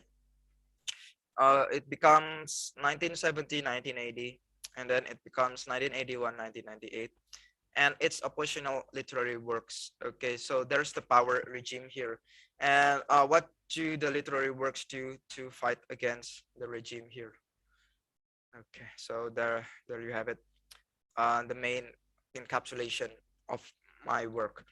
Okay, now the analysis. Let's see from each short story what do they have. So Star of Death by Kipanji Kusmin. Okay, Kipanji Kusmin is a famous author during those times. Okay, he wrote for Lekra. Okay, Lekra is one of the most prominent literary movements of the PKI. Yeah, so Lekra. Okay, so let's see here. Ketut Gurya, a communist, is about to leave Java and go to Bali. He recalls the events that incited the communist purge. Okay, Ketut is lucky to escape from the assault as he is instructed a counterattack in Bali. And then upon reaching Bali, Ketut is surprised that the Balinese hates the PKI as much as the Javanese because of the events in Jakarta. Okay, so the event in Jakarta, but it spread quickly until Bali, that the hatred towards the communism, okay, reaches even up to Bali. Now, while staying in a peaceful village in northern Bali and waiting for the arrival of Bayan's nephew, Ketut stumbles upon Gedenaya. So Gedenaya, a boy whom he kicked out of school for being anti-Sukarno's political manifesto. Okay, so yeah, there is Gedenaya, there is Ketut. Okay, a boy who he kicked out of school for being anti-Sukarno's political manifesto. So before 1965, before the new order, there were also fanatics of Sukarno also.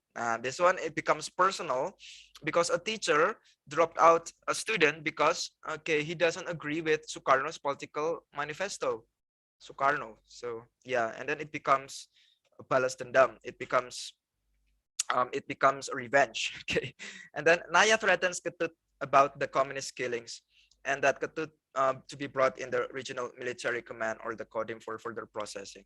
Ketut ended Naya's life with an expected throw of a knife. He panics and runs away, okay, while wounding anyone who stands in his way. He is finally caught and surrenders. So yeah, now let's see here the findings here. We can see here the neutrality. Okay, why is it neutral, I say? Because the communists had great social power before the Gestapo event. Okay, the main character kills the antagonists. Okay, so Ketut is also wrong because he also killed people. Okay, he stabbed people here. So there is a neutrality here. Kipanji Kusmin in Star of Death still doesn't fully defend the communists here at the time. But let's see here. Okay, powers of affect. Okay, the body's capacity to affect and to be affected.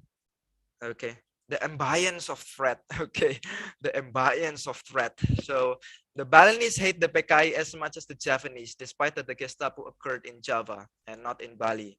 Okay, and it happened so quickly. Okay, so Ketut guerrilla communists about to leave Java for some time, about a week or two, 1 month or two, and he went to Bali, and wow, people already hate the communists there.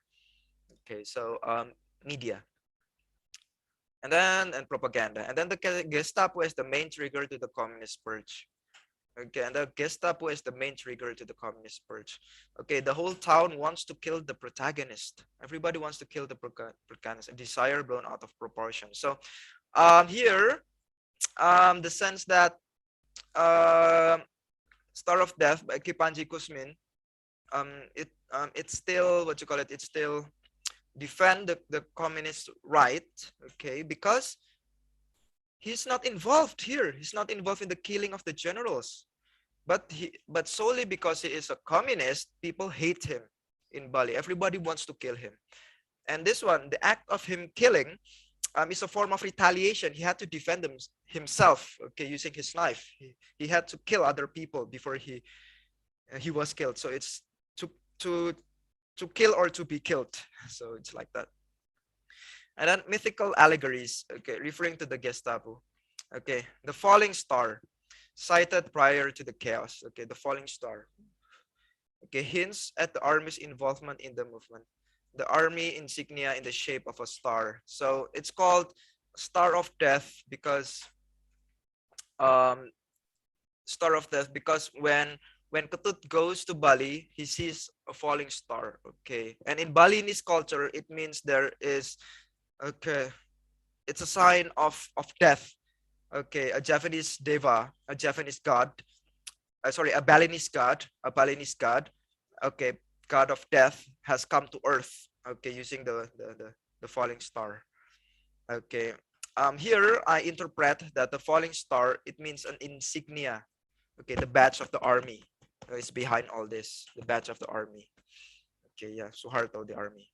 And then it's also about sympathizing with the communists by depicting them as merely an offering. This one is the neutrality again, as scapegoats to Shiva, the supreme Hindu god of destruction. Okay, so the communists are offerings. Okay, they are killed for Balinese interpretation again, for an offering to Shiva. Okay, yeah, but if you put it in political way, it's for the offering of Suharto. But yeah, because it's Bali, it's offering for Shiva. Okay, to make it. Sometimes we literalize things. Okay, to make ourselves accept the reality. Okay, So fiction literature helps us accept something that is outside of our capacity to fathom. Okay, not only literature, religion, literature, yeah. And then look at this one. Look at this one. And then let's seek out this one. So Cain's Lamp by Kipanji Kusmin. Okay, Cain's Lamp, okay, tells the story of agony and suffering of Karno, who is in the troop sent by Sukarno's Indonesian government to help Sarawak People Liberation Army, a communist insurgency movement to attack the Malaysian government. Okay, so here there is Karno here. Okay, he is assigned to attack Sarawak People's Liberation Army. Why? Okay, let's see. He is injured and captured. When he is finally able to escape, Daeng Sambara takes care of him and teaches him about the greatness of God's will.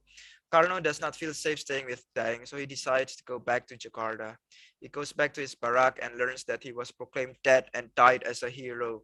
Okay, during Sukarno's time, he was sent to Malaysia on a war against the Brits, okay, against the British armies.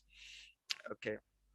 Apparently, his family has been massacred because his father is in the Communist Party, and that fact snapped him. Okay, so his family was killed because he was alleged as communist. Okay, after he came back from Malaysia. Okay, Karno threatens the commander of the regional military command, or CODIM, and shoots the regent and the soldiers who did not do anything to prevent the murder of his family. Okay, so when he came back to Indonesia, he was so angry. Okay, why were my family killed? Okay, I went to war for the country. Why, when I go back home, my family were killed? Okay, I am a hero for the country. Okay, why were my family killed? So it's like that. Okay, now the interpretation here, symbolisms of the biblical Cain's lamp. Okay, so a vain sacrifice of a soldier who went to war abroad, okay, but to no avail. So it's like in the Bible, right? Cain's lamb. So Cain already sacrificed his lamb, his everything, but God rejected it. Okay, it's like in this sense, it's like Carno's. Okay, it's like Carno sacrifice, went all the way to Malaysia, went to war, and then go back. He did not receive anything from the country. It's like Cain's sacrifice.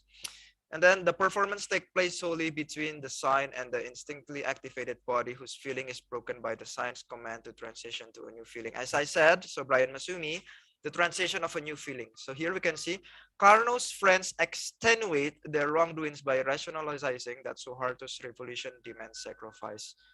See, it's like, okay, the army killed my father. Okay, then people say, it's okay. Revolution demands sacrifice. Suharto demands sacrifice. So it's like that. So it doesn't make sense. Okay, my family were killed, and all you think about is Suharto's sacrifice. Okay, revolution sacrifice. Okay, and then a person of the RSA, as I said, repressive state apparatus, namely the army, did not even get spared from the rampant threat. Okay, the capability of threat to generate an infectious logic. So infectious logic. PKI family members are considered as being infected by communism, therefore not spared from the murders. Okay, infectious, yeah. By communism, therefore not spared from the murders. So, yeah. So he's just a family member. Okay, of the PKI of PKI members. He was the family members, the father and the son. Okay, they were not involved in the killing of the generals, but because of the propaganda, okay, they were killed. Okay, so this is the infectious logic of threat, keterancaman.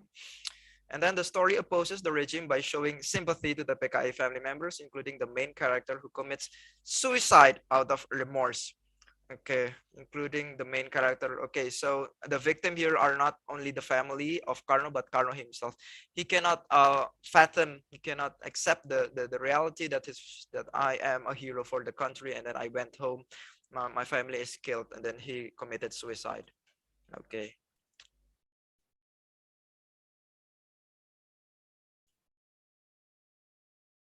And then War and Humanity by Usama. Okay, let's see who Usama is. So Usama is assigned to kill anyone associated with the PKI.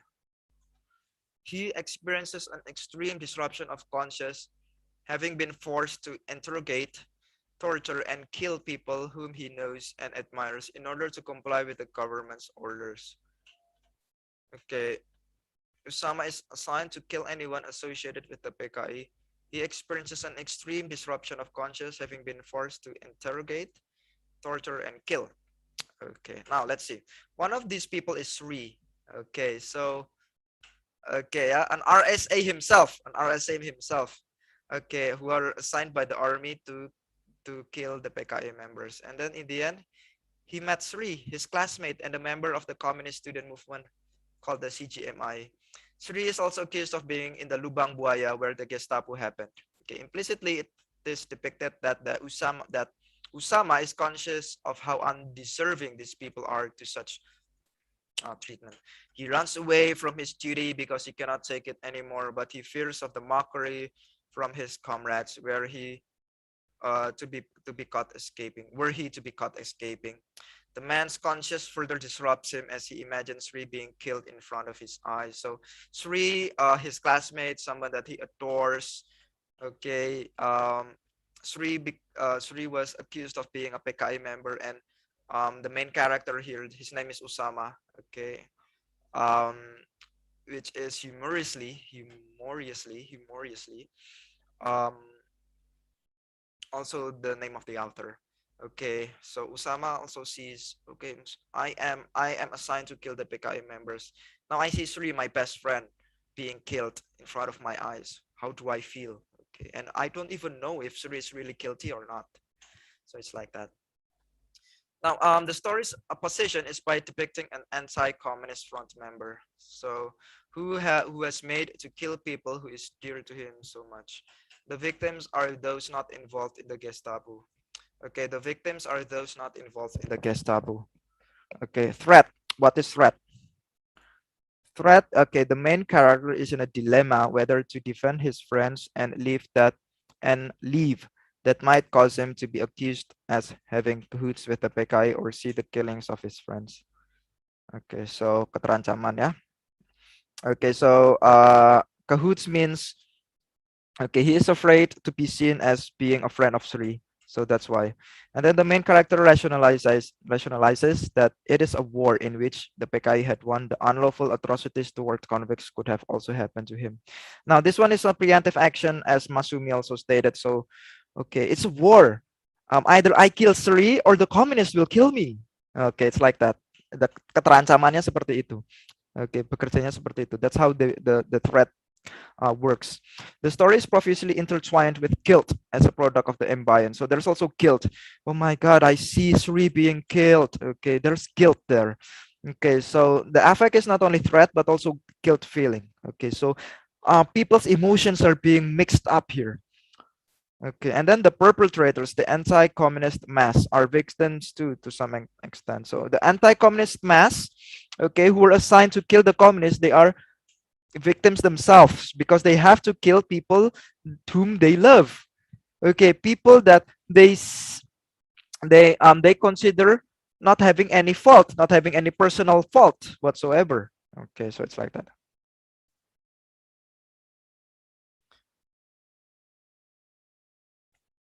Now here's plot, character, and other elements. Okay, Dark Knight by Martin Aleida. Okay, this story is about the journey of Kamaluddin Armada, a young sailor who is traveling on his way from Jakarta to Sorayudan to meet his fiancée. So, fiancée, yeah. Okay, Armada left his town in Asahan, Sumatra to leave for Jakarta. In Jakarta, he did many things, one of which is becoming a sailor and a small gas station vendor. It is there also that he met his fiancée, Partini Mulyaharjo, who is a student in Jakarta and often met Armada on her way to school. Her parents already agreed that they are to be wed so that Armada can help the family in Sorayudan with the farm. Okay, so they are to be wed. And then the man said that Laban is a PKI stronghold and that one day Partini's uncle came to visit. He is a communist refuge. Okay, communist refuge. The man continues saying that people caught the man and shredded him to pieces. Okay, Partini's uncle. Yeah. Following the obscenity, the people also burned down the house along with people inside it, including Partini.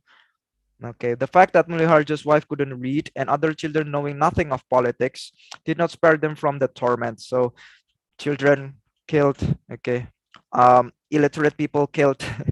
They don't even know what communism is, and then they were killed just because one of a family member is involved. Then the people did not discriminate at that time like that. All the bodies were thrown into the river, reaching to the burnt house. Armada cannot conceive of what happened to his life. And then, yeah, I want to marry her, but he's dead, but she's dead. And then he committed suicide. Okay, the story of Armada. Tragic. And then portrayal of women and children as victims of Suharto's ISA and RSA. Okay, so yeah, victims. And then threat compels people to kill innocent, not involved in the Gestapo, to kill the innocent. Okay, women and children out of preemptive action. Okay, next is the justification of offensive action against threats that have not begun to emerge. Okay, women and children, okay, preemptive actions, meaning that okay, they don't deserve death. They don't deserve death, but they could have become threats. They could have become killers themselves. Okay, so yeah, why not just kill them? Okay, so that's the logic at that time. And then the protagonist, a non-PKI and middle lower class civilian, commits suicide out of remorse after his fiancée is killed. So the main character here, okay, so it's a double effect. So after the communist purge, and then somebody who doesn't have anything to do with politics about Sukarno, Suharto, PKI, whatsoever.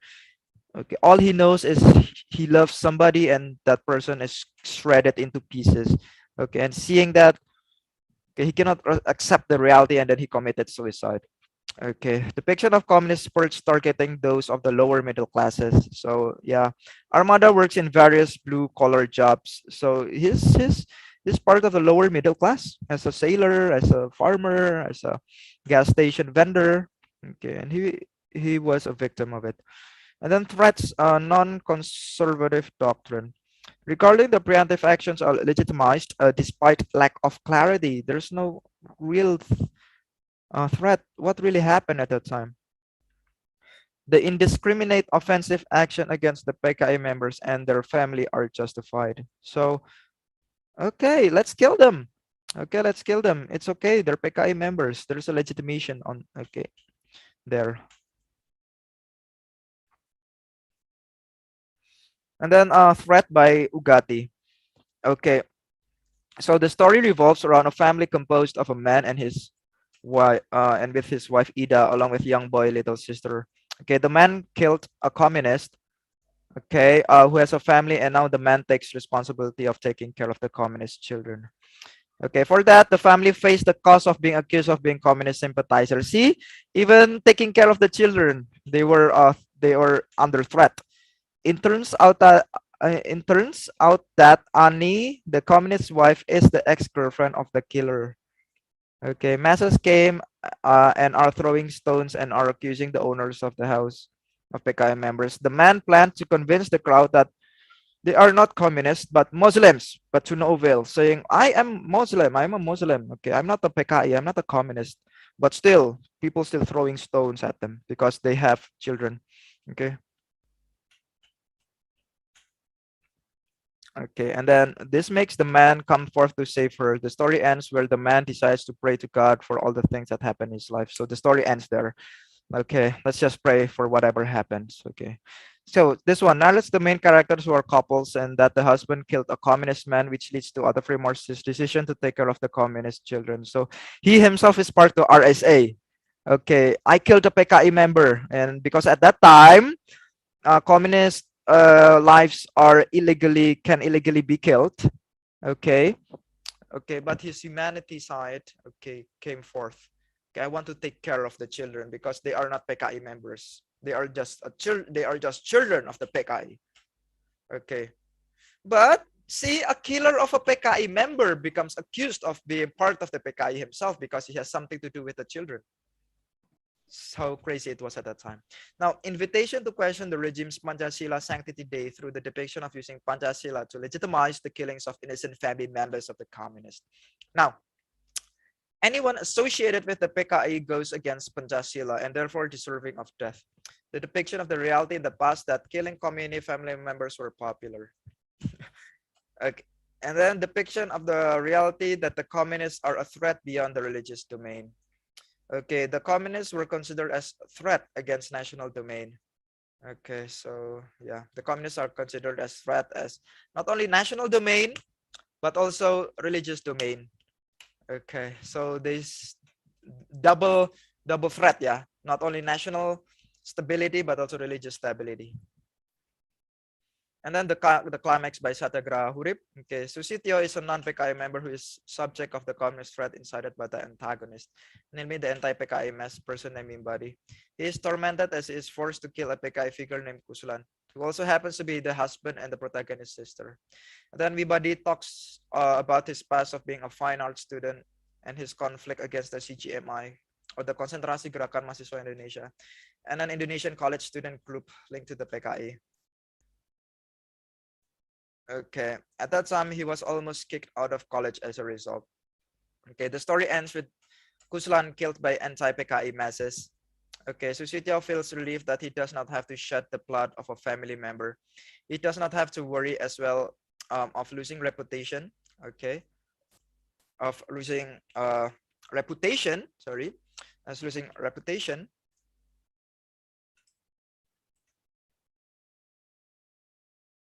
Okay. The story ends with Kuslan killed by it does not have to shed the blood of a family member. He does not have to worry as well as losing a reputation if he decides not to. Okay, Kuslan killed by anti-PKI masses. And then the secondary trigger. Okay, let's see the secondary trigger. The secondary trigger, depiction of the past conflicts of PKI members with some Indonesian elements. Okay, particularly in the university setting and past conflicts in East Java over land reformation. So yeah, this one is in the university setting, yeah. So like UKI, like Mercu Buana. Okay, the communist threat compels people to provoke a man to kill his own family member. This means brother-in-law. It's not commensurate with PKI's wrong deeds. Yeah, the PKI is wrong. Okay, they are involved in the killing of generals. As General Suharto propagandized, but does that mean it allows the killing of a man to kill his own brother-in-law? And then threat causes anti-PKI masses mostly used, mostly used. Okay, wait, I have some connection problems. Sorry. Okay, mostly used, mostly youths poised to kill any communist elements. Okay, so because they are youths, they are easily propagandized. Okay, they are easily propagandized. They don't have, they are easily provoked. Okay, to kill communist members. Okay, threat causes people to conduct preemptive actions without determining the actual facts involved. Okay, they don't know.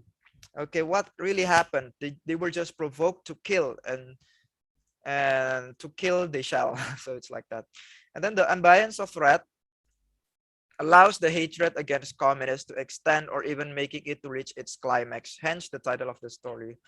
Okay, so the climax of the communist threat is seen here. And then Gerson Poik, he's also a member of Lekra, and Manik Kebu, Lekra Manik Kebu, those two literary movements of PKI. Okay, a woman and her children. So the name is a symbol. Yeah, A is under great confusion to whether or not save the children of K, who is a communist, and his wife Hadijah, a non-communist. Okay, the antagonists hinder A's good intention to save their children, as all state institutions dealing with children's well-being, such as schools and orphanages, reject taking care of any child of a communist. The conflict heightens as one of the masses provokes A into believing that the mother of the children is taking advantage of K's kindness. Excuse me. In addition, A's past experiences of being imprisoned because of slander of Khadija's husband strengthens the hatred. This causes Excuse me, A. Mr. Lucas, I'm Yes. sorry. Your time is 15 minutes left. Thank Okay. you. Thank you for the reminders. And then an army tells A that communists do not have a penny anymore as all of the wealth had been confiscated by the army to ensure that they do not conduct any follow-up movements. With shock, A hastily jolts to Khadija's house and finds her dead. So yeah, A wants to help a communist wife, okay, but he was provoked to think that Khadija was only using him. Okay, he was only using him for his money, but the fact of the matter is, no, Khadija is really poor. Khadija really needs okay, A's help. And then description of the PKI having massive power and therefore being hated by the people before the events of the Gestapo. The main character was imprisoned because of a communist political power. Okay, the communist threat propaganda creates the communist purge, which is not commensurate with what the PKI did in the Gestapo. A communist wife who herself is not a communist dies over depression. Okay. Their children become parentless and no orphanage as part of ISA, because of orphanages are part of the ISA accepts them. Nobody wants to have anything to do with any communist element. Okay, in Yapitam's words, okay, it's called tumpas kelor, or annihilation of any communist element from its very roots. Anyone. Okay. And then the main character becomes an example of Althusser's teachers. Okay, the main character, he himself, A, is a teacher. Okay, and then the effect theory comes forth. The legitimization of preemptive actions may falter because of the lack of facts. Okay, so, okay, Brian's Mashumi's theory becomes true, becomes real, because A's suspicion against Khadija was untrue. Okay, so the fact is Khadija, a communist wife, okay, A's expected of using him. Okay, but the fact of the matter is, no, she's not using him. She really is poor. His husband, as a communist, is killed. He doesn't have any money left. He's not using A. Okay, so like that. Okay, this is the last story. And then death by Muhammad Syukur. A man along with 18 companions were convinced by the regional military command, or the Qadim, to eliminate suspected communists. The man describes that Gumun, his friend, is the bravest among them. Malabar, although known to be brave, hides his timidity behind certain gestures. So everyone here is the RSA, part of Suharto's regime. The people think that the PKI deserve such action since people were thought that they are atheist, animalistic, and power hungry. The characters assure themselves that God is on their side and that truth and justice are bestowed on them the night that they plan to kill the communist. Okay, next is this one. The man feels a pungent reluctance to kill the communists as he considers them as God's creation as well, and that they do not look vicious to him. Okay, the communists do not look vicious. Okay, the communists do not look painful. The communists do not look as a painful threat. As a painful threat. Okay, he even feels regret to have come just because he is joining along with his friends. So, okay, I want to join killing the communists because my friends do that too. Okay, that's the logic. 20 human beings screamed and fell into the holes. The man ruminates on how these deaths are being so easy, pointless, futile, and how tragically buried they are like wild animals. So like wild animals, they don't even know what their faults are. Just because post-Reformation era answers the why. The why is because to make Suharto remain in power. Okay, and look at the sacrifice. And then the man cannot sleep. The man cannot sleep once he returned home after bearing witness to the whole murder. Okay, so in shock. And then the next one, the main character as only a spectator towards the killings and does not get involved in such acts. This is called a positional role. He grows depressed after seeing the killings. Okay, he goes depressed, very depressed. Okay, threat imbued by the Qadim affected the young people to kill any communist elements without specifically determining the actual identity of the objects involved. Okay, Now, so this one is merely part of a play. So a protagonist's rationalization to help him accept the brutal realities of the events. Then depiction on how the narrated killings are feeble in comparison to the whole play, namely the communist purge. Okay, so yeah, he said that it's like a play. Okay, so I cannot accept the reality that innocent people are being killed. So it's just like a play. Okay. And it's also yeah, part, that's why it's called a part of the play. Okay, this one. Because it's really small compared to the whole communist purge during 1965, 1998. So what this man sees is just part of a play. So there's a double meaning here. Okay, now, okay, we have arrived in conclusion. Okay, now the authors of 1966, 1970 made their short stories highlight threat as they narrate the trigger of the communist purge, namely the Gestapo. Still compliant to that of the New Order's version. So still compliant. They still they do not attack the New Order's version. This is so since their intention of writing these stories was to oppose Suharto's communist purge policy and not to contest the regime's Gestapo, much less toppling Suharto. They don't want to topple Suharto. They don't want to go against Suharto's version of the Gestapo. Okay. Now, but authors present hints to elicit the reader's criticism against the New Order's Gestapo. So it was in 1966, and then criticism against Suharto's Gestapo, okay, happened 30 years after. Okay, mine is also one of which. Okay, to criticize the Gestapo event at that time. Now, the author's objective, which is to defend the rights of communists, okay, especially the innocent ones, allow the close reading of the events from the perspective of Masumi's political ontology of threat to be easily conducted. Altuzov's ISA and RSA highlight okay, better the roles of Suharto's apparatuses in the purge, as well as the roles of the consequences to the people who dare oppose the regime. Okay, the short story depict post-conflicts of the PKI against some Indonesian elements which initiate hatred against the PKI. However, threat becomes the main reason for the communist purge, a punishment which is not commensurate with what the PKI did before 1965. And in their role, according to the post-Reformation version of the Gestapo, men and women and even children not involved in the coup became victims too. To make it worse, even present-day Indonesians still perceive Gestapo as a communist coup, even up to today. Okay, most people in my office still perceive the Gestapo as a communist coup. Okay, aborted by General. Okay, aborted means okay, there's a communist coup, but Suharto already preempt it. Okay, so there's no PKI movement. Okay, so Suharto is still the leader, still the superhero. Okay, my university still believes in that. And then such is the reason why this study focuses on bringing a new perspective of the events.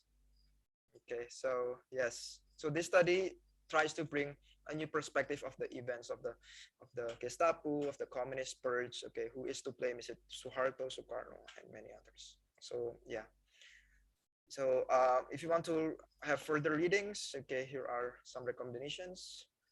Okay, further research may include the literary devices, okay, borrowings and influences.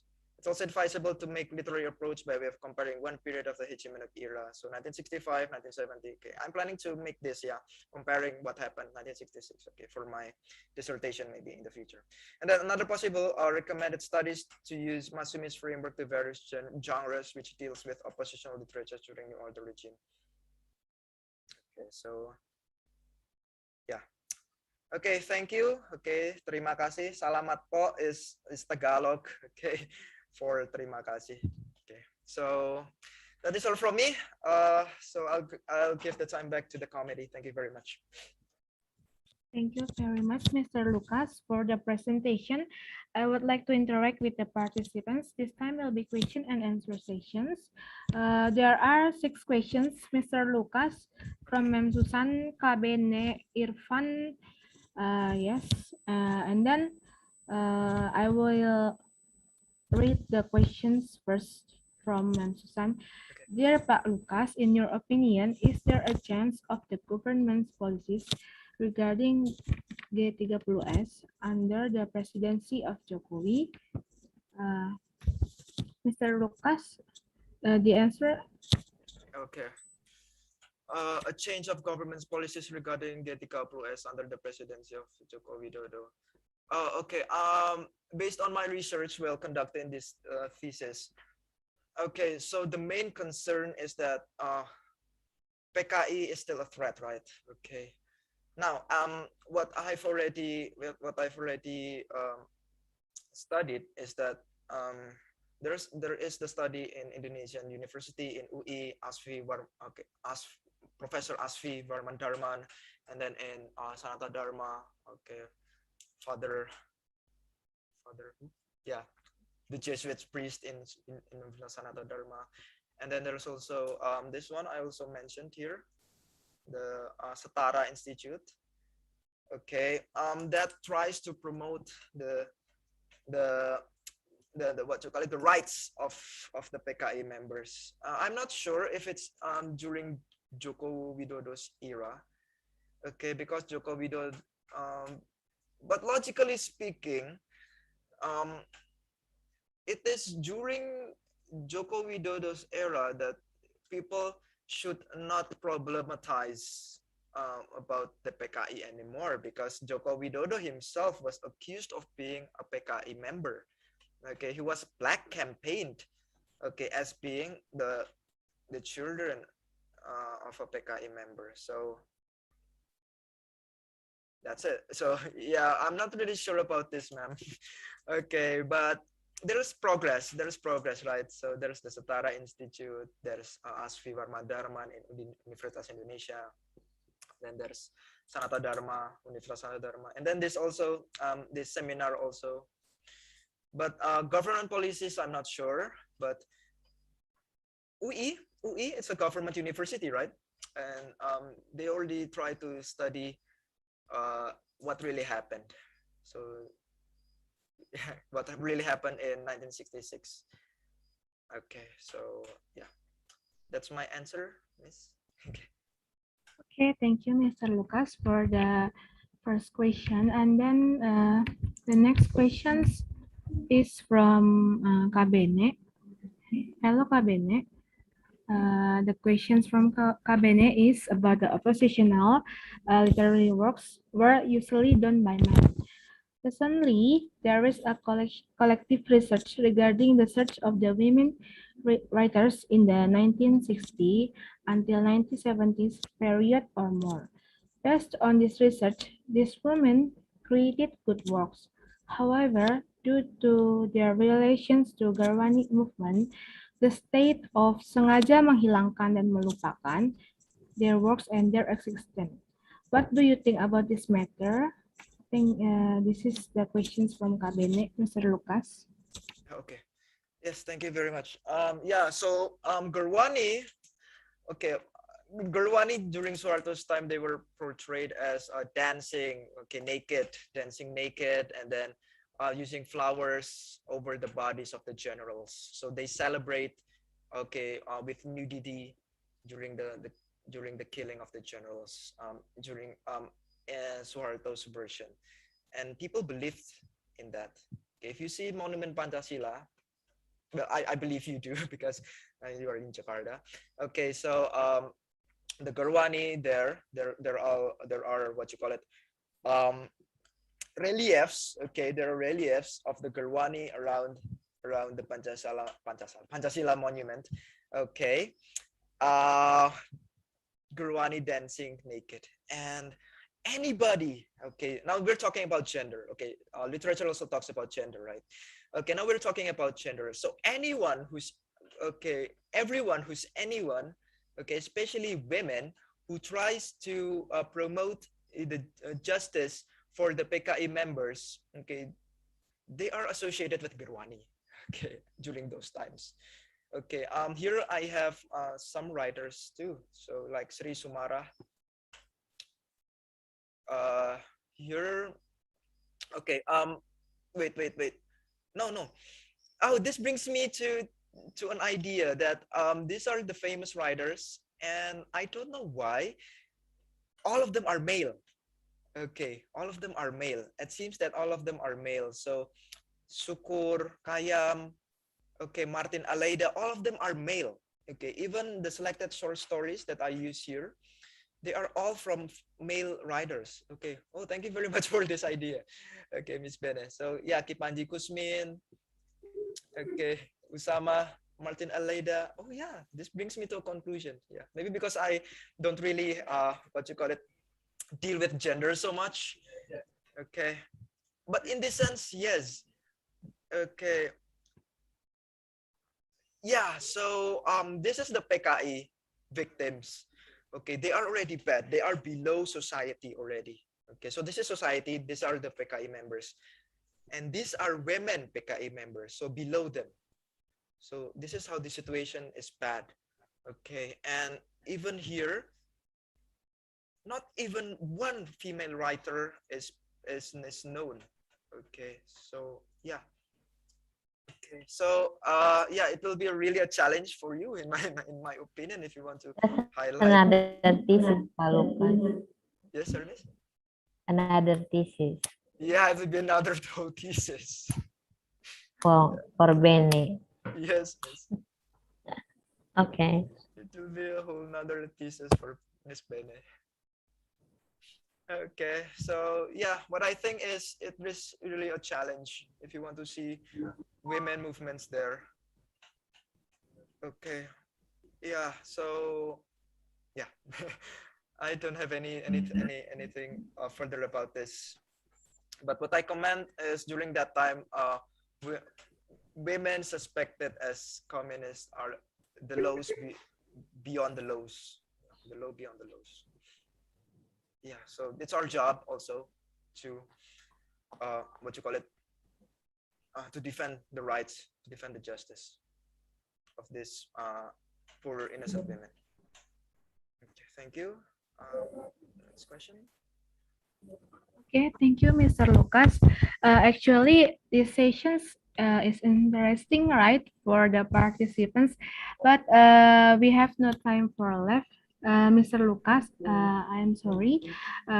We have to conclude this session with the appreciation certificate committee is already you prepare a certificate to share screen.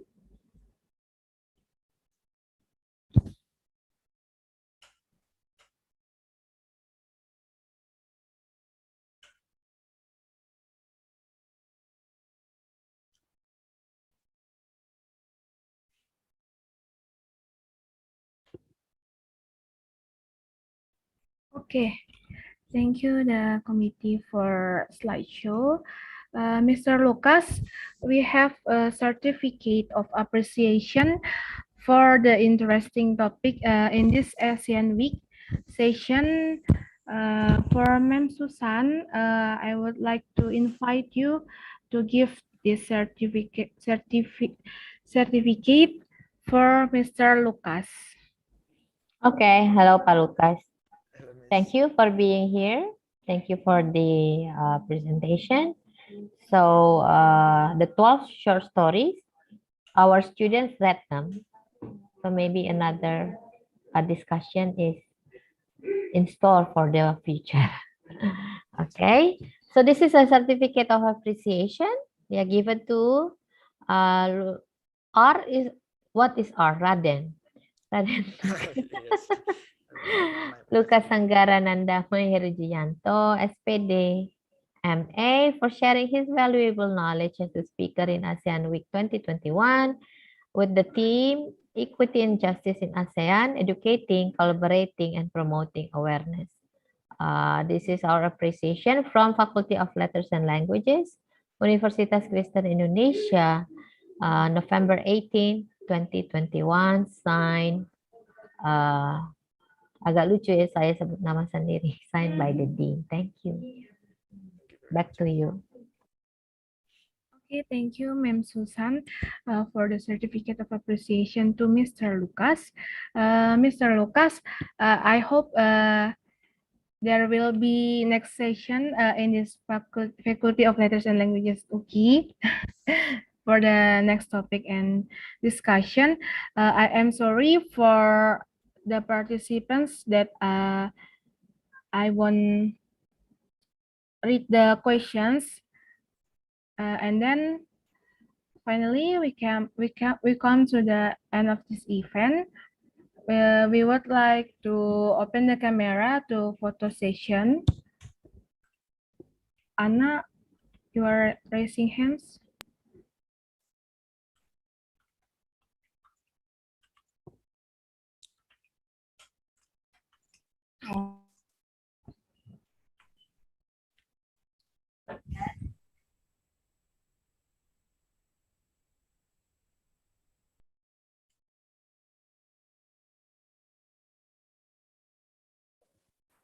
Oke, terima kasih banyak Kak Catherine. Okay, back to MC Alvaro. Thank you, Mr. Lucas.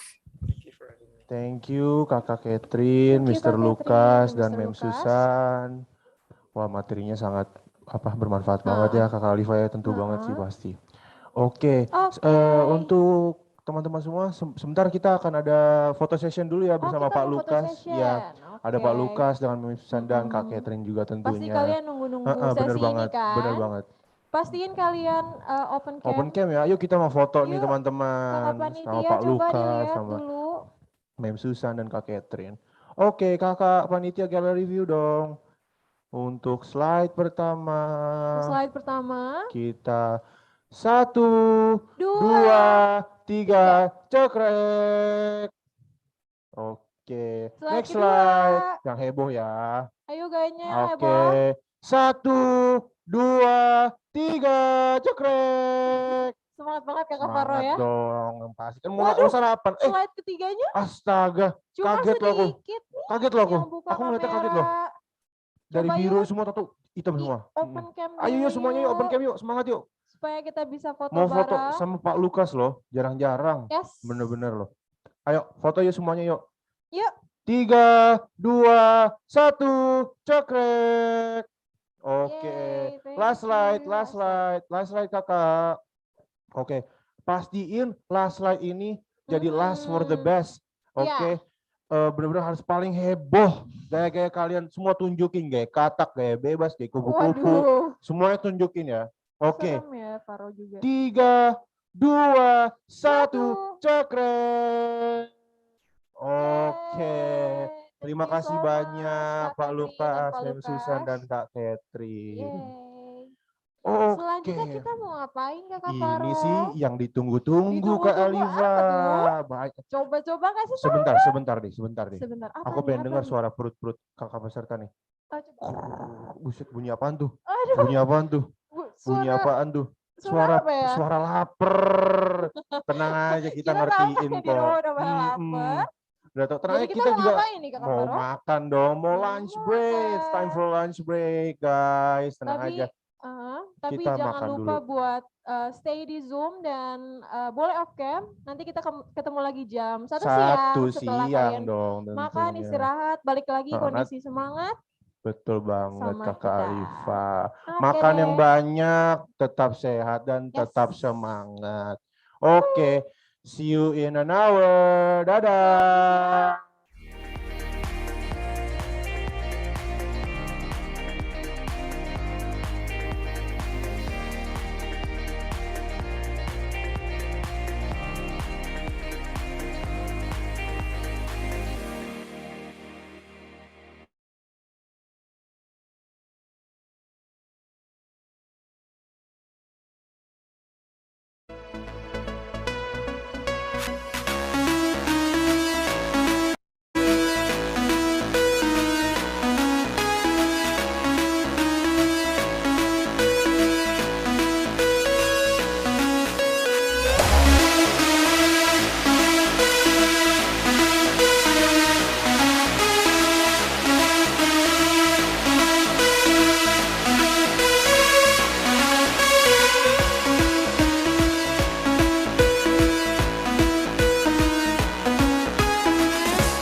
changes.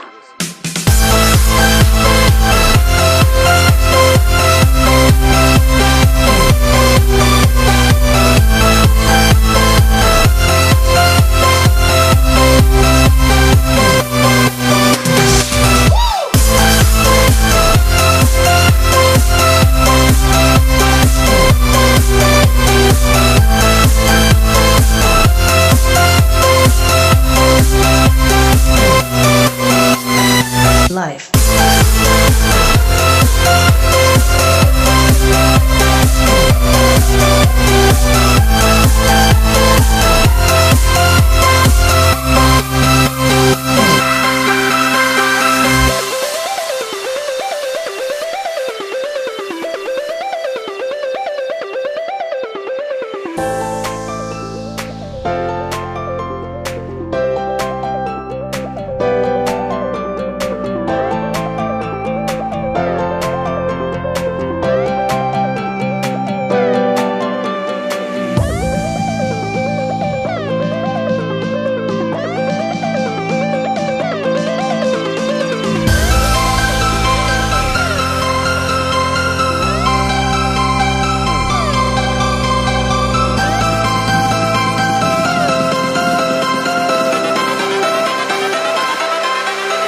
Life.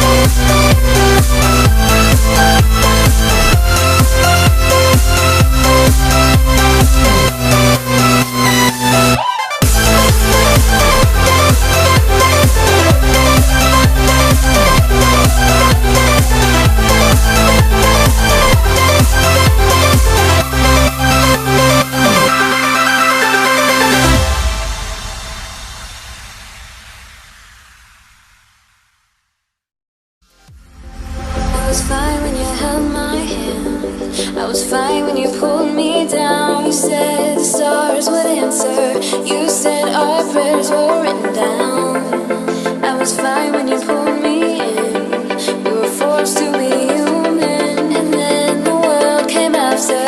And I had never questioned it. And they said it was wrong.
this love that you never started.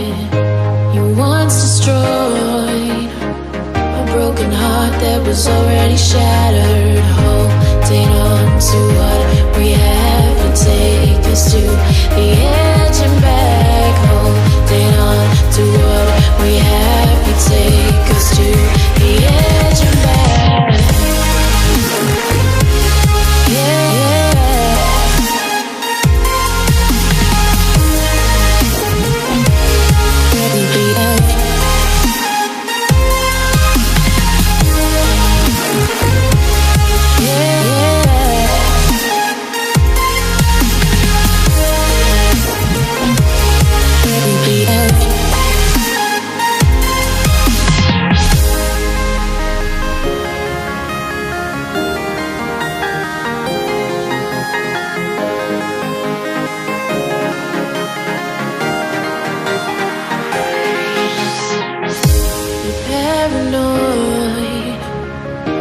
promised love that you never started.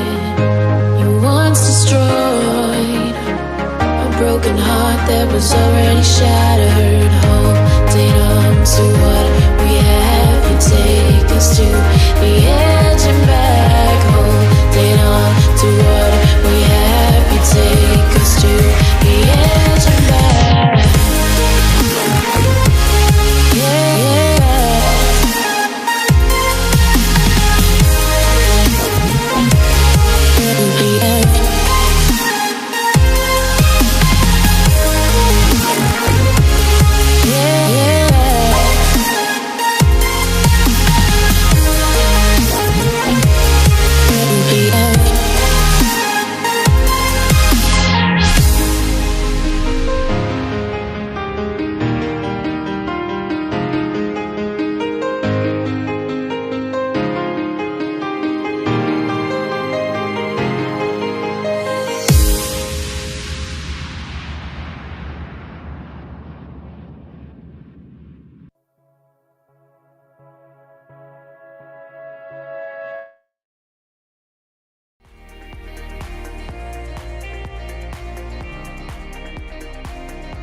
Halo semuanya.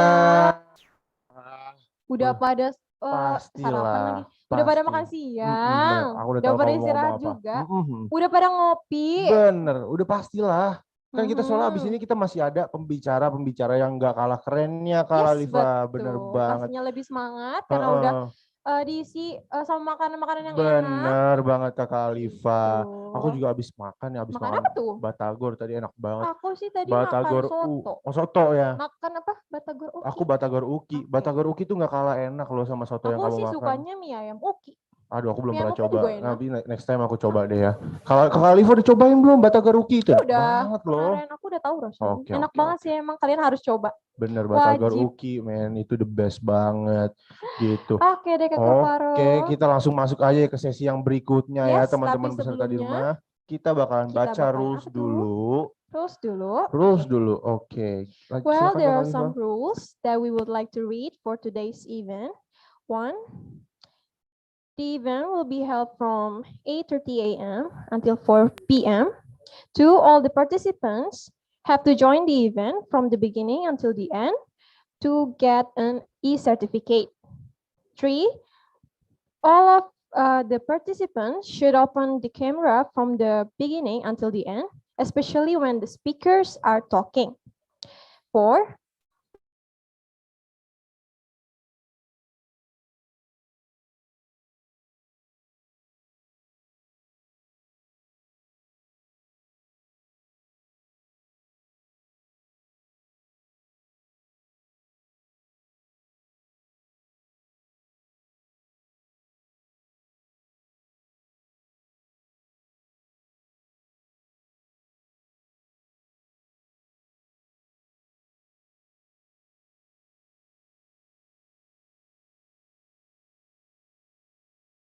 format that Kakak Panitia has been provided.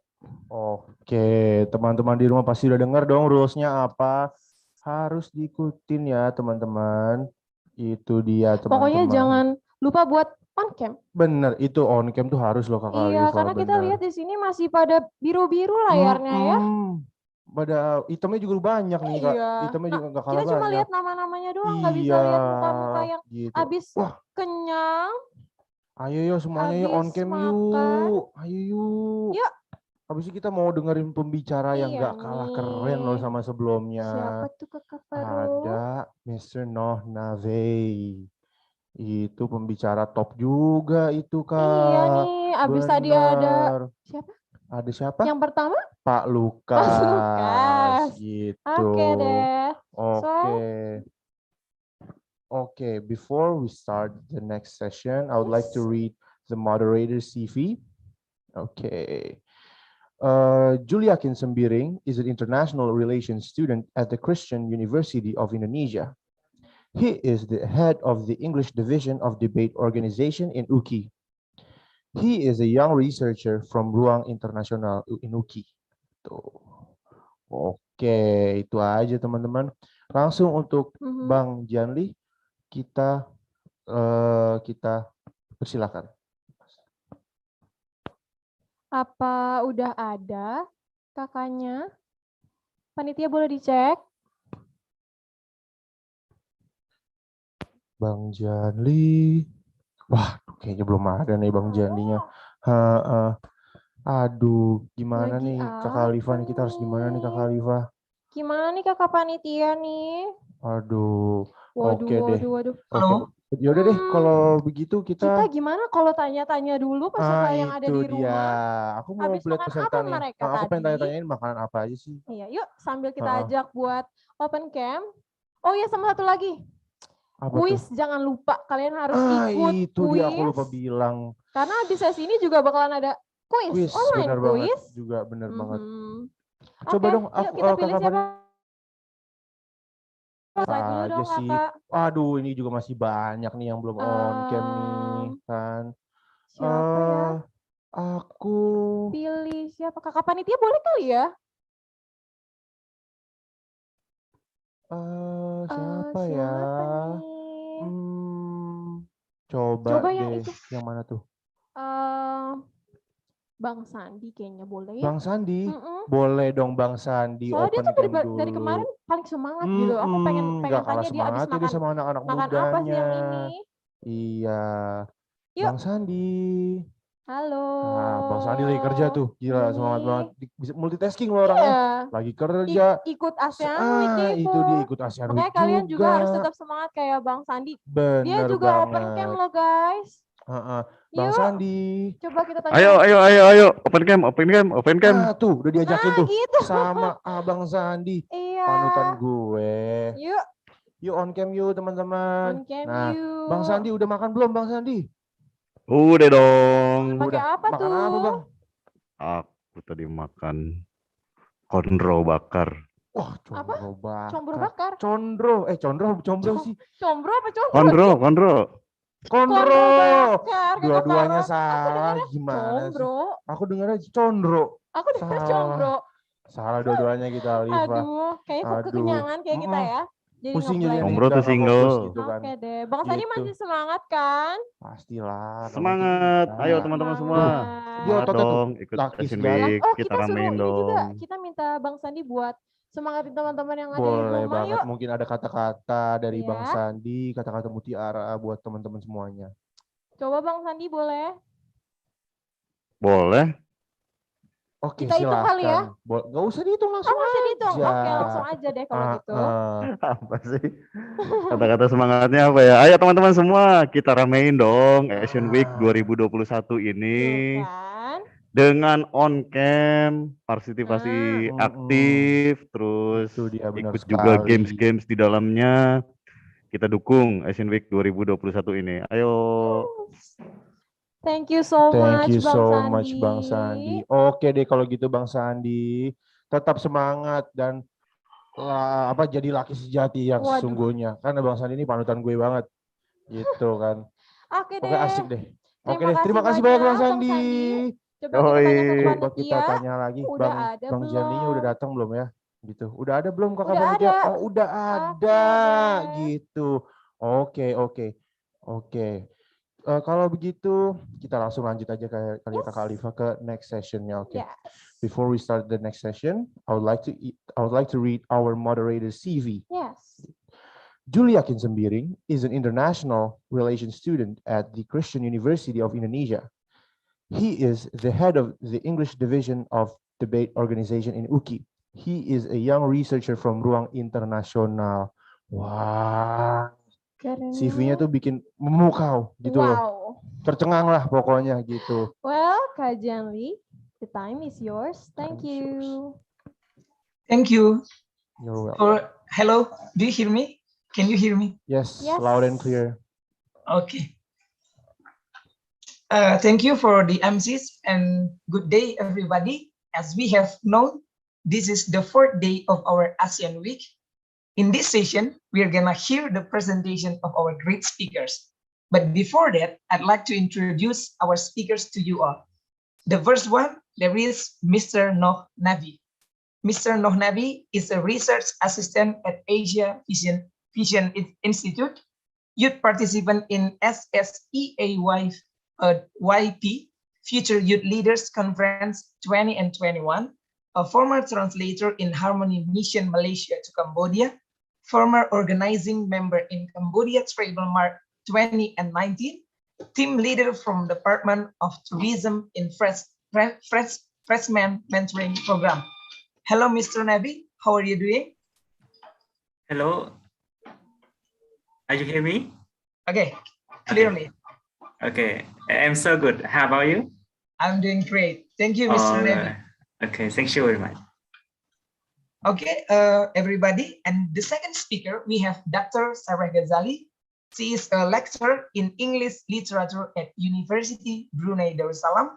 She recently completed her PhD in comparative literature at the University College London, where her thesis focused on the global campus novel genre. Her primary research interests are in comparative literature and the campus novel genre, particularly in looking at its global potential and moving beyond the Anglo-American tradition. She is presently working on a chapter at the university in the millennial novel, as well as an article on the literary predecessor on the concept of dark academia. Mrs. Sarah is also the festival director of the Tiny Lit Fest 20 and 21 and is affiliated with University Brunei Darussalam as a recipient of its Chancellor's Scholarship. Hello, Mrs. Sarah. How are you doing? Hello, Mr. Sarah. Are you there?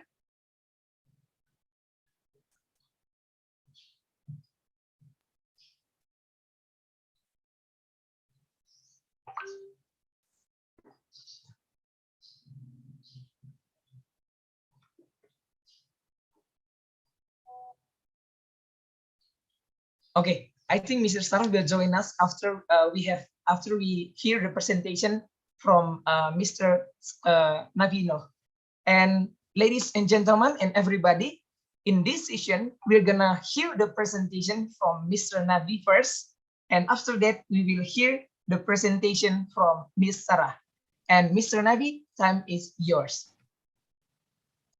Okay, thank you very much for the moderator, and thank you to everyone because today is ASEAN Week, and so we have a great full to meet all of you. And today I have one presentation to show all of you right now. And for the controller in my slide, can you share my slide here?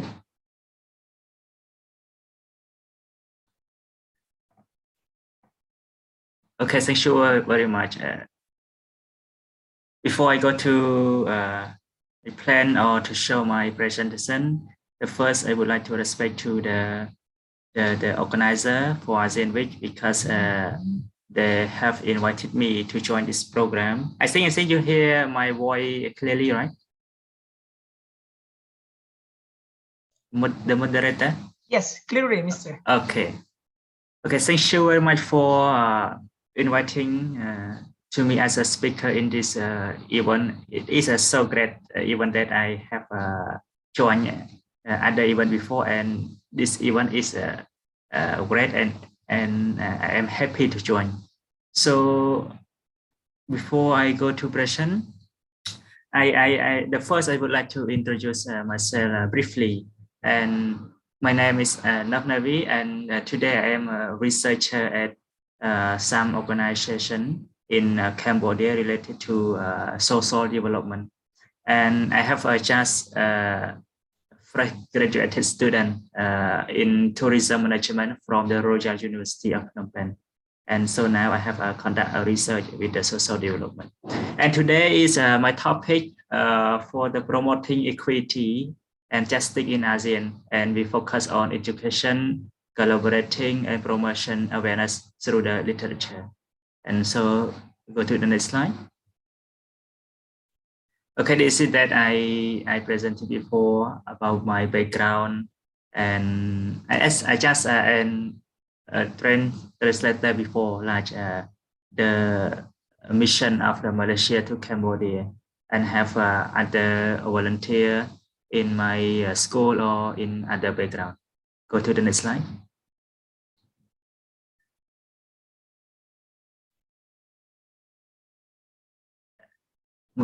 Okay, so this is I have each point to show all of you about my presentation. The first, I would like to focus on the what is equity and justice, and second, promoting equity and justice in ASEAN that related to the education, and the third, equity and justice in education in ASEAN, and four, ASEAN collaboration, the five, ASEAN promoting awareness through literature, and the last but not least, the conclusion. And go to the next slide. I will detail for more question. Okay, this is the meaning that I would like to focus on the equity and justice meaning.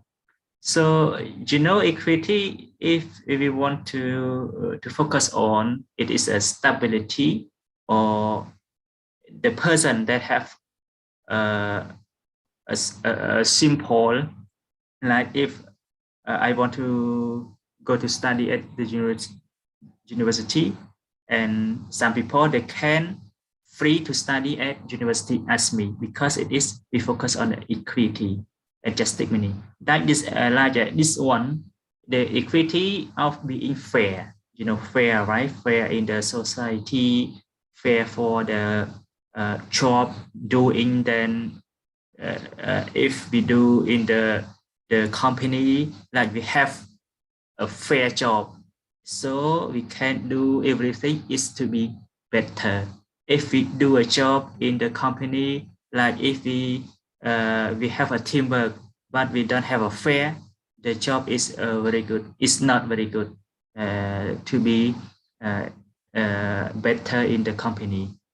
Like a body of legal distinct and rule development. For we focus on the rule, we focus on the justice, because justice related the rule. If the justice have in the society, so the society will be developed in now and in the future, because the rule is very important for to control the people, do not negative impact to the society. If the rule have a strong, the country will be developed faster, because the rule need to control the people to do bad thing in the society. So, or read or narrow that a system of law, because if we said about the justice, we say about the law. The law is the rule. The law and the rule we need related together to develop the society. And go to the next slide.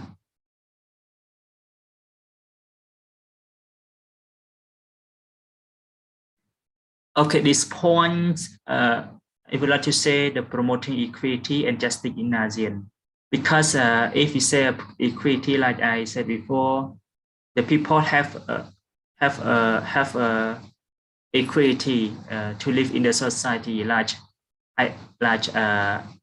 one people from the poor family, they have obligation to go to the study at the university. One person from the rich family, they have opportunity to study at the university. So the people different background, but they have equity to study at the same time if they want, because the people live in the society, they need to study, but they have some people they have they don't have opportunity because they don't want to find opportunity, they don't want to find a scholarship, they don't want to have encouraged to study. So I think the people need to study and they have a school to study. If they want, they can find a scholarship, even that they are from the poor family, but they have a chance, they have an opportunity to study. It is very important. Don't say about oh, I am poor family, I cannot go to study. It is not correct. I am from poor family, but I need to find a scholarship to study. So this is show about the equity of the social activity that we want to focus on the study. They can go to study and they can show about the ability. It is showing equity and justice related to the study. For this promoting equity and justice in ASEAN, like ASEAN Regional Consultant on May 26 to 27 in Jakarta, Indonesia, and they meeting about focus on the role of ASEAN bodies, and this one they also focus on the supporting cooperation, because when we said about the equity and justice, they need to cooperation between ASEAN member states, because ASEAN have 10 countries in the region, and they need to strengthen the rule, because the rule is very important. Like I said before, the rule need to support the equity, because equity have very important for the people that they need to support their study, to support their social lives, they support their lives in the society. And the legal aid under the ASEAN Political Security Committee Blueprint 2025, because the legal and the legal aid that the ASEAN Regional Consultant on May 26 to 27, they said about the legal. So the legal ASEAN Political Security will be have 2025 to support the equity and justice in ASEAN. This is the ASEAN Regional Consultant that meeting on the 26 to 27 in Jakarta, Indonesia. And go to the next slide. This is the equity and justice in education in ASEAN. This three picture, I take the three picture from the other ASEAN countries like Vietnam, like Indonesia, like Cambodia. And if we said about education, we said about the system, we said about the teaching, and we focus on the teacher, as well as like teaching for equity and justice is a best on educator, because from the education, the teacher, they can get the education from the educator, because they have a senior to teach. Before to be a teacher, they need to be examination. They need to guide from the educator, senior educator, before they go to the teacher to teach the children, like having a system. If like I said about the educational system in Cambodia, we have provide all the students, provide all the people that they need education in Cambodia, because in Cambodia we have ability, we have happy to provide the education to the student, to all the people that they need, because they think the education is very important to develop the people, to develop the society. If one country no education, that one country is not development. It is right, because education need it very much. People need education. Education have changed the people from poor people to rich people. The person can get education, after that become a rich person in the future if they have ability to take, they have ability to study. And education focus on the structural understanding of the inequalities that exist in our society and local respondent. So SDG 4 for the equity education, because social development goals, sustainable development goal, for the 4 point, we refer to the education, like set 10 target achievable by 2030. By 2030, SDG 4 focus education to be equity and injustice in early childhood, like K-12 education, because K-12 we refer to kindergarten to grade 12, and higher education and future lifelong learning in Malaysia, Indonesia, Vietnam. Because I take the SDG 4 refer to education, focus on the Malaysia, Indonesia, and Vietnam.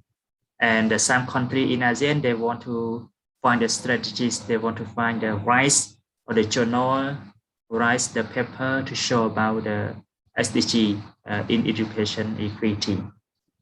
And go to the next, I will show the 10 target achievement in 2030. Go to the next slide. Okay, so this is the 10 target achievement in 2030. And the first, I would like to show about okay, all girls and boys receive free, okay, education. For some countries, we need to encourage the girl to study, but some countries, they encourage the boy to study. So this is no inequity. So this is no equity, right? We said inequity. But in Cambodia right now, and before, and the future, they encourage both the girl, the boys go to study, because they don't need encourage the boy, they don't need encourage the girl. I think if they encourage one and they didn't encourage one, no, not good in the education system. Educational system in Cambodia, we focus the both, the girl and the boy need education very much, because they think Cambodia need to develop, and they have education so much right now. And two, the girl and the boy have access the quality and care development. They are prepared for the grade section. It's a very important section, because the boy and the girl have to access equity for the childhood, for to get education to develop the society. And the sub point, equal access for the all women and men to affordable trade. So I think this point is so good, because for the access all women and men need to affordable to trade. because trade is a good situation right now in country for ASEAN member state. They need to study about trade for the women and the men. And the next, increase the number of Jews and adult. So we live in the society. We don't need to change. We don't need to like one people and one people they don't like. It is not good. They need to encourage all the people in Cambodia, even Jews, even adult, even women, even men, even children. We need to cooperate together, to work together. If we work together, the society will be better. Will development will be great, will be famous in the world, even in ASEAN country. We can show the world, we can show ability about the Jews, about the women, about the men, about the children, about the people that have ability, and they show the world, and the ASEAN member state will famous after that. And the next element is gender. Yes, because gender, I would like to say gender. Gender in Cambodia right now focus on the gender so much because we encourage the girl to have ability like the man, like the boy. Because before in Cambodia, we encourage the boy to continue to study. But right now we change already. We provide ability the same time because the girl can go to study abroad, the boy can go to study abroad. So it is good, right? It is good because we encourage to the gender. And the next, ensure that literacy because in the rural area, some people they don't get education, but they provide the literacy. Right now, the Ministry of Youth in Cambodia, they are preparing about the literacy and to educate the senior, the teacher to provide education in the rural area because the people they are rural area, they don't have higher education, good education, and the ministry right now they are preparing about that to provide education for the people that they are in the literacy. And the next is so that the learner achieve knowledge and skill. Because in Cambodia we have a training center, and training center for the student they don't have ability to study at the university, they can study at the training center. After they finish the training center, they go to work. They can get the money as for the university student. For the university student, then they finish the university, they go to work, they can get the money. For the student, they are training center. After they finish the training, they can go to work and they can get the money as well. And build and improve existing education favorably. Yes, some people or people in Cambodia they have a favorite major, they have a favorite education. Like what I say Sochita like Khmer literature, Sochita like Khmer language, music Sochita like Khmer language. Okay, she can go to study Khmer language. Like I am study tourism. I like tourism. Okay, I go to study tourism. So it is easy. It is simple for the Cambodian people. They go to study.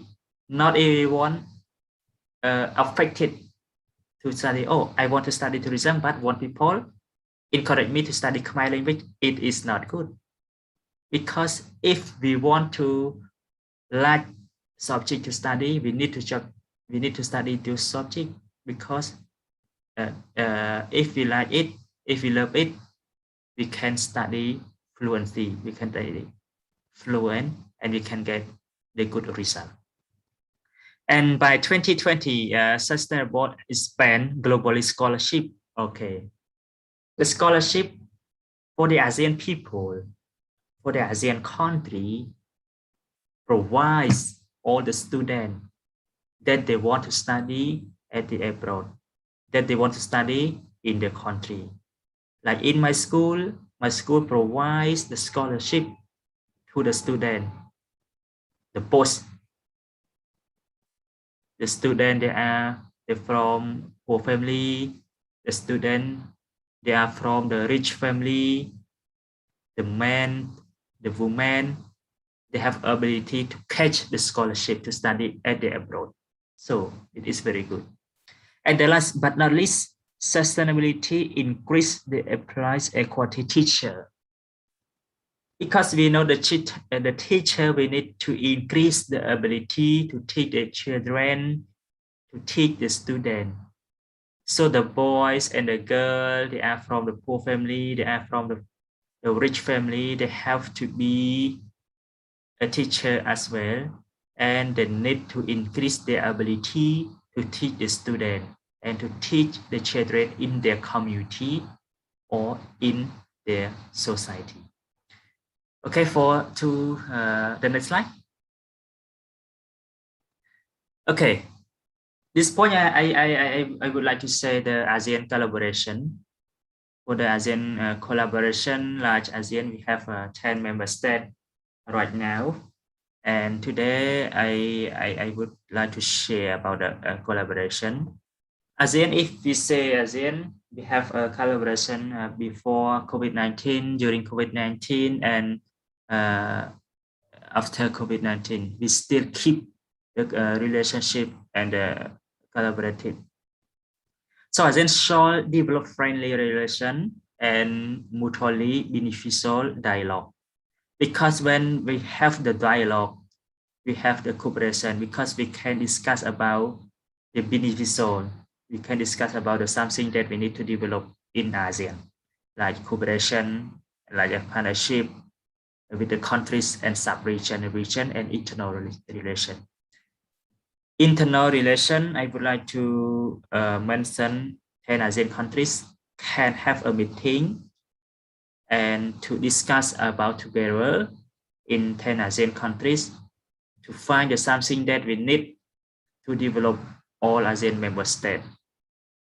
We can cooperate related to education, related to the environment, related to the climate change. We can find a solution and to solve the problem. And partnership also and external relation, ASEAN can cooperate with the country outside in ASEAN, like Japan, like in Cambodia, we need to cooperate with the Japan, with the China. So we have external relation right now. And ASEAN has established a cooperation committee with each of them to promote economic development cooperation. Because when we have the cooperation, we have the collaboration, we can reach, we can be better together. We can promote the economy. So ASEAN member state will development in the cooperation as we know before and right now and to the future. ASEAN has cooperation related to education before and during COVID-19 pandemic and continued for the future.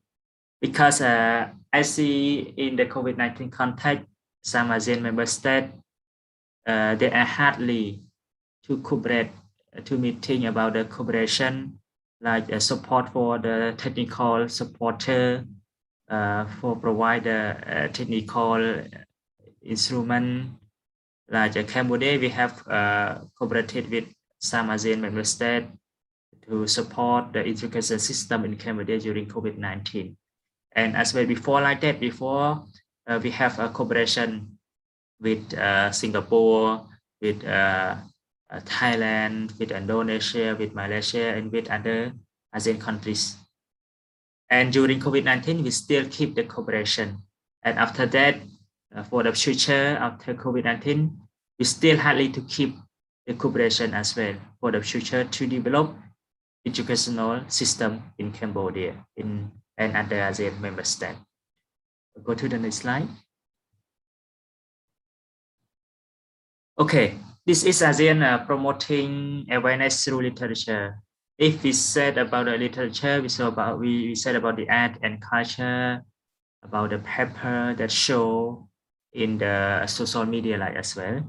And ASEAN is promoting the awareness through the literature focused on art and culture, because art and culture is really important that attract for the charming. Like in Cambodia, we have the art, we have a culture, we focus on the Angkor Wat Temple. It is a culture for the Kingdom of Cambodia.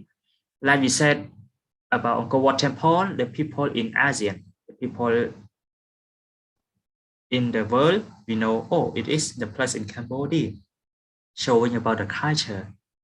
The visitor can go to visit in Cambodia. It is the culture that Cambodia have, and the art show about the what the strength what characteristic of a country that we have before, and the show on the TV, on the social media to show about the people, to know about their culture in the country. This is the awareness that ASEAN country is promoting about it via the literature. And ASEAN has different languages, different religion, different culture, socialist system, and different level of economic development. And the literature and books in general are cultural products. Because cultural product, we show we add the books, we show we add the art, we show we add the culture on social media, or on TV, on other website, to show the people in ASEAN member state in the world. And that can have a significant influence on the people, like I said before. If we have a strong art, if we have a strong culture, if we have a unique language, a religion, a social system, economic development, these are show about the people in the world, because it is a very influence on the people, attract to the country that they show about that. Like Indonesia, if it has an art, it has a culture, it can show on social media, on the Facebook page, on the website. So the people, they see about that and they can go to visit in Indonesia. It is a very good for marketing, for promoting via the literature. Okay, go to the next slide. Okay, for the next slide, I would like to conclusion about my presentation for my terms, because this is the time limited. ASEAN is a diverse region and is home to more than 635 million inhabitants. And ASEAN right now is a home to great diversity of ethnic, linguistic, and religious group. And ASEAN has continued to maintain like high economic growth rate existing that of the other region, but the performance across countries remain mixed. Because within the countries, ASEAN has a cooperation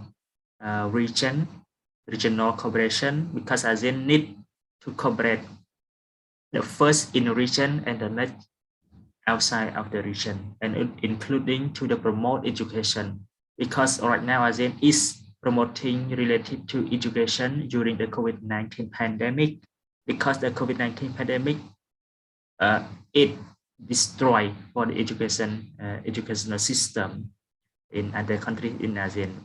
But we need to keep to cooperate and to promote education, like to be equity and increase awareness through the literature. Okay, go to the next slide.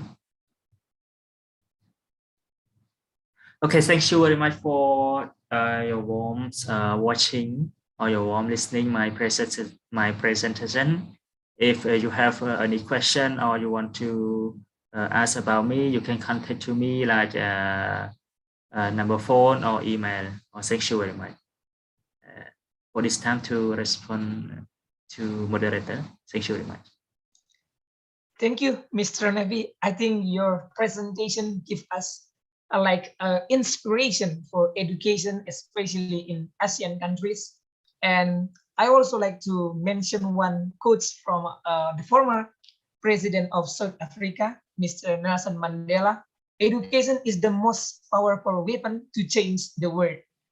And as we see from Mr. Nevi's presentation, that actually there is no excuses anymore for us not to get education. We can get education.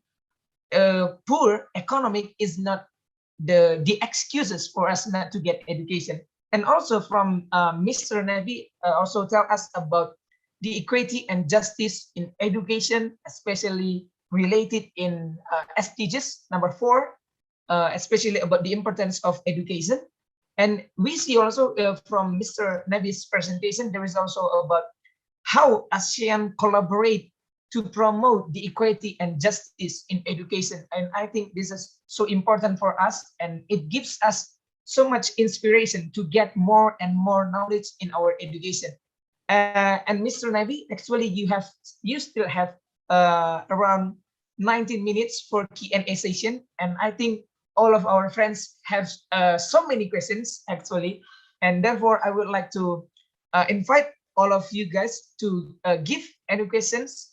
And the rules, I would like to tell you that if you have any questions, you can chat in our chat box, or maybe you can raise your hand by click the icon of raise hand in Zoom. So it's up to you, which one do you like? You can type in chat box, or maybe you can raise your hand and I will call your name and you will give your question.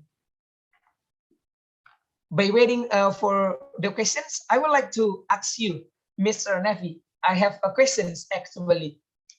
In your view, if we see in ASEAN countries, do you think that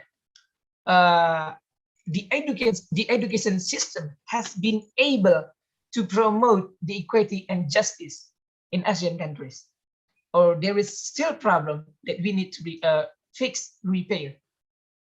Thank you, Mr. Nevi. Okay, thank you for your question, the moderator. I think the education system in ASEAN we have run smoothly. We need to have equity or the justice in the society, because like if we want to promote the educational system in the ASEAN member state, we need to know how to run the education. We need to support from the sponsor. We need to support from other factor. We need to support from the government. We need to support from the private sector. So all the factor, they need to support the education. So it is equity, like the education system need this to promote education in ASEAN. Like in Cambodia, right now, we have supported from government, we have supported from private sector, we have cooperation from other people that they like and they love education. They have supported from outside country, like Singapore, like Malaysia, like Indonesia. So this is a good action, a good opportunity for to promote education system in Cambodia. And other countries in ASEAN can do like this. They can cooperate, they can promote education system. We are the equity and justice in ASEAN. It is very good. And I can share more about that because I see like that. In Cambodia, we do like that. And we can have successful of the strategy when they do like that. Thank you very much. Thank you for the answers, Mr. Nevi. I think the answer is give me more and more knowledge for me especially. And I think there is one question in our chat box, Mr. It is the question from Divania. Hello, Mr. Nevi. I would like to ask you about how does the equity in education lead to equality? Thank you. Okay, thank you very much for your question from the participant, right? Okay, for the education to be quality, we need to equity the first. If the education didn't have equity, the quality zero, right? Because so one country, we need to be strong. We need to get a strong education. We need to have equity in education. We need to promote, we need to encourage the people get education at the same time. Or from the poor family, from the rich family, both of these can get education at the same time if they want. So this is show about the equity of education. After that, if we can get about equity, we can easier to get the quality. Because the quality we can get easy if the people need the education and they need the teaching and they need the equity, so the quality will be better and the education will be quality in a situation that the people want to get the education. Thank you very much. Thank you very much, Mr. Nebi. And I think there is also one question again. It is from Miss Nadia Juliana. Hello, Mr. Nebi. My name is Nadia Juliana. I would like to ask, what are some equity issues in education? And do you ever experience or see some equity issues in education? Thank you, Mr. Nebi. Okay, can you read again, because my internet, I think it. Okay, the question is, I would like to ask, what are some equity issues in education? And do you ever experience or see some equity issues in education? Thank you, Mr. Issue, right? Okay. Okay, I hear you. Yes, thank you. This question refer to the issue, right? Yes, maybe your experience. Yeah, okay, I got your question. For the issue related to equity, based my experience in education, I really to say about yes, one country and my experience. I see like that. If we go to equity, we always have issue. Like some country, we have belong like I am from like for example, one person from rich country, a rich family, they don't think about difficulties. They can apply to go to the study by easier. And for the people from the poor family, they think about, oh, I don't have money. I'm afraid to apply to study at the higher education. So this is the issue.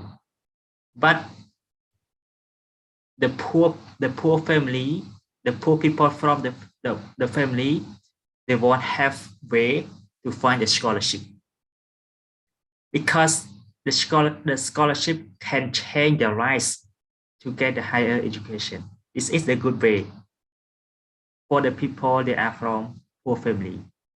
This is the issues to be in equity in educational system. The poor family, the rich family are different, but they have to get a higher education at the same time.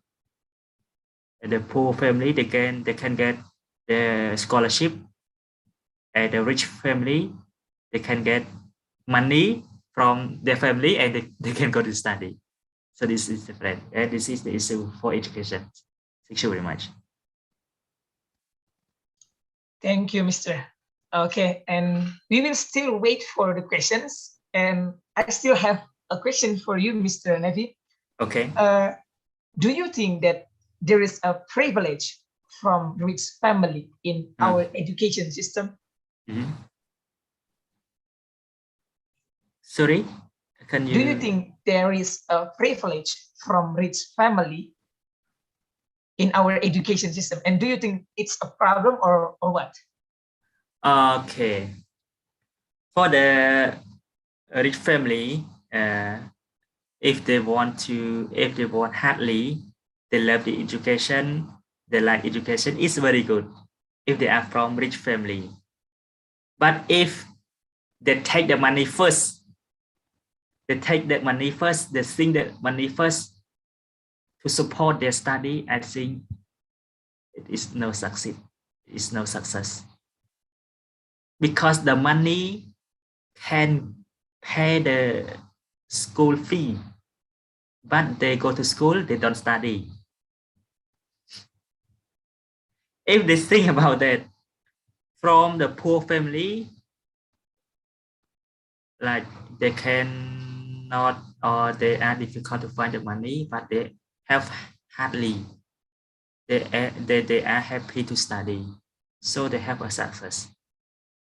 But after that, if they are from the rich family, they have money, they like study, they need education, it is a good way to develop their rights in the society.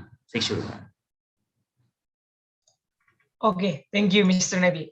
As we see that sometimes it's not about their money, it's not about rich family, it's not about poor family, but how is their spirit, how is their commitment to get education, Yes. right, Mr.? Yes. Because it's not according to our money, but how is our spirit to get the education? Yes, sure. Okay, Mr. Navi, there is also one question from our participant. She is Miss Clara. I think Miss Clara. Okay, I would like to ask, as a society that stay to teach the equity and equality education, focus on cases that have occurred, or we reproduce material or knowledge to convey to others, and why? Do you get the question, Ms. So the question refer to the material to support the teaching, right? The teaching, right? Okay. Yes. For the we said about the equity, I think we have to support from the material. Like if one country need to develop this educational system and they don't have the material to support the education, it is not a good way to develop the educational system. Like in Cambodia, we have many students. They have many students from year to years, and the Ministry of Youth have hardly to cooperate with ASEAN countries and in the world to get a sponsor from other and to support their student. Like it is a good way for the strategy, and we need to have a material like technical system, like equipment, like supporter, like other material to support their study, because it is equity to support the education system in Cambodia, and the student have a chance, have an opportunity to learn every day. Because if we don't have material to support them, the student will be hardly to study because they don't have anything to learn.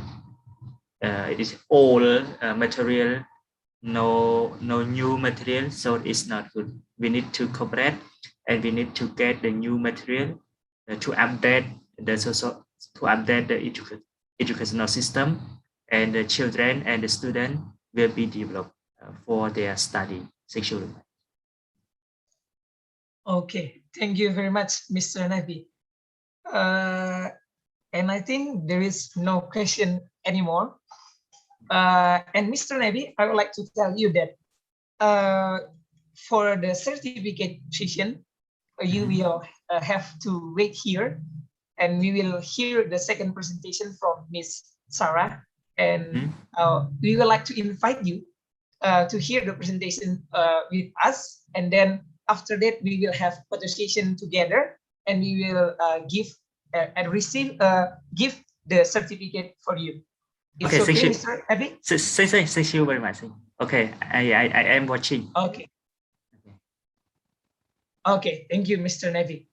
And actually, we still have around 3 minutes. And for the participants, if you still have any questions, Mr. Nabi is still here, and Mr. Nabi will answer the questions. If you guys have any questions, you can type, or you can also click raise hand, and I will call your name and you will give the questions.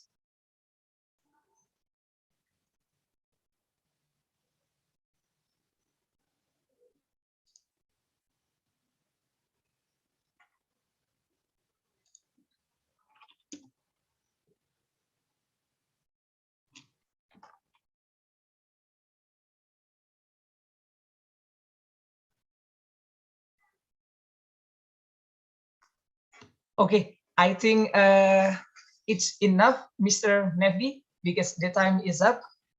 It's already 2:03. And for the second speakers, Mr. Nevi, we hope that you will still wait here, and we will give the certificate, and we will have photo session together, Mr. Nevi. Okay. Thank you, Mr. Nevi, for the presentation, which give us so many knowledgement and also inspiration about education. It gives us inspiration to try to get education again and again. It's not based on our economic, it's not based on money, but it's based on our commitment and our spirit. Thank you, Mr. Nebi. And guys, for the second speaker, we will call Mr. Sarah. But before that, I would like to read her CV.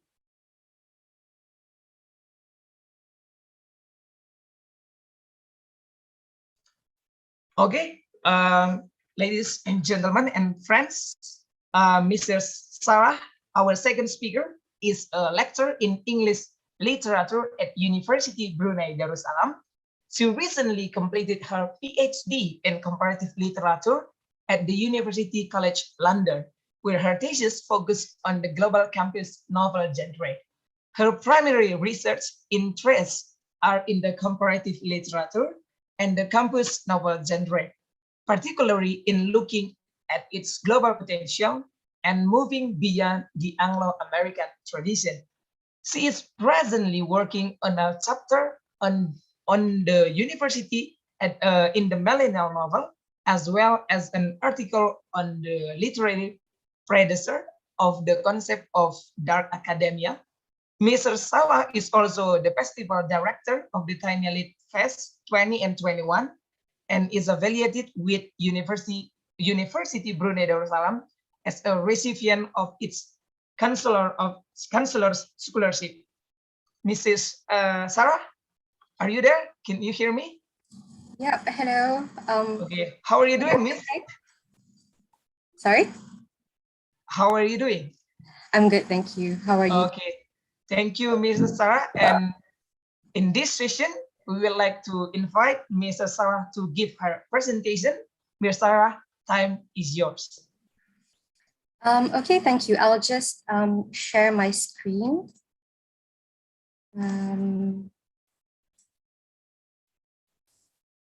Okay. Can you see the full screen on your end? At your end, sorry? Yes. Yes, you're seeing the full screen, and you can hear me okay, yes? Yep, we can hear you. Great, so I think I'll start with my presentation. So thank you, moderator, for the introduction, and thank you to Universitas Kristen Indonesia, ASEAN Week, for this opportunity.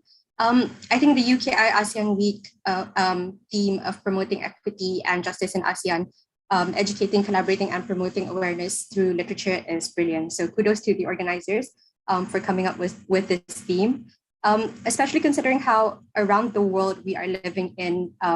Today, we are living in unprecedented times, and equity and justice, whilst these have always been really difficult areas to navigate anyway, are today increasingly more complex and varied. And I think the arts and humanities, especially the field of literature, often takes a backseat when thinking of promoting equity and justice, mainly because perspectives towards the arts and humanities today are growing increasingly more disillusioned. So it's hard to see the power of literature. It's hard to see the value of arts and humanities in affecting visible change in the face of injustice. But also because the arts and humanities, literature especially, is becoming increasingly exclusive. And I think this carries from the previous presentation by Mr. Navino. So if we think of the traditional perspective of Western arts and humanities as originating from, say, exclusive institutions in the West, such as Oxford and Cambridge, and often being offered to members of the upper classes and of people who are affiliated with certain religious institutions, there is also growing this enchantment around with people today that literature is now a subject or area that can only be afforded by the select few. So maybe not the 1%, but maybe the 10%. And supposedly decreasing job prospects for students in the arts and humanities, growing appetite for STEM subjects. So these are all examples of how literature can be seen as far from promoting equity or having a role in promoting justice in ASEAN, but also generally around the world today. But my presentation today disagrees. So the title of my presentation is Literary Communities and Collaborations in Brunei Darussalam. And I'm sure most of the participants of UKI ASEAN Week share the same sentiments, as we are all interested in the many ways, no matter how subtle, that literature is capable of affecting change and promoting equity and justice and enabling awareness and educating society today. So my presentation today touches on the ways in which literature, especially literature in English, in Brunei is developing through the growth of communities. And whilst not implicitly involved in promoting equity or justice, these communities and their efforts are the result of collaborative work. And indirectly, these efforts are affecting change in the society, as well as raising awareness on numerous issues of inequality and inaccessibility in Brunei. So this presentation will begin with a very brief overview on literature in English in Brunei, then moving on to introducing the various literary communities in Brunei and their wonderful work. I will then touch on the collaborative aspects of these organizations and their work, and finally ending with a return to the theme of UKI's ASEAN Week, which is promoting equity and justice in ASEAN, educating, collaborating, and promoting awareness through literature. So just a really brief overview of the state of literature or English literature in Brunei. So literature in English in Brunei is still a growing area. And this is not to say that English literature in Brunei is new, but that English literature or Anglophone fiction in Brunei is actually quite recent and sparse. And one of the research that has been done by colleagues at University of Brunei Darussalam is in tracking the growth of Anglophone fiction in Brunei. And we can see that it's a contemporary area. So if you can look on, so what we have on the screen is an appendix that tracks from 2009 and 2015. And this appendix is from Katrina Muhammad Daud, Grace V.S. Chin, and Maslin Jukim's chapter on contemporary English and Malay literature in Brunei, a comparison, which was published in 2016. And this paper shows latest developments until 2015. And there have been new additions and new Anglophone Bruneian fiction since then. But we can also note that it's very contemporary. So one notable text which have been published since then is Dr. Katrina's own novel, Fisherman King, which was published in 2020. But I would argue that English literature in Brunei is an example of writing culture not being equivalent to the reading culture. So while Brunei does not have loads of literature in English, there's not a lot of writings or works of fiction or poetry in English. There is actually a huge reading and literary community in Brunei.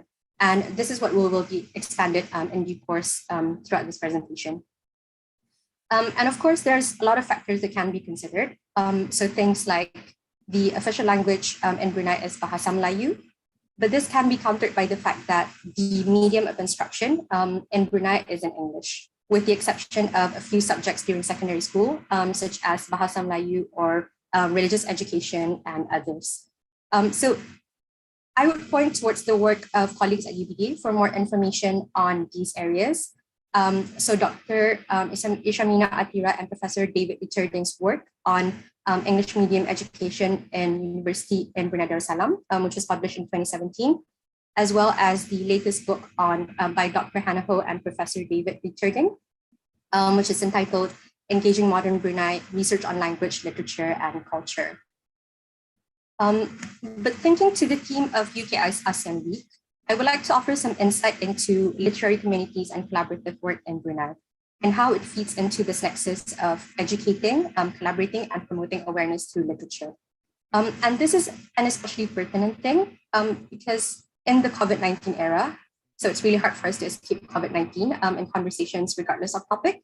And literature as vehicle for promoting equity and justice in Brunei is linked to how literary communities have been coming together in recent years and more recently contributing to national efforts in combating the effects of COVID-19 in Brunei.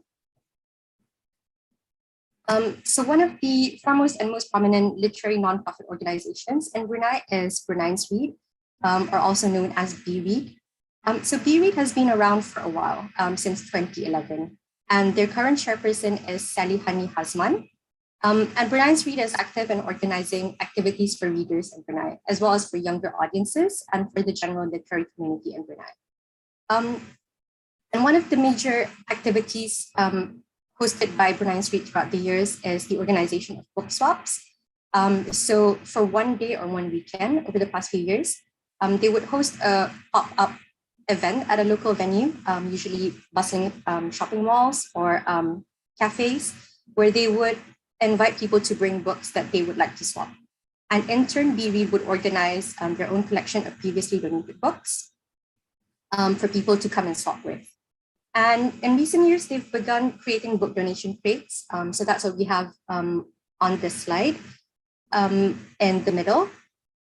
So these donation crates or points are located in local cafes and venues.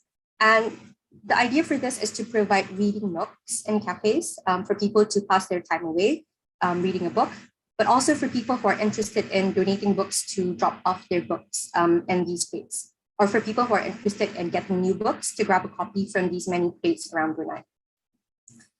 So this is a really familiar concept, I think, around the world.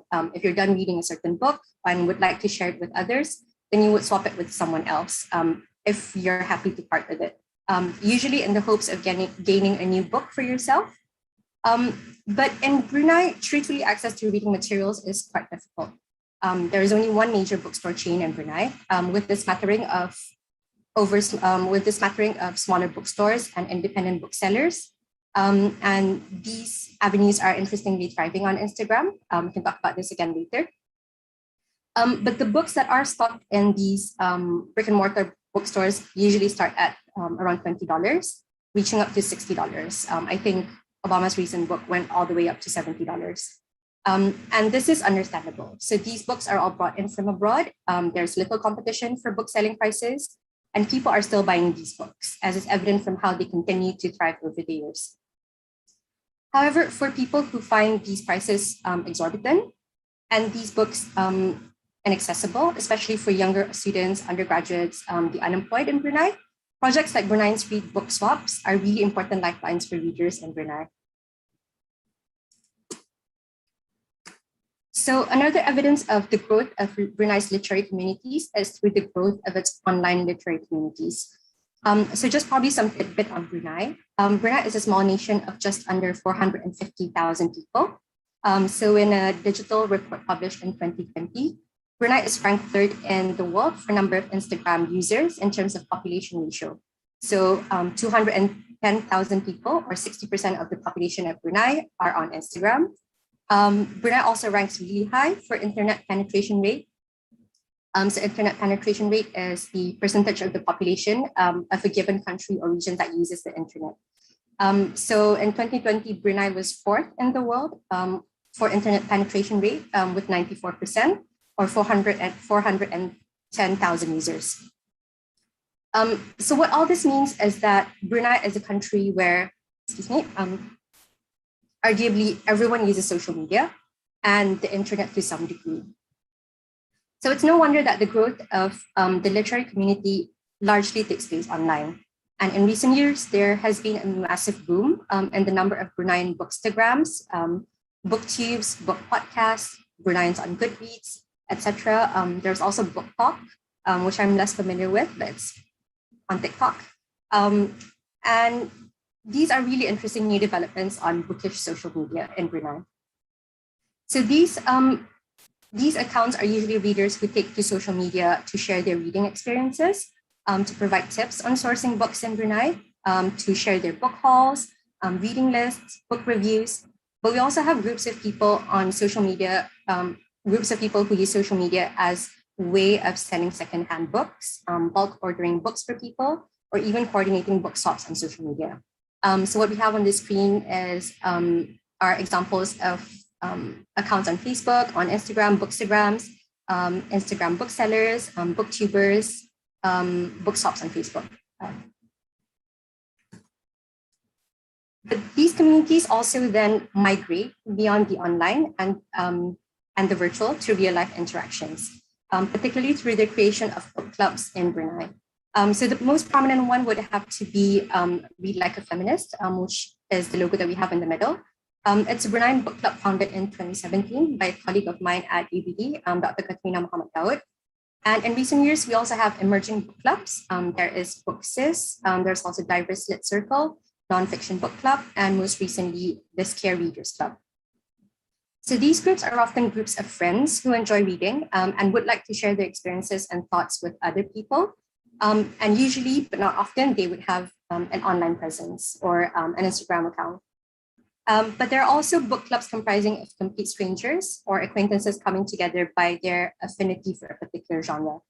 So Scare Readers Club specializes in horror reads, Nonfiction Book Club specializes in nonfiction. And additionally, we also have other examples of literary communities and their output in Brunei. So we have examples of theater festivals. There was a national theater festival in Brunei held in for a weekend at the end of July 2020. And we also have independent publications. So these are often online publications or zines, such as Songket Alliance or Janji Journal, which was published by Brunei writers. So in 2019, all these communities came together to create a literary festival called the Tiny Lit Fest, or TLF, which is the short form that I'll probably be using throughout the presentation. So TLF was organized by Hardwright Co., a local publishing company in Brunei, and spearheaded by Dr. Katrina at UBD, alongside Waida Ishak of Hardwright Co.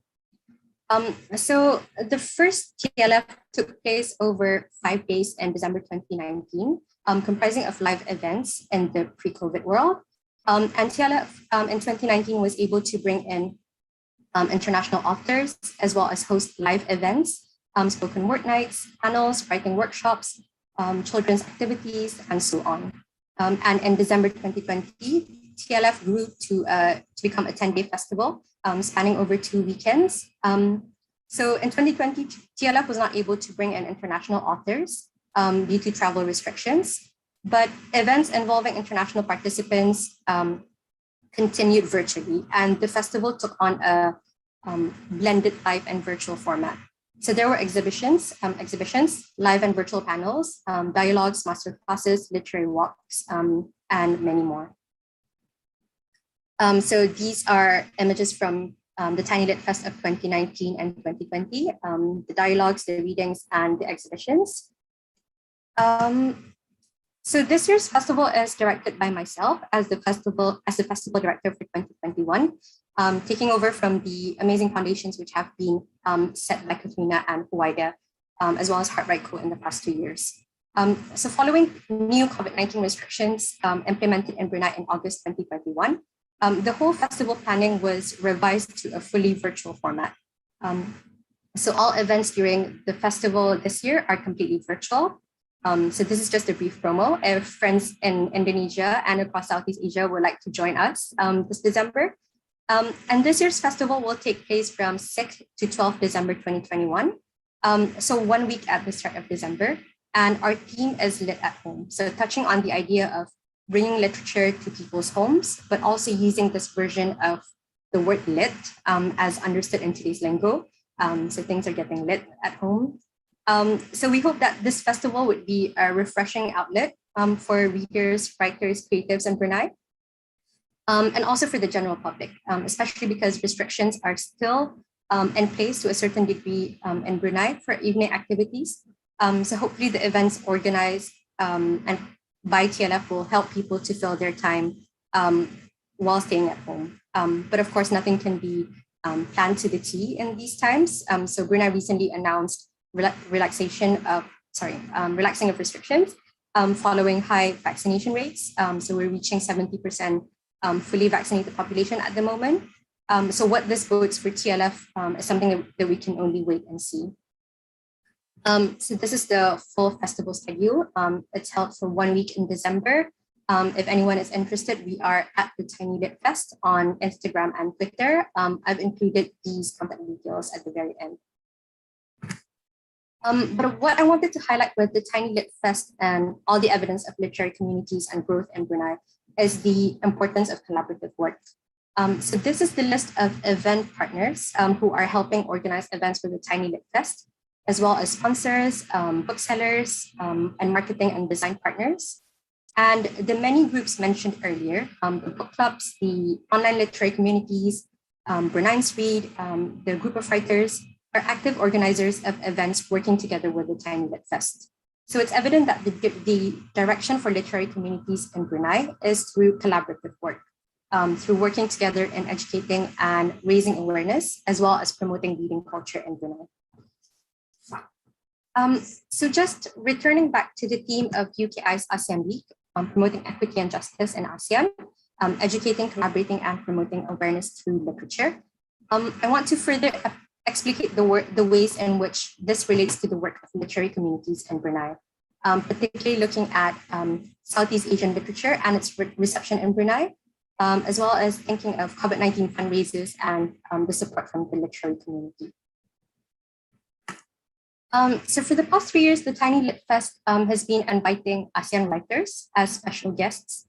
In 2019, TLF had Malaysian young adult author Hannah Alkaf, as well as Mina V. Esguerra, who is a romance novel writer from the Philippines.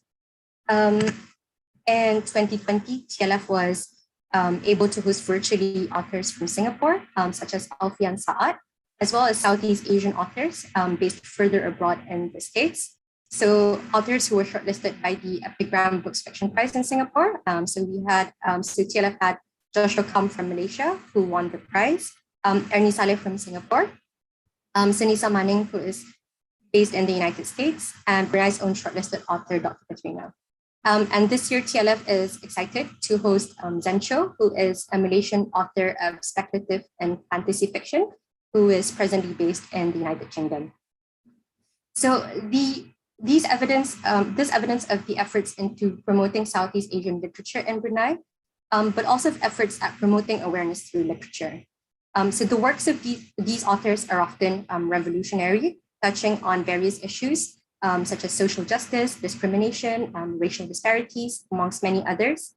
And by hosting these authors to come and talk about their work to the Bruneian public, the literary community in Brunei is introduced to these insights through literature, and particularly fiction. And it's also a symbiotic relationship. So the audience learns from both reading the author's works and discovering these emerging authors, as well as listening to their dialogues. And the audience is also able to interact during the Q&A sessions and share their own curiosities and thoughts about the many issues in these many works. Now, in addition to dialogues and interactions across Southeast Asia, literary communities in Brunei are also cognizant of these issues as they pertain to Brunei. So early on in my presentation, I highlighted the amazing work that's being done by Bruneians Read in providing book access and enabling circulation of books within society. So when the second wave of COVID-19 hit Brunei in August 2021, and we were faced with new restrictions, especially stay-at-home and work-from-home advisories, Bruneians Read was keen to continue providing book access to readers in Brunei. And because people were not allowed to dine in restaurants or cafes, hence restricting their access to Bruneians Read book crates, the alternative is to send these books via post. So what the Tiny Lit Fest has been doing in collaboration with Bruneians Read is to set up a system where interested participants would pay Brunei dollars, 10 Brunei dollars, where $4 would be used to fund the speed post service to send a copy of a book direct to the recipient's home. And the remaining $6 would be collected as part of a donation fund to the Brunei National COVID-19 Relief Fund. And the books sent out are all secondhand, pre-loved books, which have been amassed previously by Bruneians Read from prior donations and now sent to new owners across Brunei. And together, Bruneians Read and the Tiny Lit Fest have been wrapping and posting these books out to contributors across Brunei, also ensuring that the funds are going to the right places. And starting in October, getting funds and materials for setting up mini libraries. More on the mini libraries in a bit. So on the screen are the posted book packages. So these are packages sent by myself as a Tiny Lit Fest representative. They're not as artistic as the ones done and posted by Sally of Bruneians Read, who is way more creative with her packaging. But yeah, this is how the book drive to you packages look. And to date, we've been sending out a total of 120 books. And these are the things included in the book post. So we also include a free bookmark and a letter of appreciation for the contributors' donation. So early on in the presentation, I mentioned the importance of providing book access and enabling book circulation in Brunei, essentially providing opportunities for people to get books in Brunei. Because we think that it's hard to improve a reading culture when access to books is limited. But we can also go on a brief tangent. So if we think back to statistics showing Brunei's high internet penetration, so a lot of reading activities in Brunei is also taking place online, so using Kindle, reading ebooks and EPUBs. But it's also nice to continue providing access to hard copies. And this is one of the ways in which Bruneians Read continues their effort, especially in times of COVID-19 restrictions in Brunei. In addition to continuing book access and circulation, the book drive to you also enables tangible monetary contributions to aid the nation's ongoing battle against inequalities and problems brought about by COVID-19. So remaining proceeds from donations of 10 Brunei dollars for each book will go to supporting various COVID-19 funds. In September, we started by donating these proceeds to the Brunei COVID-19 Relief Fund. We were able to collect Brunei dollars 426 Brunei dollars to donate to the COVID-19 Relief Fund, and on the screen is the proof of donation, which was sent to all the contributors. Starting in October, we began collaborations with various local organizations, such as La Vida Brunei, Single Mama Speaks Brunei, and Little Bamboo Brunei, to create mini libraries and national COVID-19 isolation centers in Brunei. So one of the key things that we wanted to do with mini libraries is to provide an educational facility for COVID-19 patients, but also entertainment, especially for younger patients. So we were spurred by the image of young patients lining up to get allocated activity kits and toys, donation to the isolation centers. So these are really young children who are separated from their families and unfortunately will have to endure a quite traumatic experience alone as a young child. So to add to these efforts of providing ways to pass the time, Brunei Street and the Tiny Lit Fest came up with this idea of setting up mini libraries and isolation centers. In this November, we are reviewing our cause. So if initially there was a rise in young patients, we are now seeing rise in adult patients, especially migrant workers in Brunei. And this month's funds are geared towards purchasing multilingual as well as nonfiction books. We are hopefully helping ease the hardship of these patients, but also continuing access to books for people in Brunei. So just a brief, or not so brief, overview of how literature in Brunei is growing through the development of literary communities and growth of collaborative work, in turn raising awareness and educating the public on social issues in Brunei, but also across ASEAN, Southeast Asia.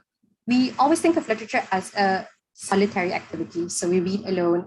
The stereotype is that literature aficionados, writers, readers are introverts who love cozying up with a book alone at home. But I guess we also live in a society, so communities are really important. And as is evident in the case of Brunei, people are important, and a lot of really brilliant work and amazing things can happen when communities come together. So I think I would just end on that note. I hope I'm okay for time. So here are my contact details, both under my work as lecturer at Faculty of Arts and Social Sciences at University Brunei Darussalam, as well as the festival director for the Tiny Lit Fest. Thank you. Wow, thank you, Mrs. Sarah, for your presentation. I think it's great. Should I stop sharing screen or? Sorry? Should I stop sharing my screen? I think I should. It's okay. It's okay. You Okay. can stop. You can stop. It's okay. Okay. Okay. Thank you, Mrs. Sarah. I think your presentation is so great and gives us so many acknowledgement for me personally and for the participant, I hope. And in this session, we will hear and we will try to ask you about any question.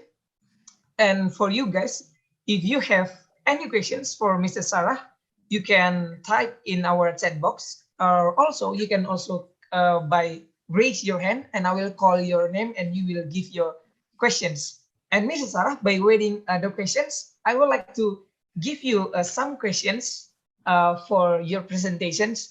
And I think the programs in Brunei Darussalam is so great about English literature, and also how do they to increase reading habit, especially like bookish social media, Bruneians read, and also the festival that you were also as the director, right? And in this time, I would like to ask you that, is the progress of the globalization become a threat or become an opportunity for the young generation in Brunei Darussalam? Thank you. Can you? Okay. Yep. Oh wow. Okay. So it's basically globalization, threat or opportunity. Yeah. So I think I'll just try to work my way through this question. So I think Brunei, as is Indonesia, is an island, not an island nation, but we are part of an island. We're situated in an island, and Jakarta is an island nation. And it's always really hard. The idea with island nations is that you never want to be isolated. No man is an island. So I'm done.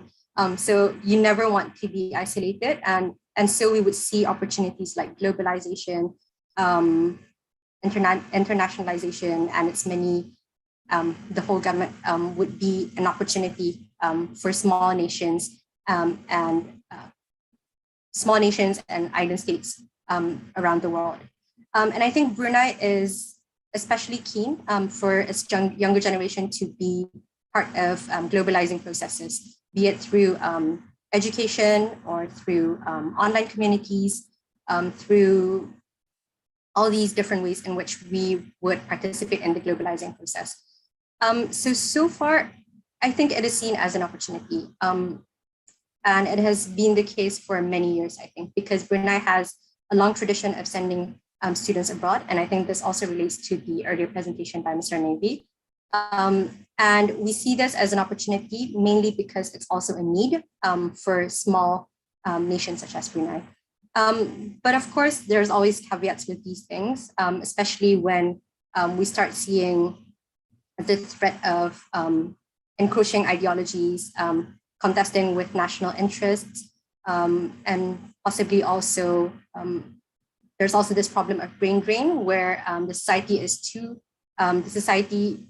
leaves. Sorry, the best and the brightest of the society leaves and refuses to come back. So they participate in the globalizing process, and they refuse to return with the knowledge that was that they've obtained abroad. So those are the pros and cons of globalization, I think, in terms of thinking of how it's an opportunity, but also possibly a threat in the future for the younger generation. Okay, thank you for the answer, Mrs. And there is a question in our chat box, and I would like to read the question for you. It is from Miss Nadia. The question is, I would like to ask, what is the main goal for celebrating the Tiny Lit Fest? Thank you. Okay, thank you for the question. So I think the goal, I can't speak for the previous organizers. I think they would have their own goals and objectives when they started the Tiny Lit Fest in 2019. But I think what remains constant throughout the years, be it in 2019, 2020, or 2021, as organized by myself, is this: we want to celebrate local literary efforts. So, as earlier mentioned, the official language in Brunei is Bahasa Melayu. So I think that's to an extent equivalent to Bahasa Indonesia. And because English language is not celebrated as the official language, it's really rare for us to have events celebrating literature in English in Brunei. So Tiny Lit Fest is one of those opportunities where all these literary communities who are keen on celebrating literature in English would come together to promote these lesser known local literary efforts, local English literature efforts and works. So yeah, so that's one of our main goals. That's constant throughout the years, I think. Okay, thank you, Mrs. Sarah. And we will still wait for the questions. And for all the participants, if you have any questions, I would like to remind you that Mrs. Sarah is still here. You can ask any questions that you like to ask. It's about Brunei Darussalam English literature, or maybe the Tiny Lit Fest. And also you can type the questions in our chat box, or maybe you can click the raise hand icon in our Zoom, and I will call your name. And by waiting, there is the questions from Mr. Finakat Molama. Yes, please, time is yours. You can ask the question. Hello, Miss Sarah. I want to ask about Bruneian poetry. Yesterday I got a task to present Brunei poetry, and I go to internet and searching about poetry, Brunei poetry, but I can't get much poetry on internet. So my question is, maybe you have suggestions, because I know that Brunei have so many poetry, and the people of Brunei call it sajak. But there is no much poetry on internet. So you have a suggestion maybe? Thank you. Okay, thank you, Mr. Finakat. I'm always happy to share these insider information coming in from Brunei, especially if these information are difficult to find on the internet. So I think Bruneian poetry, there is an abundance of Bruneian poetry in Bahasa Melayu. So as you mentioned, as rightly mentioned earlier, they're called sajak, or also syair. It's probably another, if that term is familiar to the audience today. So there's an abundance of Bruneian poetry in Malay, and I think these would be available if you were to contact the Dewan Bahasa dan Pustaka. So I think that's the Language and Literature Bureau in Brunei. So Bruneian poetry in Malay would be easily accessible through contacting Dewan Bahasa dan pustaka di Brunei, in Brunei. But as for literature in English or poetry in English, I think these are more recent efforts or more recent works. I would point to the work of the Brunei Writers. So the Brunei Writers is a collective of a team of writers and poets who are working constantly, who are constantly producing content in Brunei. So they, in 2020, they published the Janji Journal. It's possibly not available online, but the Brunei Writers do share snippets of their work from time to time, especially on Instagram, which is the most preferred mode of sharing creative content, I would say, for Bruneian literary communities. I would also point to the work of Heartwrite Co. So I think recently, for the whole of 2021, Heartwrite Co. has been publishing a series called Poetry and Miscellany. So okay, I should probably type these names down soon. So it's the Brunei Writers and Heartwrite Co. So Heartwrite Co. Has been publishing a series called Poetry and Miscellany by local creatives in Brunei. And these works are also available on Instagram, via links on Instagram. So these are the two that I would mention off the top of my head. And usually once you start finding these communities, you'll be able to find other literary communities in Brunei as well, especially where poetry is concerned. I hope that answers your question, Mr. Finakat. Thank you. Thank you. Thank you, Mr. Finakat, for the question, and thank you, Ms. Sarah, for the answer. And there is the question in our chat box, but I don't know it's for you or for Mr. Nevi. It's for Mr. Nevi, yeah. Yes, but because the time of Mr. Nevi has been up, and I would like to ask the question for you first, and maybe I will ask for Mr. Nevi also.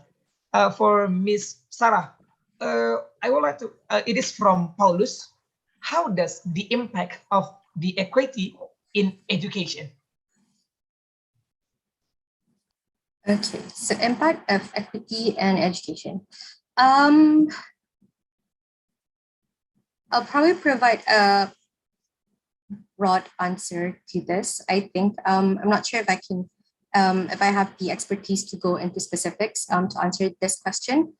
But I think the impact of equity and education in Brunei is, so just to clarify, so equity is in providing equivalent, not just equivalent access for people, but also in varying the amount of tools or materials that would be needed in order to attain a level playing field for all. So in terms of education in Brunei, I think the organization of scholarship schemes by various organizations, governmental as well as non-governmental, is really important in enabling equity in education in Brunei. So with these scholarship schemes, students are given the opportunity to pursue their studies up to at tertiary education level, so at university level. So be it in Brunei, but also abroad. So with these scholarship schemes, students are required to attain to reach a certain required level of qualification. So with usually we call it A levels in Brunei. So you would need to attain a specified requirement for O levels and A levels in Brunei. And if you qualify for these requirements, then you would be eligible for these scholarship schemes. And these schemes are regardless of social class, regardless of religion, regardless of social status in Brunei. So that's one way of providing equity in education in Brunei, by making sure that through merit, students would be able to study all the way up to tertiary level, up to university level. So I hope that's a very broad answer, but one of many ways in which equity is achieved in education in Brunei. Okay, thank you, Mrs. I hope it can answer the question for Mr. Paulus. And I think I'm sorry first, because I would like to ask to Mr. Nevi also, Mr. Sarah. How about your opinion, Mr. Nevi? how does the impact of the equity in education?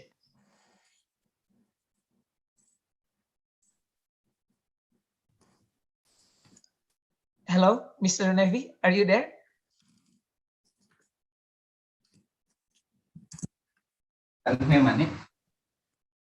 Hello, hello. Okay. Can you hear me? Okay. Yes, yes. Come on. You can answer the question. How does the impact of the equity in education, or maybe especially in Cambodia? Okay, thank you very much for your question. I think the impact of education, because we focus on the equity in education. I would like to say in educational system in Cambodia, like we know like equity is a positive impact for educational system in Cambodia. I said if the educational system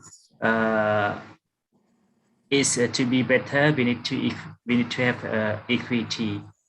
Like in Cambodia, we have many factors to support, and we need to be equity. And for the educational system, will be better like that. And I think equity is very important for develop the educational system. Like in Asean country, may do like that because we need to equity to support the educational system to be better and to be improved together. Thank you very much. Thank you, Mr. Nevi. And Mrs. Sarah, we still have 2 minutes, and I think there is no question actually in our chat box. But from me, I still have some questions that I'm so interested in your programs. It's about mini libraries in national isolation centers. I would like to ask you about what kind of libraries will the tiny fest make, and how they can keep moving in the progress of globalization. And by the way, in Indonesia, we see that many children spend their time by using TikTok or Instagram, and I think it's a great movement in Brunei Darussalam by making mini libraries. Thank you, Miss Sarah. Okay, thank you. Yeah, so we're really excited for the opportunities that these mini libraries can provide to younger audiences, younger patients in national isolation centers, especially because it's just a way of encouraging reading culture and providing an outlet for younger patients in the national isolation centers. In terms of how these projects would keep moving, or the sustainability of these projects, so we are aware that these national isolation centers will dwindle in numbers in the coming months, especially with reduce in number of patients, which is a very good thing. So what we have planned for these mini libraries is in carrying these materials forward to wards and to hospital wards across Brunei. So we already have in plan the next stage for these mini libraries is for them to be transported to a hospital ward in our district in Brunei Muara, as well as looking at other hospital wards across Brunei that would be interested in setting up these mini libraries as way of providing outlet for their patients in the future. So that's the future that we would imagine for these mini libraries beyond their current tenancy at in these national isolation centers. Wow, I hope and I think the programs of the Tiny Lit Festival, all the programs, I hope it will be a success and it can give positive impact for young generation in Brunei Darussalam and also in whole the world. Okay, and thank you very much. Wow, thank you. And I think the time is up. I would like to thank you to Mr. Sarah and to Mr. Navi. I would like to apologize if there is any mistakes that I make. I do apologize. And in this session, we will deliver and present the certificate for each speakers. And for the first, we would like to deliver and present the certificate for Mr. Navi Noh. Untuk panitia, apakah sudah bisa?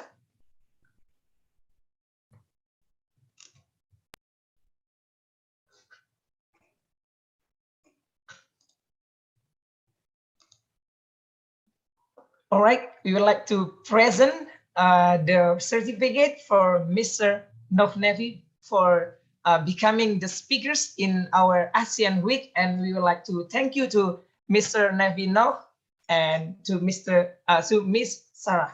And here's the certificate of appreciation for Dr. Sarahana Haji Ahmad Ghazali, PhD. We would like to thank you for 2 speakers. And once again, I would like to apologize if there is mistake. And thank you very much. And for ASEAN Week. Okay, thank you. And for the last session, we would like to have photo session together. Untuk panitia bisa dipandu.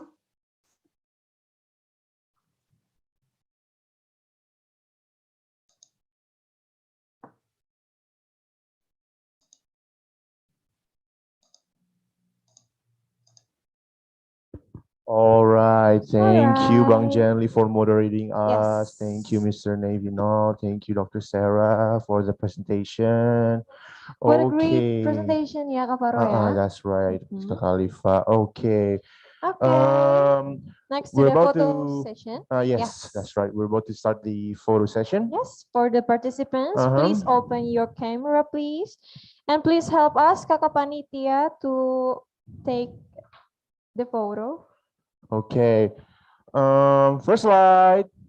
3, 2, 1. Chocolate. Second slide. 3, 2, 1. Chocolate.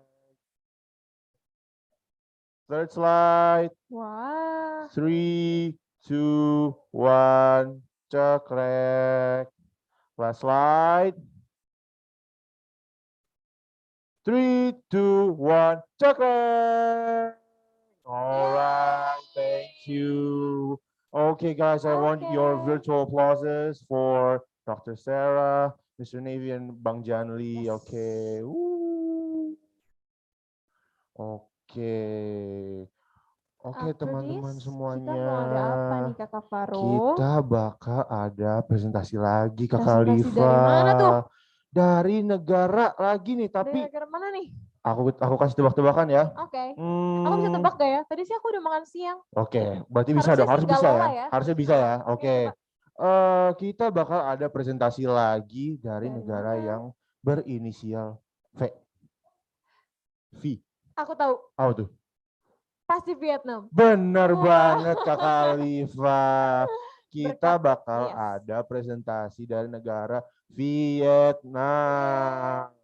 Teman-teman jangan lupa ya untuk mengisi link absensinya supaya terdaftar kalau teman-teman hadir di hari ini. Bener nggak Kak Khalifa? Biar dapat e-certificate juga. Bener banget Kak Khalifa gitu. Oh iya, teman-teman juga jangan lupa ini ya, kita tuh harus memperhatikan nih presentasinya karena sebentar lagi setelah apa tuh?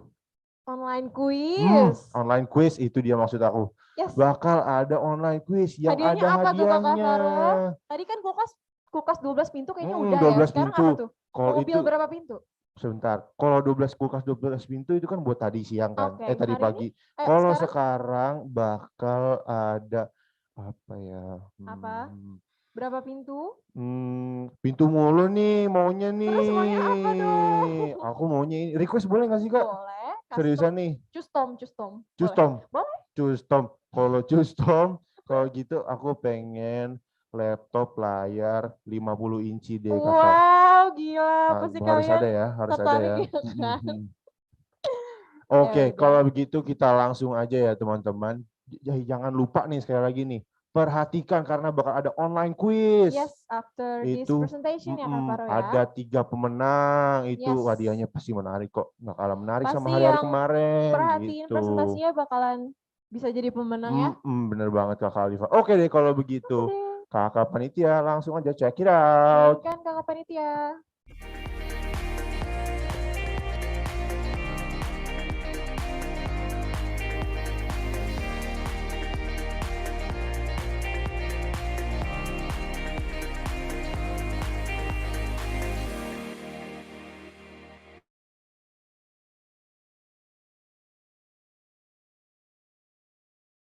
Hello everyone, my name is Roberto Miti Pasanea. I'm 18 years old and I'm a part of Group Vietnam with Marcus Dopur, Richie, Esther Simanjuntak, Ipo Cornelius, and Matthew Arthur.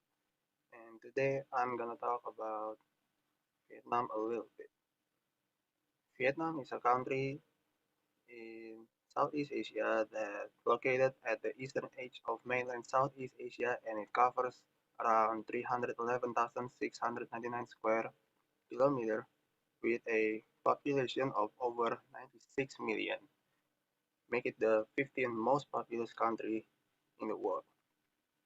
Vietnam borders China to the north, Laos and Cambodia to the west, and shares maritime borders with Thailand through the Gulf of Thailand and the Philippines, Indonesia, and, and Malaysia through the South China Sea. Its capital city is Hanoi, and its largest city is Ho Chi Minh City. Its national language is Vietnamese. 73.7% of its population decided not to be religious, meanwhile 14.9% are Buddhism, 8.5% are Christian, 1.5% are Wahhabism, 1.2% are Caodaism, and 0.2% are other religions. The name Vietnam is a variation of Nam Viet, name that can be traced back to the Trieu dynasty of the 2nd century BC. The term Viet in early Middle Chinese was first written using the logograph for an axe in oracle bone and bronze inscription of the late Shang dynasty, and, later as at that time it referred to a people of chieftain of the northwest of Shang. In the early 8th century BC, a tribe on the middle Yangtze were called the Yangyu, a term later used for the people further south. Between the between the 7th and 4th centuries BC, Yu Viet referred to the state of Yu in the lower Yangtze basin and its people. The form Vietnam is first recorded in the 16th century oracular poems Sam Trang Trinh. The name has also been found on 12 steels carved in the 16th and 17th century, including one at Bao Lam Pagoda in Hai Phong that dates to 1558. In 1802, the Nguyen Phuc An established the Nguyen dynasty. In the second year of his rule, he asked the Jia King Emperor of the Qing dynasty to confer on him the title King of Nam Viet or Nan Yu after seizing power in Annam. The power refused because the name was related to Zhao Tuong Nanyu, which included the region of Guangxi and Guangdong in southern China. The King Emperor therefore decided to call the area Vietnam instead. Okay, that's it about Vietnam from me. I hope you guys have a great day, and for the next part, I'm gonna leave it to Marcus.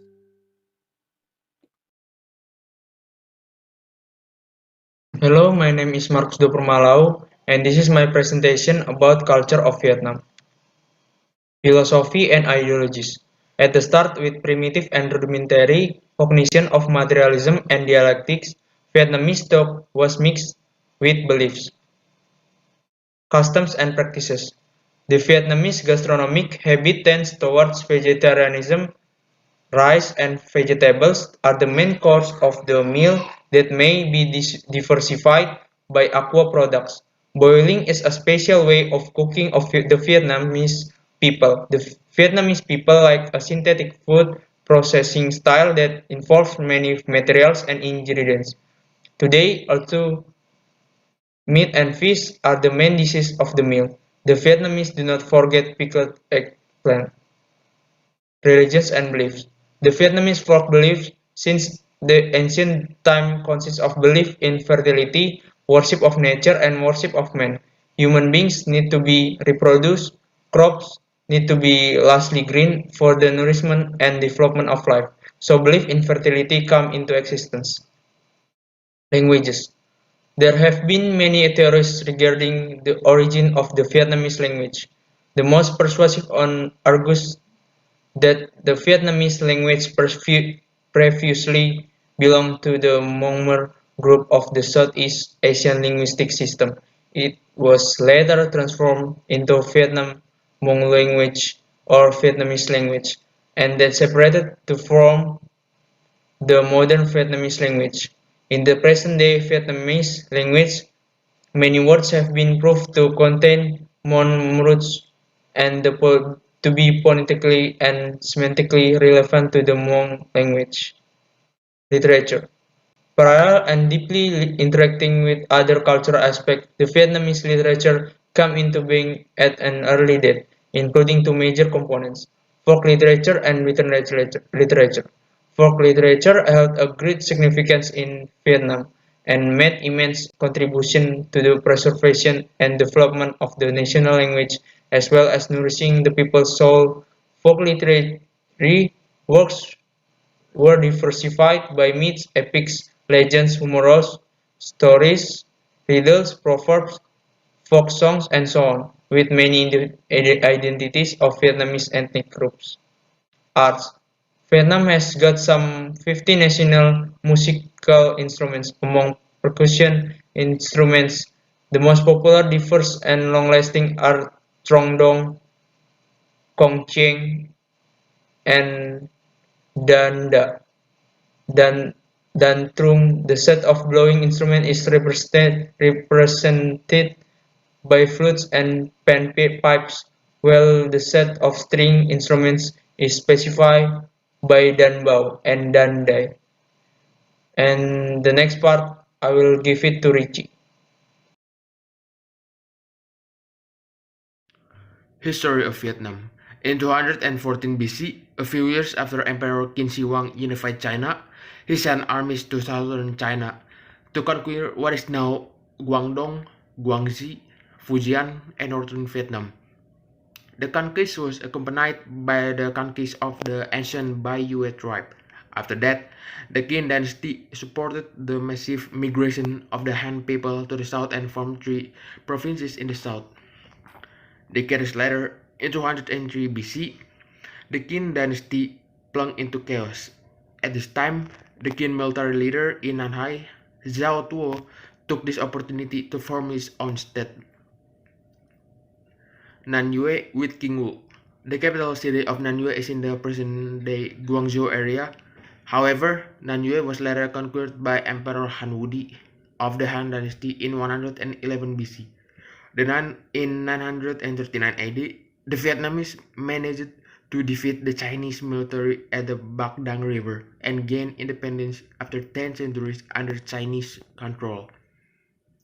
They gained complete autonomy a century later during the reign of the Tran dynasty.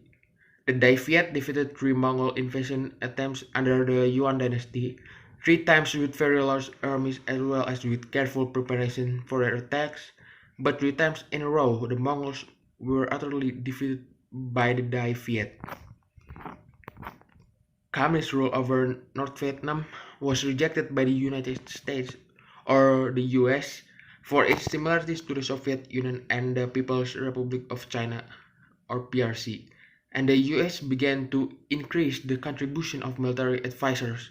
Even the Soviets supplied soldiers and weapons to strengthen the communist military. The North Vietnamese troops failed in an attempted invasion of the South in the 968 Tet Offensive, and the war soon spread to neighboring Laos and Cambodia. With casualties amounted, the US began transferring the task of fighting to the South Vietnamese military in a process known as Vietnamization. Vietnam was able to hold on. On April 13, 1975, formally united with the North under communist rule as the Socialist Republic of Vietnam on 2 July 1976. In a historical turn in 1986, the Communist Party of Vietnam implemented a free market reform known as Doi Moi or renovation, with state power remaining unchallenged, private ownership of agriculture and enterprises, deregulation and foreign investment were spurred. Vietnam's economy achieved rapid growth in agricultural and industrial production, construction and housing, export and foreign investment. Vietnam is now one of the fastest growing economies in the world. For the next part, I'll leave it for Esther. Thank you. Hello everyone, it's me again, Roberto Mitio Pasanea. I am taking over Esther's place to talk about gender equality in Vietnam. So, Vietnam has already taken steps to address some of the sources of gender inequality. Today, almost half its small business entrepreneurs are women. Participation in the labor force is almost level, making it one of the highest rates in the world. The literacy rate among women is 92%. Female graduates account for over half of the bachelor's degrees awarded in the country. Women have prominent roles in science and technologies, and percentage of women in engineering careers has increased. But there's still numerous issues that requires improvements. Household chores remain the primary responsibilities of women, especially mothers, and more attention is needed in social services, which can alleviate the burden of caregiving and housework on working women. The first actor in the tri-sector effort to encourage gender balance is the government, which must build on ongoing to create gender parity. The relative success in bringing highly skilled women into the workforce is partly a result of family-friendly laws that support child care and maternity programs.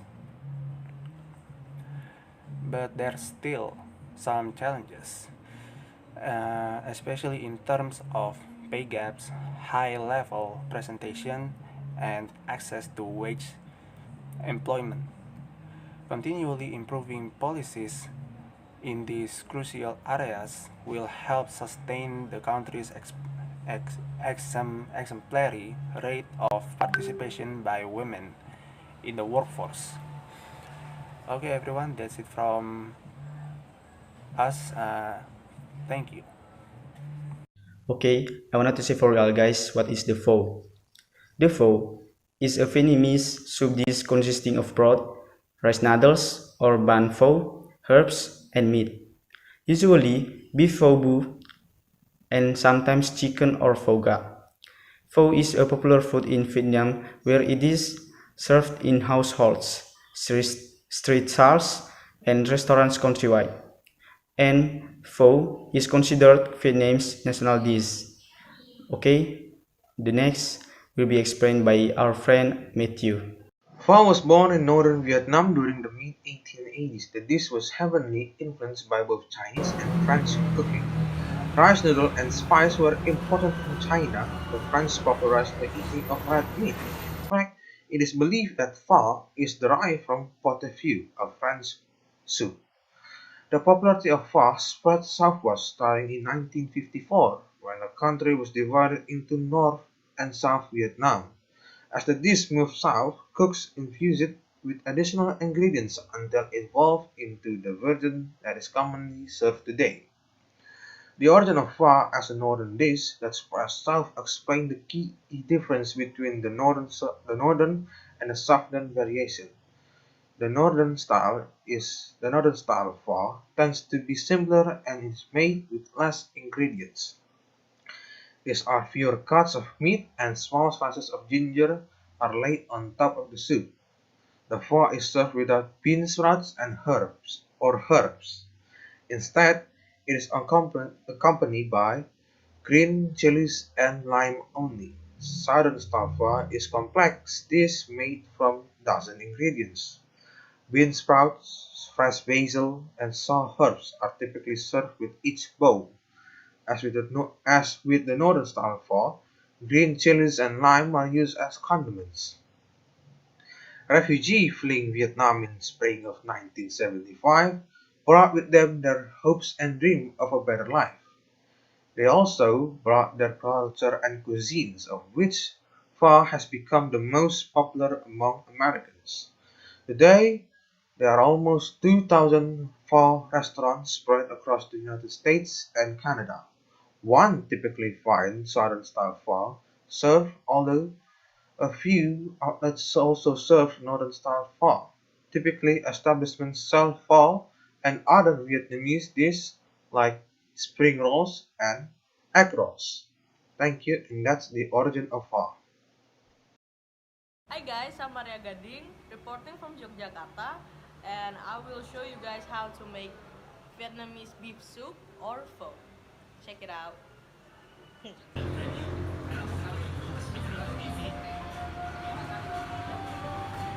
Experience the magic of one of the greatest noodle soups in the world with this easy to follow traditional Vietnamese pho recipe. The broth, the main character of this whole story. Okay, so how do we make the broth? Number 1, wipe pot clean, bring 3.5 liters water to boil. Add bones and brisket, onion, ginger, and spices. Add onion, ginger, spices, sugar, and salt. Water should just barely cover everything. Cover with lid, simmer for 3 hours. Remove brisket. Should be fall apart and tender. Cool, then refrigerate for later. And then simmer remaining soup under covered for 40 minutes. Strain the broth into another pot. Discard bones and spices.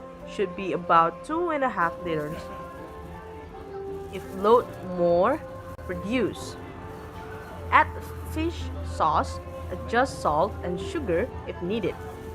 Broth should be beefy, fragrant with spices, savory and barely sweet. After we make the broth, let's prepare the rice noodle per packet just prior to serving. And then place the noodle in bowl, top with raw beef and brisket or any kind of beef you want. And then we ladle over the hot broth. And then we serve the toppings on the side. And then voila! That's how you make a bowl of pho. Thank you very much and enjoy your pho.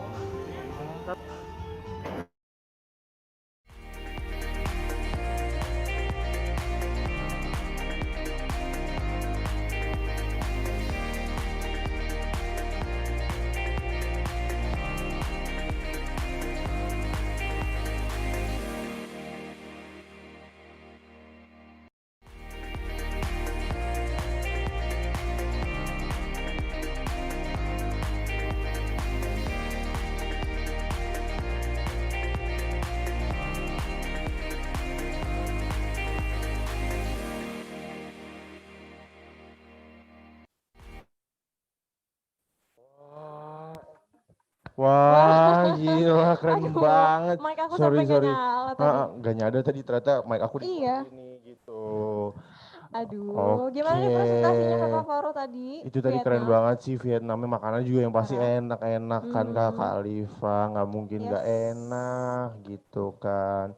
Oke deh kalau Oke. begitu Kak Alifa, kita sebelum kita lanjut ke sesi selanjutnya, aku mau lihat dulu nih teman-teman kita yang di rumah ada siapa aja nih yang on Masih cam, semangat gak yang ya? masih semangat, yang masih aktif. Aku pengen lihat nih, ayo. Masih open cam gak ya? Widih, Kakak lumayan Cahaya kayaknya baik. paling Oh ini nih, ya.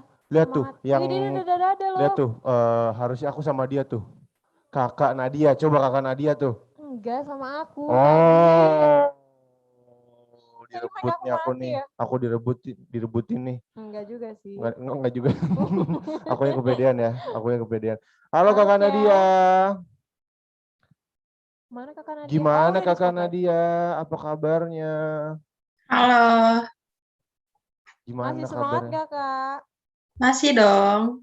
Jelas mantep ini. Aku sama kakak Nadia sama-sama orang Manado loh. Widih, keren. Makanya kemarin tuh juga gak kalah oke sama kita pada hari ini, Rifa gitu. Keren MC, keren. Makasih kakak Nadia. Oke, kita lanjut cari yang lain yuk. Makasih kakak Nadia. Siapa yuk, nih? Kita Cowok cari deh, lagi. aku minta Cowok deh cowok boleh. deh. Oke. Siapa ya? Ada Siapa gak ya? Next slide deh boleh. Ini pasti pada deg-degan nih supaya nggak dipilih sama kita nih. Waduh, banyak banget yang off cam. Coba nyalain dulu deh. Nyalain dulu yuk on cam yuk, bisa ya semuanya. Ini aku ada satu yang aku Siapa tuh, Kak? eye catching banget gitu. Oh, eye catching. Siapa tuh? Mas Ivo boleh. Wih, Mas Ivo ternyata dipikiran ke Khalifa. Oke. Iya, Mas nih, Ivo. aku sama Mas Ivo satu grup tutor nih sama dia nih. Wah, gimana nih Mas Ivo? Mas Ivo, apa kabar? Baik, sehat. Baik. Masih semangat? Harus lah ya pasti. Wih, masih ini. Mantap itu. Wih, laki sejati. Coba harus dites dulu. Gitu. Coba Mas Ivo. Udah, sekali aja. Iya, sekali aja. Laki gitu. Laki. Mantap.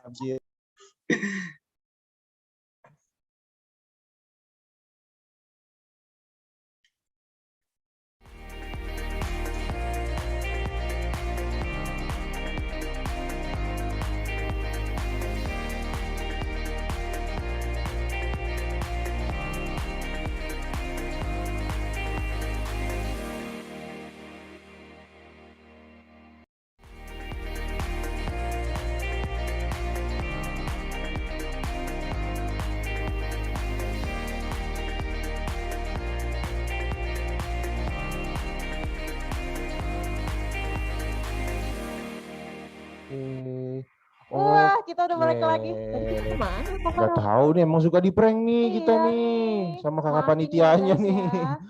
Oke deh, kalau gitu kita langsung lanjut ke sesi berikutnya ya. Tadi kan kita udah menyapa nih teman-teman yang di rumah. Kita langsung aja mau online quiz. Pasti kalian pada udah nungguin kan? Iya lah, orang ada hadiahnya, mana mungkin nggak nungguin. Siapa yang nggak mau Gitu hadiah? kan, bener banget ya Kak Alifa. Yang pasti yang merhatiin tadi presentasinya bakal bisa jawab semuanya nih. Betul banget. Nah, untuk mau join bisa langsung aja. Join myquiz.com. Masukkan kode yang sudah tertera di layar yaitu 879704. Boleh kakak panitia dibantu teman-teman pesertanya di chatbox. Kakak panitia. Ini pasti teman-teman yang udah merhatiin udah semangat banget nih. Nggak sabar. Pasti mereka udah nggak sabar juga kan buat balap-balapan. Bener banget kakak buat Alifa. balap-balapan dapetin hadiahnya kakak. Hadiahnya dong. Ada laptop 50 inci. 50 inci, benar. Laptop sebesar TV. Karena kan zaman sekarang tuh udah futuristik banget kakak Alifa. Nggak boleh ketinggalan zaman. Oh, kita lihat udah berapa tuh yang join kakak Faro? Wah, udah 17. Wih, cepet banget 18. Wah, gila. Baru juga mulai. Udah ada kakak Leviani. Apa tuh? Servis HP PGC. Dari sana dia tetap ikutan loh. Keren banget nih abang-abang counternya nih.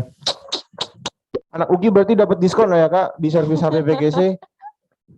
Kalau menang berarti kita juga dapat diskon ya. Kita kan simbiosis mutualisme gitu kan. Siapa tuh? Vero. Oh, kirain namanya sama aku Kak. Alvaro gitu kan. Siapa tahu. Oke, 29, 30. 31. Waduh. Wah. Naiknya cepet banget nih. Kakak panitia, aku mau tahu dong kita berapa menit lagi nih ditutup nih. Berapa menit lagi kakak panitia? 3 menit lagi. Makanya tuh teman-teman yang belum join di rumah untuk langsung join. Masa ketinggalan sih, nanti Bocil nyesel kematian. deh. Bocil kematian. Bocil kematian. Namanya unik-unik ya. Apa tuh? I love you. I love you. Sorry, aku udah ada hati yang harus aku jaga sekarang. Aku juga ada sih, Sorry tapi ya, gimana aku dia ada- kan kasihan apa? gak ada yang bilang I love you Ya udah deh gitu. kakak Alifa aja, aku Oke, harus diam di sini. Aku nggak bisa bantu kakak Alifa. I'm sorry. Ada siapa lagi kakak Faro? Ciluk Aduh kaget. Aduh. Ada siapa lagi? Ada. Kak Finakat. Ada. Kayaknya kemarin juga udah presentasi ya. Kak Finakat ya. Ciluk Ba namanya unik Ciluk banget nih. Ba, ada lagi Emang nggak kakak panitia otaknya yang namanya aneh-aneh, kreatif kakak ya. panitia? Anak muda zaman sekarang tuh sangat abstrak pikirannya. Iya. Tadi ada mau cemilan. Ada ya? Ada mau Oh cemilan iya tadi siang. benar banget. Apa tuh? Waduh, kaget juga kakak Faro ya? Sebenarnya sih nggak kaget, cuma nggak kaget. yang apa-apa deh aku Kasian bantu ya? deh kalau kasihan. Oke. Itu siapa tuh? Koko penjaga toko. Waduh, Koko penjaga toko. Toko yang mana nih? Toko servis HP PGC Kokonya tadi. lagi gabut dia sampai ikut kuis kita. Gak ada yang beli. Zain Malik. Zain Malik. Waduh, Lihat tuh kakak kayaknya kita panitia harus sungkem dulu ya ke Zain Malik kakak ya. Feni itu langsung menggila dia. Oh my god, ada Zain Malik sekarang. 1 menit lagi, 1 menit lagi. Ayo teman-teman yang di rumah, cepetan gabung. Ayo, Zain Malik. Ih, dia masa mau ikutan Hadiahnya ini? laptop 50 Iya inch sih, emang soalnya hadiah Uki itu menarik banget. Sampai Zain Malik aja ikutan tau. Iya. Gitu. Kak, apakah saya sudah bisa keluar? Oh, dari kakak Juliakin. Itu direct message. Zain Malik nih. Nanti Zain Malik, aku mau request nyanyi ya Zain Malik ya. Waduh, nyanyi lagu apa tuh? Halo Bandung. Best. Indonesia Raya. Tadi katanya Garuda Pancasila. Oh iya, Garuda Pancasila. Ada Gigi Hadid. Wih, ada pacarnya. Waduh. Selena Gomez. Wah, Uki sekarang rame artis ya. Internasional banget. Kok internasional banget nih Uki nih, parah banget. Parah. Keren Gila, banget. rame dengan artis ya. Kemarin ada Ivan Gunawan, sekarang udah internasional. Ada Gigi Hadid, Zain Malik, Selena Gomez, Alvaro Pesik. Kurang nih, Justin Bieber nggak ada. Justin Bieber? Justin Bieber langsung loh ada bener-bener. Emang Kak Alifa penerawang nih ya. Kakak Alifa penerawang kita udah mau mulai nih Kakak Faro. Oke, 10, 9, 8, 7, 6, 5, 4, 3, 1, 2. Bingung kan? Start the quiz. Start the quiz Kakak Panitia. Ayo, udah gak sabar nih. Aku tahu kok kalian gak sabar sebenarnya. Christianity was introduced to the Vietnamese culture during which century? Aduh. Apa ya? Abad keberapa nih Kak? Apa ya? Abad keberapa nih Kak? Kayaknya sih 17 deh. 17. Kenapa 17 aku boleh tanya? Gak tau sih feeling aku ke situ. Kalau aku sih 18. Oh, kamu 18. Coba kita lihat ya. Aku jawab 18 karena umur aku sekarang 18. Oh, 18. Baik. Oke, kita lihat ya siapa yang menjawab dengan benar dan posisi pertamanya diambil siapa. Time zone. Kita lihat. Kakak Lara. Wah, ini cutting kita tahu nggak sih? Iya. Angkatan 2020. Pinter lagi, mantap. Next question. Ya. 3, 2, 1, go. Kita lihat. Over several centuries, Vietnamese culture would be influenced by. Waduh. Apa yo? Apa ya? Ini agak mirip-mirip ya, China, Jepang. Aku masalahnya bolos belajar sejarah Kak pas SMA. Aduh, aku sih juga titip absen. Kok kelihatan nih Kakak Alifa nakal nih. Ya aku bercanda aja kok. Pasti rata-rata USBN-nya di bawah 75 nih. Bener lagi nih. Bener nih. Time's up. Coba kita lihat. Kita lihat ya. Kakak Lara? Masih Kakak Lara paling atas. Matthew King, bro gue. My G, my bro, my man. Next question. 3, 2, 1. Which foods are considered the staple foods of Vietnamese cuisine? Apa ya? Makanan Vietnam, kamu kakak Liva tahu nggak makanan Vietnam itu apa aja? Aku tahunya sih kayaknya silin ya. Silin Vietnam? Ingat gak sih? Seriusan? Ingat Aku gak baru sih? tahu. Nah. Aku tahunya hokben. Hokben. Hokben. Bukan ya? Apa ya? Kita coba aja ini. Coba kita lihat. Apa ya? Ada apa ya? Apa ya? Seaweed and Waduh, kita cheese. telat deh Kakak Faru deh. Time's up. Lihat dulu Kita lihat. siapa yang ada di posisi pertama. Masih Kakak Lara disusul oleh Bro Matthew. Keren My banget bro, ini. my G, my man. Next question.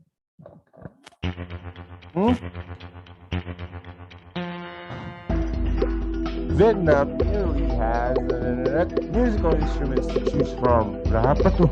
Buset. Apa ya? Jawabannya 50, 65, 70, 75. Berarti banyak banget dong alat musik dari Vietnam. Gila. Kakak Faru pilihnya apa nih? Feeling aku sih lagi ke kanan banget. Aku 70. Kenapa bisa jawab 70 tuh? Aku suka aja. Angka 70. Oh, oke. Aku sih 75. Oke. Kita lihat ya. Time's up.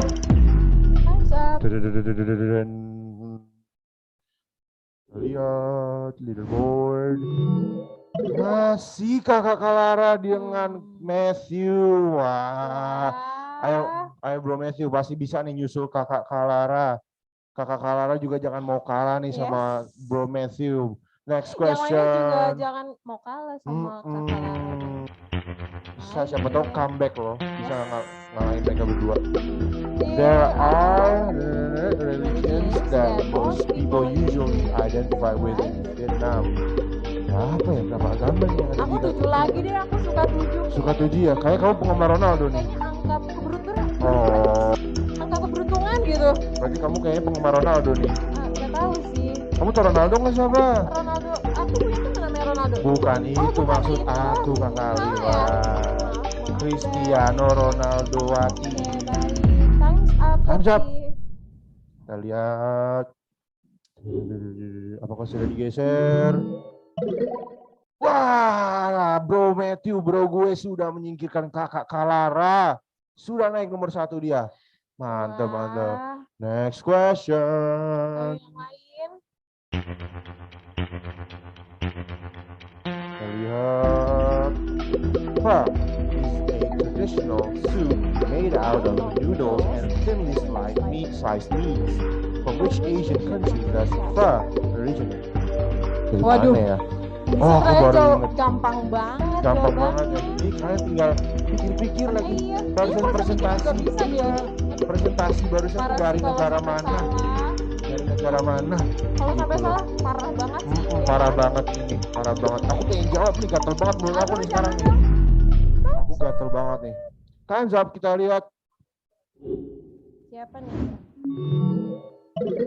Wah, gila Kak Lara sama Bro Matthew naik turun nih, geser-geseran nih mereka berdua dari tadi, keren. Sengit ya di saat nomor 1 dan 2-nya. Yes.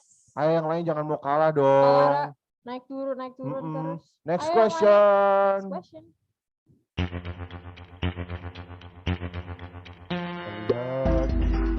Pho is generally served as a beef soup.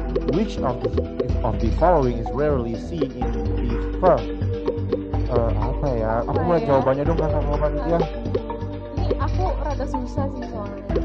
Aku pengen lihat dong, ada meatballs, all common, fried, tendon. Apa ya? Meatballs tuh apa ya? Meatballs tuh bakso kakak Liva. Bakso.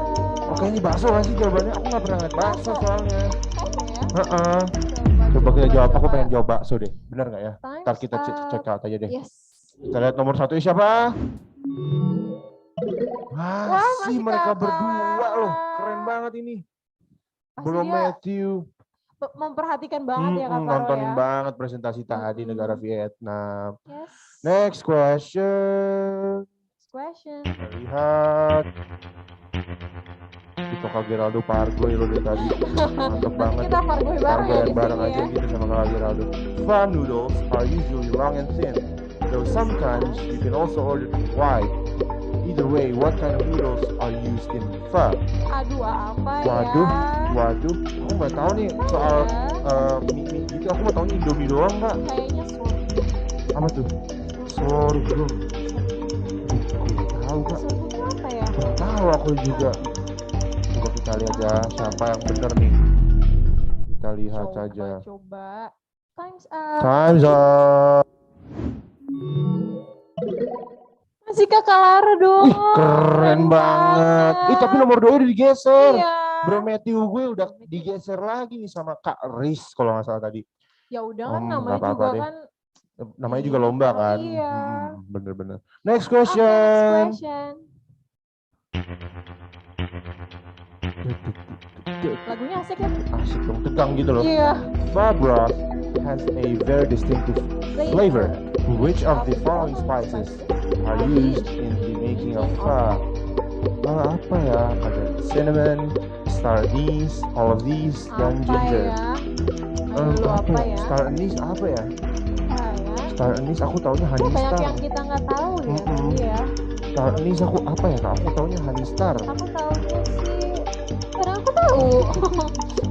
Bener nih kayaknya rata-rata WSB-nya di bawah 75 nih Kakak Alifa nih. Aduh, abis ini Kita kita lihat berantem ya. ya, Faro ya. Kita lihat aduh, masih Kakak Lara. Nama Bro Matthew gue udah hilang sayang sekali. Si Kakak Lara ini. Next question. Next question, guys. Oke, ini last question teman-teman. Last question. Harus Ayo, bisa. siapa ya? Apakah masih Kakak Lara? Where in the US did the first pho restaurants open? Gimana ya? Gimana ya? Ada Texas, ada Massachusetts, ada California, ada Washington, ada Setahu aku Texas itu yang jual ayam chicken itu loh. Itu Kentucky. Salah kali. Di mana ya? Jauh ada Ciracas, Ciracas. Cipayung kayak. Aduh, bukan dong. Cikampek. Time's up. Kita lihat nomor satunya. Siapakah dia? Kak Lara doang yang jawab bener loh. Kak Lara doang loh yang jawab bener. Mantep. Nanti kita tanya-tanya kali ya. Oke, boleh banget Kak Alifa. Udah kelar guys quiznya. Coba kita lihat juara 1, 2, dan 3. Di nomor 3 ada siapakah dia? Ada Kak Jessica Jane, Kak Riz, dan Kak Lara di nomor 1. Boleh kakak panitia sekalian juga di screenshot pemenang-pemenangnya. Dan untuk pemenang-pemenangnya bisa mengontak langsung kakak panitia untuk mendapatkan hadiahnya. Congrats, you're the winner. Oke kan udah nih, juara 1, 2, 3 udah tahu nih kita kan. Sekarang aku pengen cari mereka bertiga. Ada nggak? Kak Lara dulu deh. Si champion kita. The first winner. The first winner. Coba Kakak Lara. Wih, ada tuh Kakak Laranya. Udah langsung on cam, inisiatif. Semangat banget dia. Iya, udah senyum-senyum. Halo Kakak Lara. Halo. Apa kabar Kakak? Halo Kak. Apa kabar Kak? Selamat sore Kak. Iya Kak. Apa kabar Kak? Oh, baik Kak. Baik. Masih semangat? Masih dong. Gimana sih pakai ditanya kamu? Iya, benar juga. Udah pasti semangat. Lihat dia tuh habis seneng banget. Kan menang juara 1 dia. Gimana sih kok bisa menang gitu? Nyatet banyak Kak. Kenapa Kak? Nyatet banyak Kak. Nyatet banyak. Bener-bener niat ya buat dapat laptop 50 inci yang aku bilang tadi. Pantes dia ya. Bener banget. Laptop 50 inci. Aku mau tanya lagi nih, Kak Lara udah makan siang belum tadi? Udah Kak, udah. Makan apa Kak? Pakai sop Kak. Wih, pakai sop. Tadi kita juga makan soto ya? Aku cuma batagor doang kan tadi. Aku soto. Beda dong. Aku kan makan di kantin tadi. Oke Kakak Lara, makasih ya. Terima kasih banyak Kakak Lara. Kita lanjut nomor 2-nya tadi. Siapa Kakak panitia? Siapa tuh? Kakak siapa? Kakak Riz. Kakak Riz. Coba nih. Boleh dicari Kakak Riz. Kakak panitia. Kakak Riz apa pakai nama samaran dia? Iya ya. Riz siapa ya? Kakak Riz apakah dia pakai nama samaran? Riz, wah banyak banget nih kalau dicari Riz. Gitu. Ya udah deh kalau begitu. ada ya kayaknya Susah ya. nyari nama Riz nih di sini nih. Malu Berarti kayaknya. Oh ada Kak. siapa tuh? Oh, Kakak Ciputri Oh, Risna ternyata teman kita. Oh, alah. Bisa banget nih dia. Senang banget kayaknya. Iyalah ya. pasti aku juga senang Coba banget jadi dia. tanya-tanyain deh Kakak Faru deh. Bisa banget dia tulis namanya Riz doang. Iya, jadi kan kita Susah. pusing pikirnya. Nggak apa-apa, nggak apa-apa, nggak apa-apa. Coba dong aku mau ngobrol dulu nih sama Kakak Ciputri Risna. Halo Kakak. Halo. Kak, kasih tahu dong gimana caranya bisa jawab semuanya benar Iya, gitu tadi loh. kan Kakak Lara nyatet. Kalau Hampir Kakak semuanya gimana nih? Gak kok, menurut feeling aja sih. Wah, feelingnya kuat Ya banget. kan tadi juga Intuisinya kuat banget dengerin ya. presentasinya. Kenapa Kak? Kenapa Kak? Kan tadi juga dengerin presentasinya. Oh, dengerin Tuh presentasinya makanya yang lain juga. kalau misalkan mau dapat hadiah, pastikan kalau kalian tuh apa namanya? Kayak Kakak Ciputri Iya, Risna bisa ngedengerin. memperhatikan presentasinya. Terus feeling dia juga kuat banget sih. Yes. Keren. Besok Tadi juga salah kan dua. masih ada ya Kak Faru Bener ya? sih bener. Aku pengen tanya dong Kakak Ciputri udah makan belum? Sarapan udah, makan siang belum. Kok gitu sih Kak? Udah jam berapa ini? Udah 3:30 loh. Iya bentar lagi selesai. Belum ada yang ngingetin makan kali Kak? Kenapa Kak? Belum ada yang ngingetin makan. Ya udah deh aku ingetin deh. Jangan deh kamu aja deh, aku harus ada sesuatu yang dijaga. Aku juga punya sesuatu yang udah dijaga gimana? Ya udah deh dong? nanti Harus aku dijaga. minta Kakak Geraldo deh buat ngingetin Kakak Ciputri. Nanti di WA ya Kakak Ciputri. Nanti di WA sama Kakak Geraldo ya Kakak Ciputri ya. Kirim aja nama WA-nya di chat box. Oh bercanda. Oke deh kalau begitu. Makasih Kakak Ciputri. Kakak Alifah. Yes. Kan tadi yang juara nomor 3-nya kalau nggak salah Kakak Jessica Jane. Kakak Jessica Jane itu bukannya adiknya si siapa? Yang Jess No itu ya? Limit. Oh, Jess No Limit. Itu menurut aku pasti nama samaran nggak sih Kak? Nama samaran nggak Iya sih? sih. Ya kan susah nih nggak mungkin ada nih Jessica Jane di sini. Berarti kalau nih? gitu kita tunggu Jessica Jane-nya aja yang ngaku nge-WA sendiri. ngaku sendiri ke kakak panitia kita ntar, oke? Kalau beneran Jessica Jane gimana ya? Itu keren banget sih. Oh, keren Kaget banget. aku bisa pingsan langsung gitu. Nyasar Aku kan ke darah sini rendah, ya? aku kan darah rendah jadi apa-apa langsung Waduh. gitu. Ini kakiku udah lemes banget ini Kak sebenarnya. Oke Ya deh udah, kalau Kakak Faru, begitu. Kita habis ini ada apa tuh Kak? Depan ada aku pengen belakangnya apa? Belakangnya coba bisa tebak nggak? Ada hadiah-hadiahnya? Ada. Pasti door prize dong kan? Benar banget. Ini yang kalian tunggu-tunggu juga. Habis ada quiz, ada door prize. Gila. Tapi syaratnya tadi apa? Harus open cam. Open kamera dan aktif juga dong teman-teman. Oh ya, aku mau ingetin lagi nih untuk teman-teman yang masih dalam Zoom ini, tolong link absensinya diisi ya teman-teman. Jangan lupa biar dapat e-certificate-nya gitu. Sayang banget kalau misalnya udah lama tapi nggak dapat e-certificate karena dia nggak kecatat kan isi link sayang. absensi ya. Bener banget ya Kak Alifah. Oke deh, langsung aja Kakak Panitia, wheel-nya ditampilin dong Kakak. Yuk. Pasti mereka udah pada nggak sabar kan? Door prize loh, aku pengen ikutan. Ini tuh yang diputer-puter itu ya? Iya, yang diputer-puter tuh iya, kan. Benar, udah ada semoga di nama aku nih. ada di situ deh, biar dapat juga nih. Oke, panitia langsung aja. Boleh ikutan. Gak boleh, aku juga mau sih kalau bisa. Iya, makanya cuma sayang kita nggak bisa, nggak dibolehin. Oke. Langsung aja spin the wheel. Siapa nih ya? Ayo berdoa. Kak Pelangi Adelia. Coba kita lihat ya Kak Panitia, adakah orangnya? Gak ada ternyata. Coba sabar, first call Kakak Pelangi.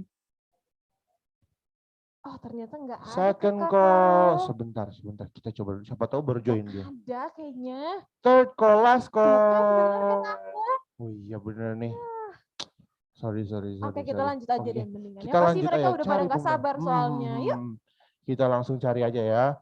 Spin the wheel. Moses Robinson. Coba kita cari dulu. Ada nggak ya Kakak Moses? Ada ternyata. Yuk, boleh kita dong Kakak Moses. Dulu, soalnya kalau misalkan nggak on cam, bisa aja nggak dapet loh. Iya makanya tahu juga. Kan sayang halo banget Kakak ya. Moses. Oh udah ada nih Kakak Faru nih. Halo Kakak Moses. Halo Kak. Halo. Kakak Moses dapet loh door prize-nya. Hoki banget nih, hoki tahunan ini kepake nih kayaknya Kakak Alifa ya. Coba dong Kakak Moses, aku pengen tanya kesan-pesannya untuk Asean Week hari Day ini. 4, ya. Ya, saya kesan-kesan yang Kenapa Kak? sebenarnya banyak ya kesan-kesannya yang saya dapat, kayak yang tadi yang pertama tuh dari yang Gestapo, atau yang apa namanya tadi itu yang paling itu sih yang tentang Gestapo atau the Cop 30 September ya. Jadi bagaimana jadi my thoughts itu sangat it's very crazy about how much of a threat it is. Even those people are communists. Just the thoughts of 100 people lost their lives is just crazy. Ya gitu Kak. Itu sih kalau menurut saya yang paling berkesan. Mantap nih. Coba dong teman-teman yang lain tepuk tangan dulu dong buat Kakak Moses. Keren banget ini nih. Oke deh. Terima kasih banyak Kakak Moses. Ya, Aku mau terima tanya kasih dong banyak, ke Kakak Kak. Panitia, ada berapa pemenang lagi yang bisa kita Ada cari? berapa lagi nih Kakak Panitia? 4 ya? Ada 4 ya? Ada 4. Oke. Oh my God. Kita cari lagi ya. Berdoa ya biar nama kalian berdoa ada siapa dalam- tahu dapat. iya. Spin the wheel. Kakak Marisha, aku tahu ini pasti ada, nggak Marisha mungkin dari nggak kemarin ada. kayaknya ada terus ya Kakak Marisha Bener ya. banget. Tadi pagi Selalu juga ada on ya cam kayaknya dia ya. juga loh. Waduh, Selalu on pantas cam. aja nih Tuh lihat dapat. tuh, udah seneng banget ya. Senyumnya udah lebar banget ya. Coba kita tanya-tanya Coba ke kita Kak Faro tanya-tanya. yuk. Halo Kakak Marisha. Hai. Halo, gimana perasaannya? Senang nggak dapat door prize? Laptop 50 Senang inci. banget. Wah, iya sih senangnya sampai sini nih. Wah, Berasa parah sih. banget kok aura-aura Aura-aura kesenangannya happy-nya sampai ya. sini, bener banget Kak Alifa. Coba Kakak Marisha, aku mau tanya dong kesan dan pesan Kakak Marisha untuk Asean Week hari ini gimana Kakak? Tentunya seru banget, Seru menyenangkan ya. sekali ya. Seru ya? Oh, gak kalah seru sama hari-hari kemarin kan Kak? Iya. Masih ada Bener hari banget. besok, pastinya lebih seru lagi Bener hari-hari juga Kakak Alifa. Iya. Besok last day loh. Yes. Besok last day. Last day. Jadi kita harus Kuisnya juga makin banyak, hadiahnya makin bener banget banyak Kakak lagi. Alifa, bener banget. Yes. Oke Kakak Alifa. Terima kasih Kakak Marisha. Terima kasih Kakak Marisha. Tepuk tangan dulu dong untuk Kakak Marisha yuk. Waduh, ada suaranya. Ada Kak suara Faro ya. sound effect. Ada sound effect-nya. Oke. Oke. Tapi sebelumnya bentar dulu. Apa tuh Kakak Yang Alifa? tadi udah menang, jangan lupa kasih nomor handphonenya ke Kakak Panitia. Oke, Biar oke, gampang oke, di kontaknya, oke. oke? Oke. Kalau begitu. Aku ngasih ya nomor handphone aku. Ke siapa? Jangan deh, nanti Oh, dimarahin. jangan. Kan Nanti ada hati dimarahin. yang harus dijaga katanya Kakak Faro kan? Bener banget Kakak Alifa. Oke, kita lanjut deh. aja deh Kita mendingan udah ya. dapat 2 pemenang, berarti 3 lagi ya Kakak 3 Alifa. lagi. Oke, langsung ya. Spin the wheel. Aduh, ada nama aku gak ya? Begitu. Niputu. Kak Nesa. Kakak Nesa. Halo Kakak Nesa. Boleh on cam nggak Kakak? Sayang Kak banget loh Nesa. ini. Kakak Nesa. Boleh ya. Kakak Nesa. Kakak Nesa. Kayak ngajak main ya Kakak Faro ya. Iya nih, aku udah gatel banget. Coba first call Kakak Nesa. Adakah? Second call Kakak Nesa. Third call Kakak Nesa. Oh, aku jadi ini gimana ya nadanya ya? Aku jadi keinget-inget semua mimpi last kayak call, udah nanti last malam call deh. itu ya. Aduh Kakak Nesa, Sayang sekali Kakak Nesa. Maaf Kakak Nesa, hadiahnya Oke, lanjut. hangus. Kita lanjut cari lagi. Yes. Spin the wheel. Ya jatuh. Apa tuh yang jatuh? Gak usah deh, ntar aja. Kakak Sarah Kristi, coba kita lihat.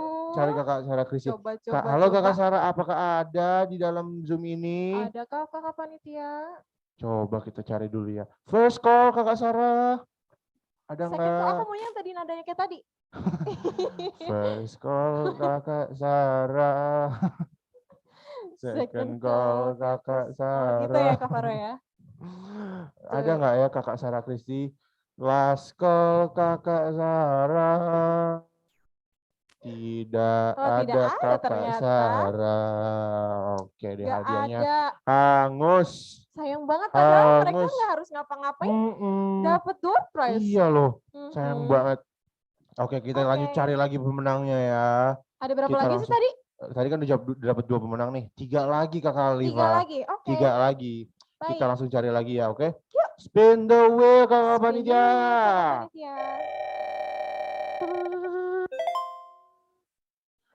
Kak Novalin. Adakah Ayo, kakak ada nggak Novalin ya? di sini kita cari? Jangan sampai nggak ada lagi nih. First call kakak Novalin. Aduh. Second call kakak Novalin. Udah gantian adanya. Udah ganti. Tadi bosen. Tadi udah bosen soalnya. Last call kakak Valin. Adakah kakak Novalin?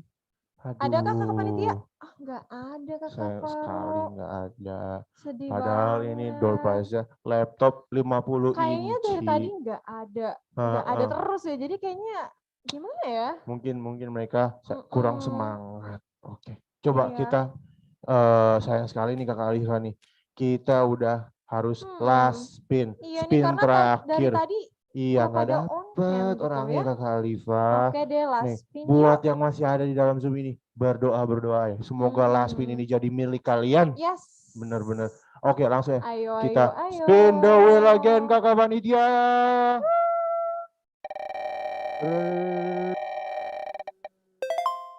Kakak Priscilla Yosefani, ada nggak? Ya?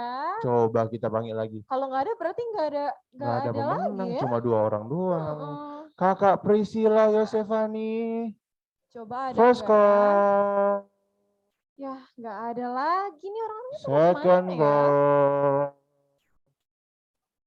Third call. Last call. Kita lihat tidak ada, sayang sekali ya kakak Liva. Oke deh kalau begitu. Padahal aku pengen banget loh. Nah, mereka beruntung banget nih. Yang menang-menang padahal aku juga pengen di situ. Tapi ya udahlah ya, pokoknya yang tadi jadi pemenang kalian jangan lupa buat kirim nomor WA-nya ke kakak panitia. Kakak panitia, benar banget. Selanjutnya kita punya apa lagi nih, Kak Faro? Coba aku tanya kakak panitia dulu. Kakak panitia, kita kalau nggak salah masih ada ice breaking ya? Ice breaking apa tuh kakak panitia? Acak kata. Katanya diacak-acak. Acak-acak loh. Diacak-acak loh. Pusing pasti pusing loh. Pusing ya, coba kita coba kali ya. Coba kita coba ya. Oke, kakak panitia boleh di share screen-nya. Oh, acak-kata negara. Oke, berarti kita tebak nama negara nih ya. Berarti pasti pada jago-jago lah ya. Lihat sendiri tadi gimana anak Uki ya. bro. Iya, Uki hebat. Uki hebat atau Igun. Uki hebat. Gitu kan. Hebat. Oke, ya, kita. kakak panitia. Negara pertamanya aku pengen lihat yuk. Kakak panitia. Siapa yang bisa jawab ya kira-kira ya? Siapa ya? Apa tuh? Aduh, apa Ganis nih? Tanaf. Aduh, Ganis apa Tanaf. nih? Ganis Tanaf. Aku langsung tahu nih. Tuh siapa tuh yang recent tuh? Ih, kakak Amel jawab Indonesia. Ganis Tanaf. Pinter banget. Gimana sih ini? Thailand kayaknya deh. Itu siapa tuh? Kakak Angeli. Halo kakak Angeli. Kayaknya kita tanya dulu pesan-pesan baru dijawab kali ya. Boleh banget. Boleh ya. Kakak Angeli, gimana kesan-pesan kakak untuk hari ini? Pesan-pesannya hari ini ya bagus, acara juga berjalan dengan lancar, panitia juga kerjasamanya udah pas banget. Udah sih. Kembangkan mantap. Thank you. Terima kasih banyak kakak Angeli. Jadi jawabannya apa nih? Jawabannya apa kak? Afghanistan. Jawabannya betul sekali. Asik. Tangan dulu dong semuanya buat kakak Angeli. Oke, kakak boleh di lower hand. Jangan lupa lower hand ya kalau sudah dijawab. Oke, langsung. Selanjutnya kakak panitia. Apa nih ya kira-kira? Apa ya? Apa nih? Hirupne saru dalam. Itu kakak Jovina. Ini dari kemarin jawab terus, dari tadi jawab terus. Keren. Ini Pak nggak mungkin salah di jawabannya. Coba kita Halo tanya. kakak Jovina. Halo. Halo, suaranya lembut banget, Kak. Coba kita Suaranya tanya lembut banget. kesan-pesannya Kakak Faro. Gimana Kakak Jovina kesan dan pesannya? Seru. Seru. Yeay. Mantap, mantap. Mantap. Makasih Jadi Kakak jawabannya Jovina. apa nih, Jawabannya apa, Kak? Brunei Darussalam. Bener banget jawabannya Kakak Jovina. Tepuk tangan dulu dong semuanya. Oke, Kakak Panitia. Next country. Next question. Oh, bukan question kali. Country dong, Kakak Alifa. Next country. Ngapurasi. Oh Ngapurasi. Apa tuh? Ngapurasi apa nih? Ngapurasi. Oh, Bro Ivo. Bro Ivo ya, yang pertama ya? Ngapurasi. Bro Ivo ini kan tadi kita udah ngobrol nih, jadi udah enak banget nih sama Bro iya. Ivo nih. Oke, Bro Ivo tadi kan kita Aku maunya Mas Ivo. Oh, yaudah deh kamu panggilnya Mas Ivo, aku Bro Ivo aja deh. Kan karena Gimana? kita satu tutor nih, jadi panggil Yaudah. Bro Ivo. Aku Gitu panggilnya kan. Mas Ivo aja. Oke, gimana Bro Ivo? Jawabannya apa Bro Ivo? Saya merasakan aura negatif Singapura. Wih, jawabannya mesti ada intro atau build up-nya ya. Lengkap sekali, detail sekali. Jawabannya adalah betul sekali Bro Ivo. Mantap, mantap, mantap, mantap. Tepuk tangan dulu dong. Oke. Next country. Next country. Ada apa ya? Aduh. Anesidoin. Itu siapa tuh? Kak Nyoman. Kak Nyoman. Oke, boleh open cam. Halo Kakak Nyoman. Halo Kakak Nyoman. Halo Kakak. Sebentar, kalau yang ini aku mau tanya dulu dong. Kesan pesan Kakak Nyoman. Gimana deh? Acaranya bagus banget. Dari tadi udah pembawa MC-nya keren-keren semua. Wih, makasih banyak Kakak Nyoman. Oke, kalau begitu jawabannya apa nih Kak Nyoman? Indonesia. Benar banget. Negara kita sendiri. Negara kita tercinta ya Kakak Faro Negara ya. tercinta Kakak Alifa. Oke. Makasih Kakak Nyoman. Di lower hand dulu ya Kakak. Oke, langsung. Yang lain? Adakah? Masih ada? Ada dong, masih banyak. Ada? Oh, masih kita ada 10 negara Kak. Waduh. Oh apa nih? Iginun apa Bu? Oh my god, apa itu siapa ya tuh? ini ya? Kak Ciputri Rizna. Tadi udah jawab lagi sekarang. Gak apa-apa. Oke, halo Kakak Ciputri lagi. Halo lagi nih kita ya. Halo lagi. Oke, apa jawabannya Kak? Papua Nugini. Bener banget Papua Nugini jawabannya. Tepuk tangan dulu dong. Prok. Jadi apa ya? Jadi apa? Aduh aku lupa lagi. Aku lupa. Oke, makasih Kakak Ciputri. Udah lower hand. Udah lower hand ya. Oke, lanjut. Ada apa ya? Kita lihat ada Alesnat Aerok. Aerok mah motor. Apa ya? Itu tuh, siapa tuh yang ini? Si Tessa, namanya nih bisa bikin miskom. Namanya bisa bikin miskom nih. Maksudnya nanti yang itu aku marah nih kalau aku manggil dia itu tuh. Ya udah aku yang panggil. Maaf, lagi nggak bisa. Aku cuma bisa manggil dia Kakak Tessa. Ya udah aku yang Tessa. panggil dia kakak tersayang. Oke deh, aku manggil Kakak Tessa Boleh aja. on cam kakak Kakak Tessa. tersayang. Halo, lagi nggak bisa on cam. Oh ya udah kalau gitu gak apa-apa deh Kakak Tessa. Aku mau tahu nih Kakak Tessa jawabannya apa sih dari Alesnat Aerok ini? Korea Selatan. Bener banget. Pinter-pinter lo anak Uki zaman sekarang nih. Parah banget. Uki zaman sekarang maksudnya gimana ya Kakak Faro? Kenapa? Uki zaman sekarang Enggak maksudnya ya? aduh kan jadi salah kan aku kan. Bukan ya? begitu. Ampun. I'm sorry. Aduh, I'm sorry. Ada kesalahan teknis barusan. Lanjut aja kita langsung ya. Kita lanjut aja. Kakak Panitia, next country. Next country ada apa ya? Aduh, Iya Sudbara. Oke. Iya Sudbara. Ih, cepet banget loh. Bara Siapa tuh? apa? Siapa tuh yang jawab tuh? Waduh. Siapa tuh? Kakak Nesa. Halo Kakak Nesa. Halo. Boleh dong Kakak Nesa dikasih tahu jawabannya apaan? Arab Saudi. Betul. tepuk tangan dong buat Kakak Nesa. Keren. Oke, makasih Kakak Nesa. Lanjut. Ake Marita Serik. Oh, aku tahu nih. Aku langsung tahu nih. Apa nih? Yalah, aku megang jawabannya. Wow, ternyata selama ini. Siapa tuh? Kakak Janet lagi. Wah, Kakak Janet. Wah, Kakak Janet. Oke Kakak Janet, boleh dikasih tahu dong jawabannya apa? Amerika Serikat. Betul banget. 100 untuk Kakak Janet. Jago-jago ya jago-jago. ini ya. Aduh, Aduh. aku nabrak. Nabrak apa Nabrak nih? papannya. Hati-hati dong. Gak ada spionnya I'm kamu sorry. ya. Jadi nabrak mereka. Nggak ada spion. Oke, lanjut aja kita ke next question. Oke. Bukan next question. Next country. Kok jadi aku yang salah? Gutarop. Apa tuh? Gutarop. Gutarop apa ya? Tesa lagi. Coba deh, boleh kali ya? Tesa lagi, boleh nggak ya? Sebentar, aku kasih 3 detik lagi deh. Oke. 3 detik lagi ada yang bisa jawab, kita kasih ke yang lain. Kakak Itu Kalara. Kakak Kalara lagi. Tadi kan udah. Coba kita kasih yang lain. Kakak Janet juga udah. Ini nih boleh nih Kakak Leviani. Kakak Leviani. Boleh dong jawabannya Kakak. Apa nih? Portugal. Betul banget. Keren nih. Ini satu kelompok sama aku loh pas buat naskah, naskah.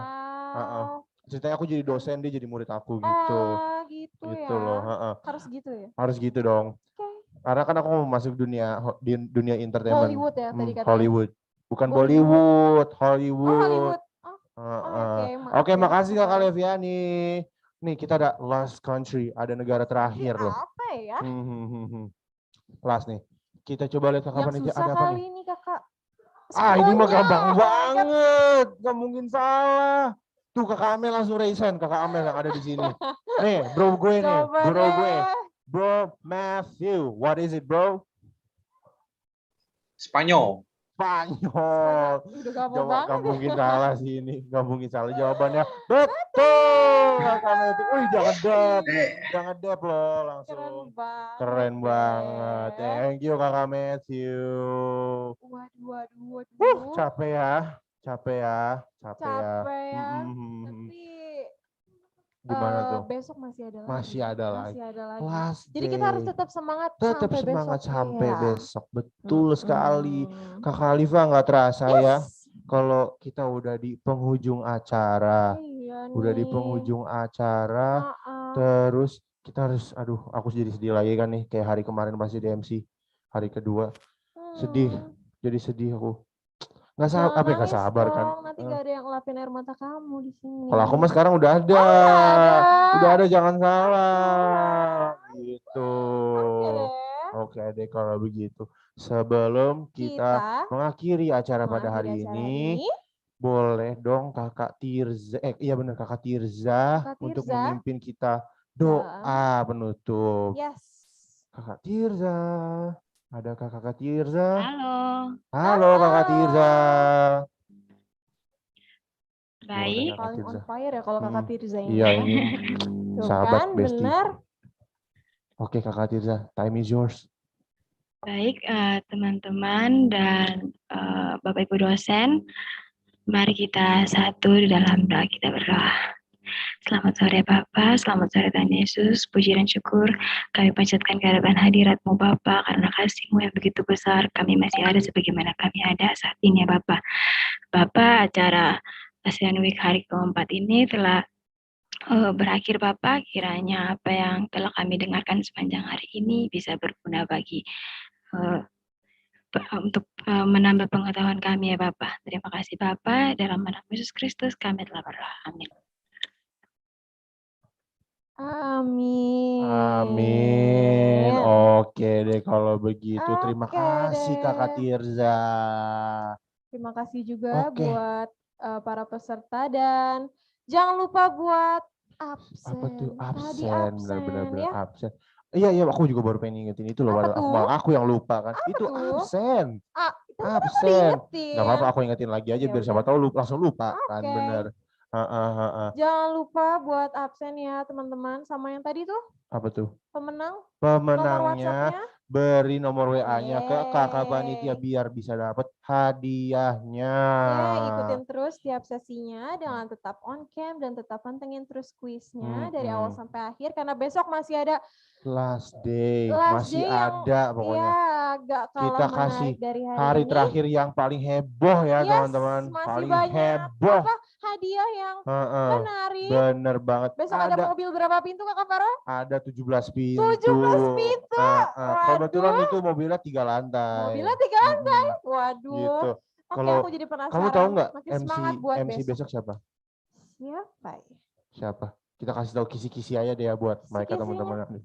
Siapa ya? Kisi-kisinya yang ada... pasti cantik dan ganteng. Cantik dan ganteng, bener. Gak kalah ganteng, tapi aku gak kalah ganteng sih sama mereka.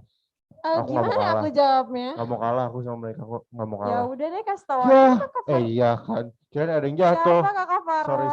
Sorry. Siapa? Besok tuh ada Kakak Amelia dan Kakak Paulus. MC hari pertama. Yes. Pasti bakalan seru banget besok. Jadi jangan lupa besok tetap join Asean Week-nya. Yes. Oke deh. Kakak Alifa silakan baca kata-kata penutupnya.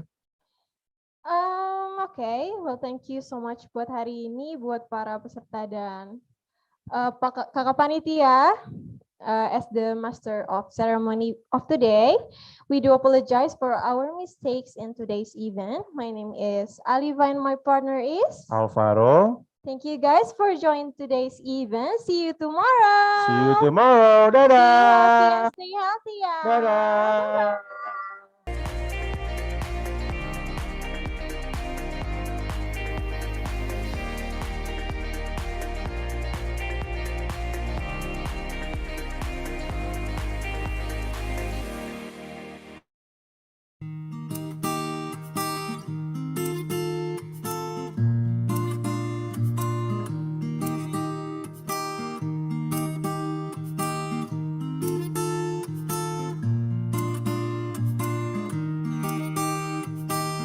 Sambut hari baru dengan semangat.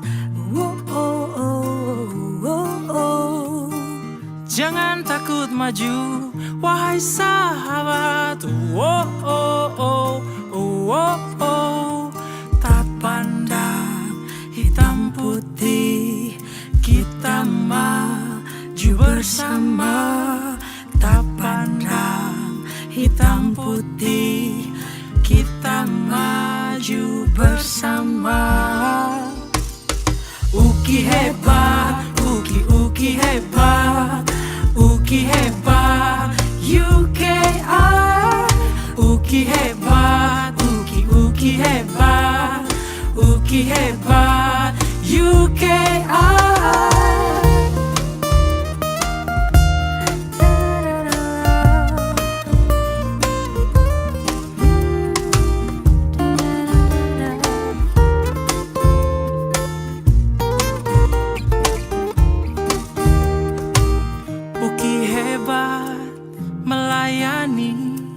Bukan untuk dilayani.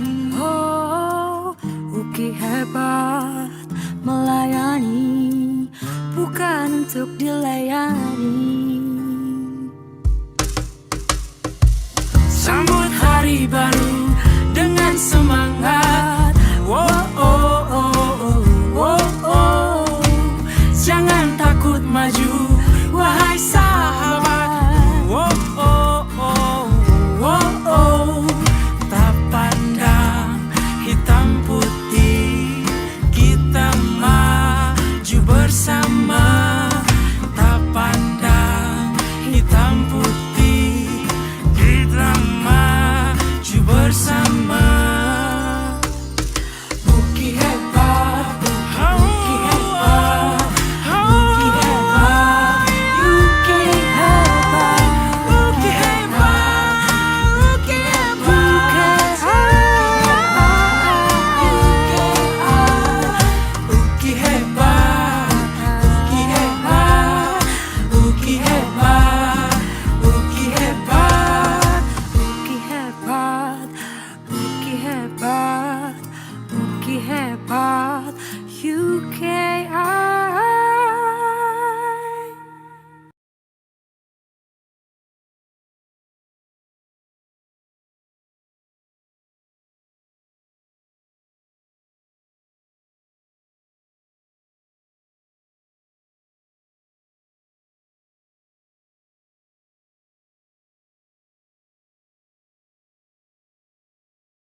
Halo, saya Steven. Senang sekali ya hari ini saya ingin mengucapkan terima kasih untuk rektor, jajaran pimpinan UKI, dosen-dosen, ketua-ketua prodi, dan terutama mahasiswa-mahasiswinya yang luar biasa.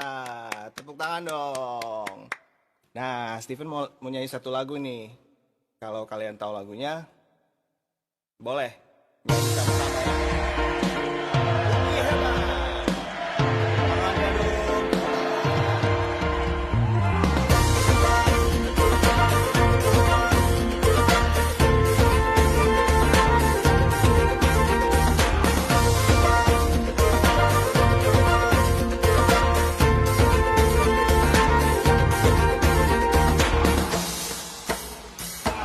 Sambut hari baru, wahai sahabat. Jangan takut maju, wahai sahabat.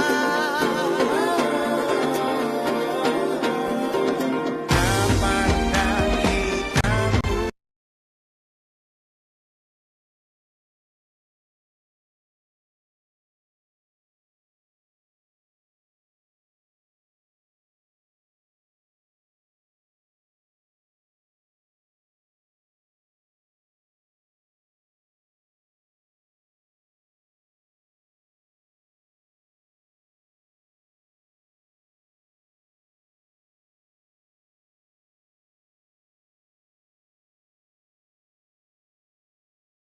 Halo, saya Steven. Senang sekali ya hari ini saya ingin mengucapkan terima kasih untuk rektor, jajaran pimpinan UKI, dosen-dosen, ketua-ketua prodi, dan terutama mahasiswa-mahasiswinya yang luar biasa.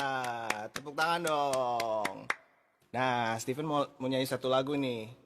Kalau kalian tahu lagunya, boleh. Nyanyi sama-sama ya.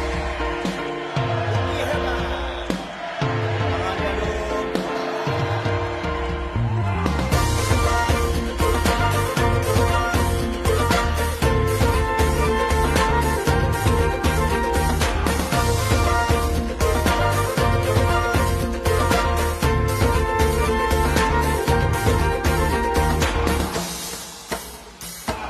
Sambut hari baru, wahai sahabat.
Uki hebat. Sampai ketemu.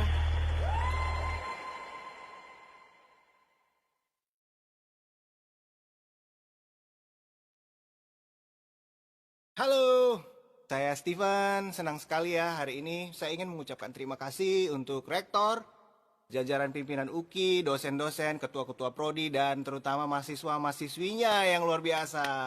Tepuk tangan dong. Nah, Steven mau nyanyi satu lagu nih. Kalau kalian tahu lagunya, boleh. Nyanyi sama-sama ya. UKI hebat. Tangannya dong.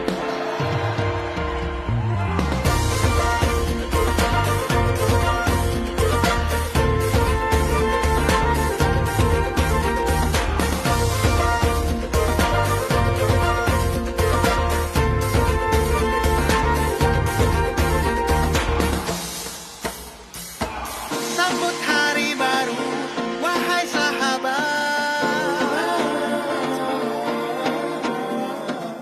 Jangan takut maju, wahai sahabat.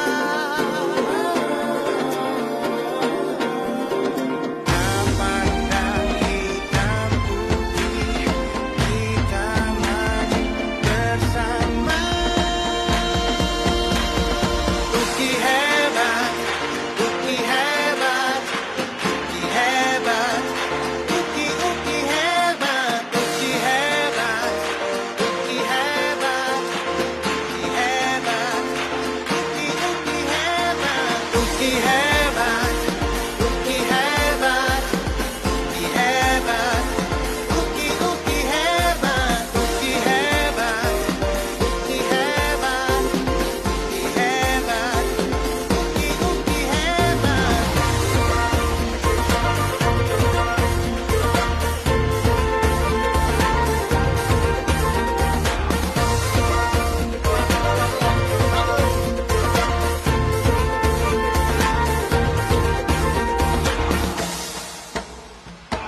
Sambut hari baru dengan semangat. Jangan takut maju, wahai sahabat. Yeah, yeah.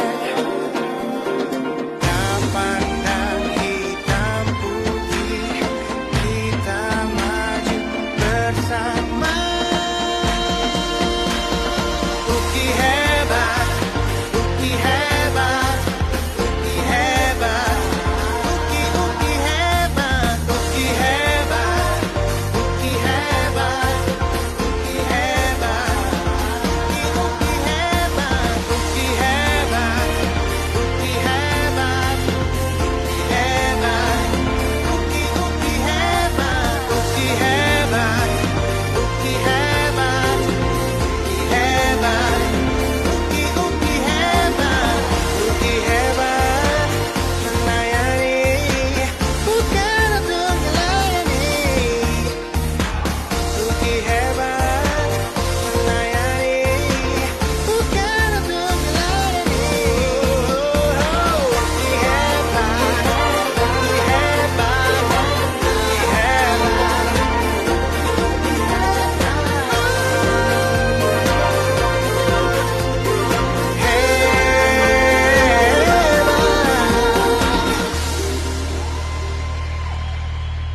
Uki hebat.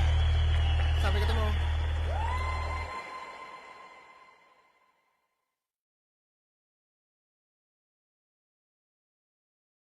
Halo, saya Steven. Senang sekali ya hari ini saya ingin mengucapkan terima kasih untuk rektor, jajaran pimpinan UKI, dosen-dosen, ketua-ketua prodi, dan terutama mahasiswa-mahasiswinya yang luar biasa. Tepuk tangan dong. Nah, Steven mau nyanyi satu lagu nih. Kalau kalian tahu lagunya, boleh. Nyanyi sama-sama.